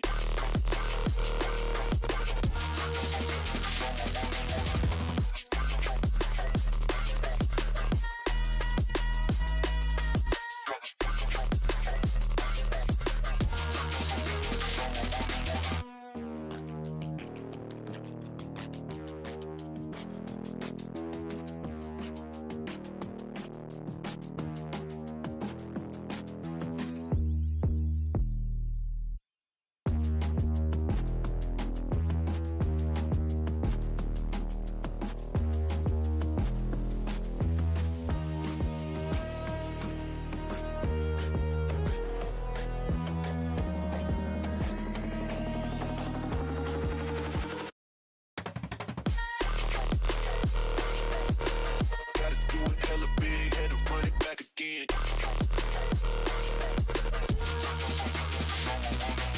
Stop. Gotta do it hella big, had to run it back again.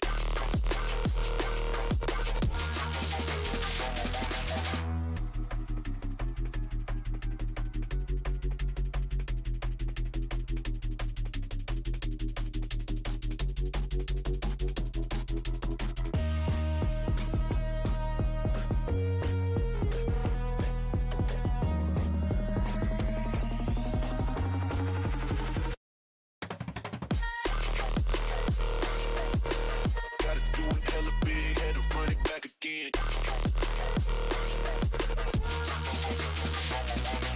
Stop. Gotta do it hella big, had to run it back again.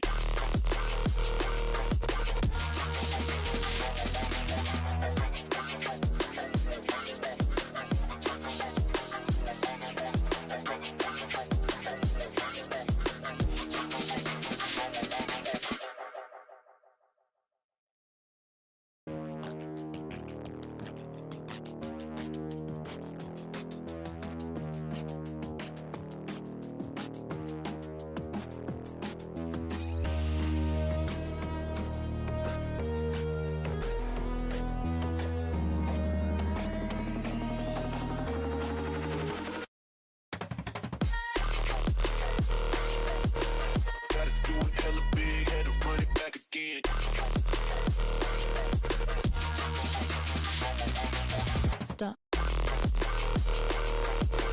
Gotta do it hella big, had to run it back again.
hella big, had to run it back again.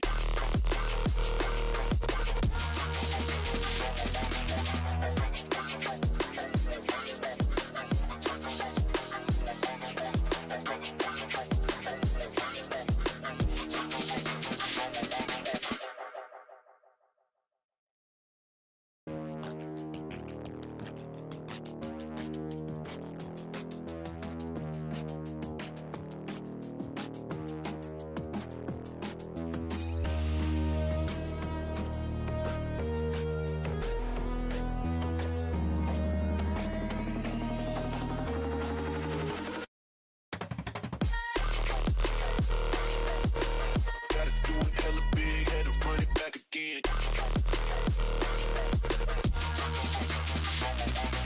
Stop. Gotta do it hella big, had to run it back again.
hella big, had to run it back again.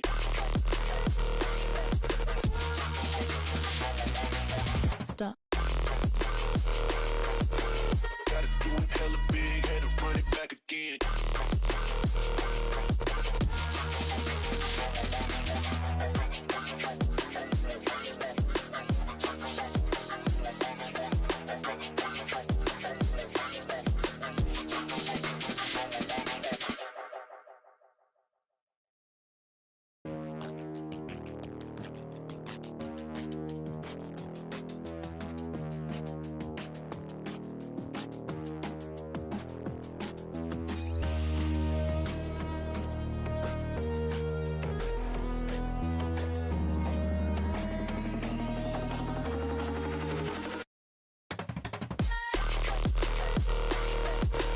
Gotta do it hella big, had to run it back again.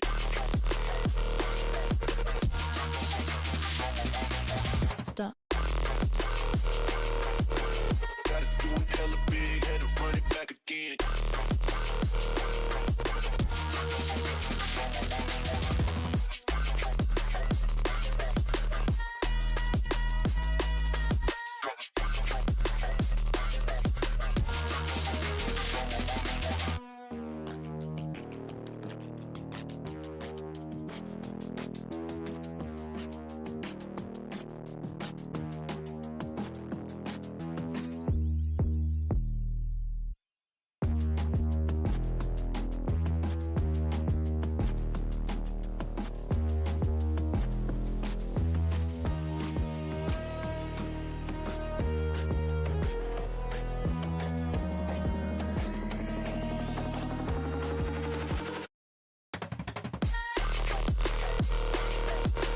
Gotta do it hella big, had to run it back again.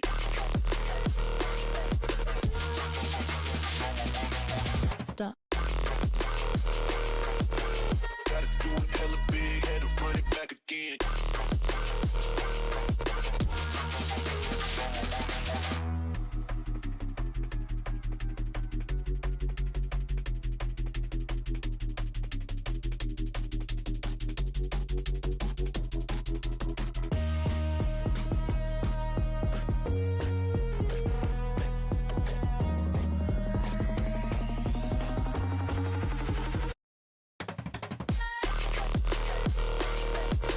Gotta do it hella big, had to run it back again.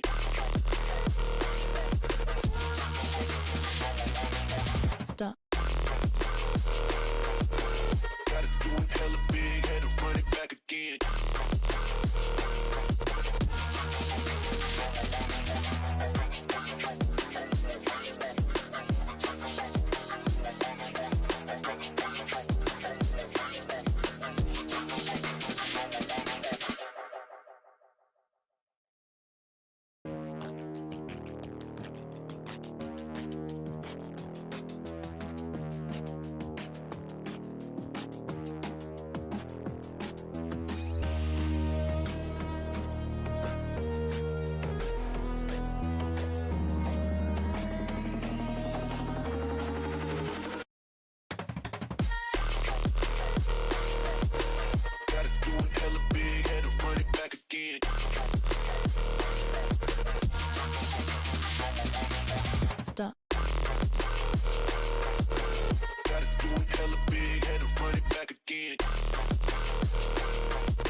do it hella big, had to run it back again.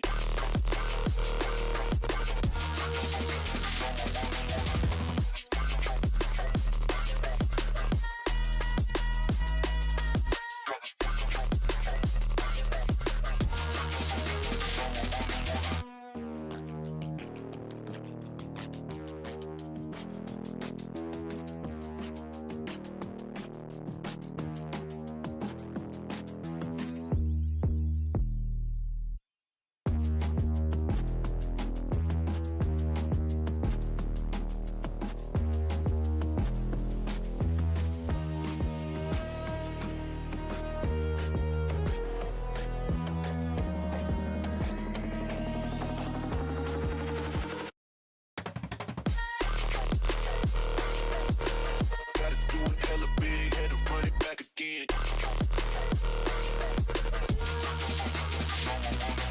stop, Gotta do it hella big, had to run it back again.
hella big, had to run it back again.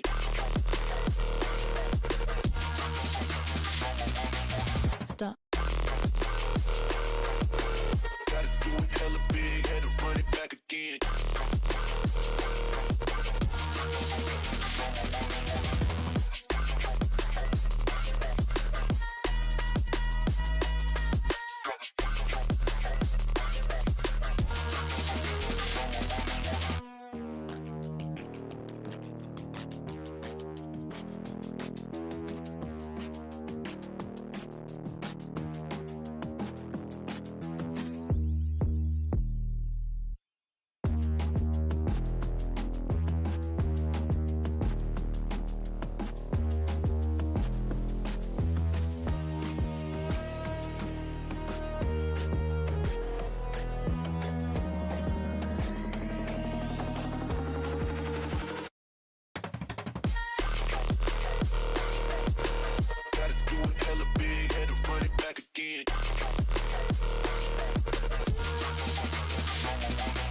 Stop.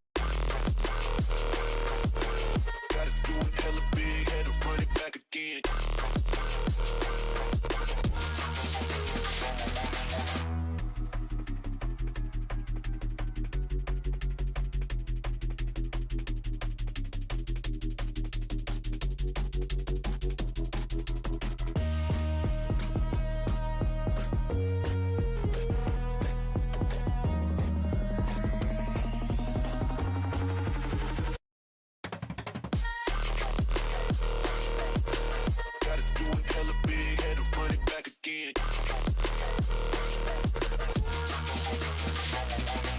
Stop.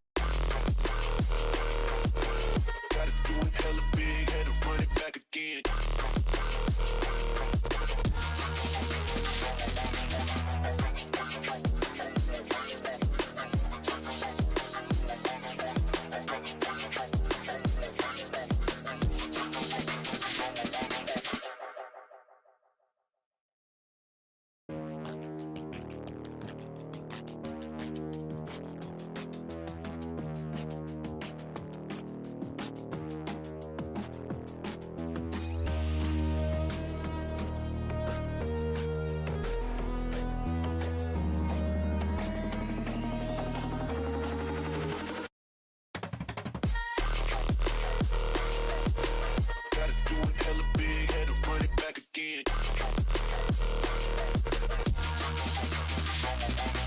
Stop.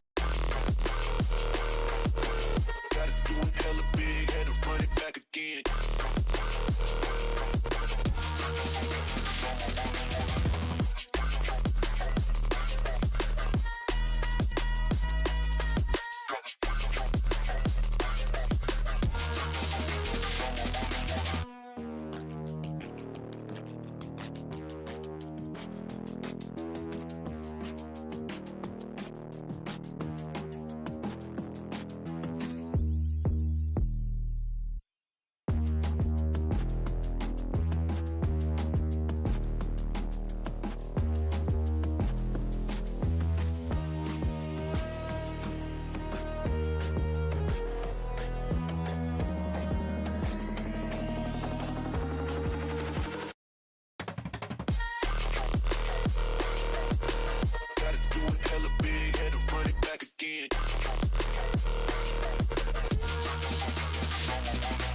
Stop.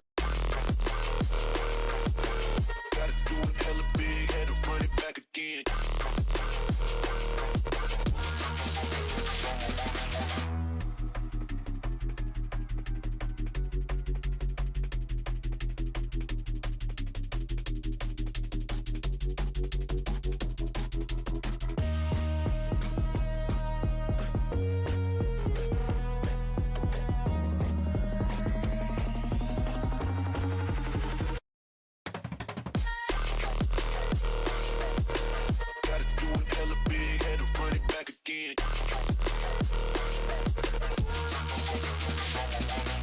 Stop. Gotta do it hella big, had to run it back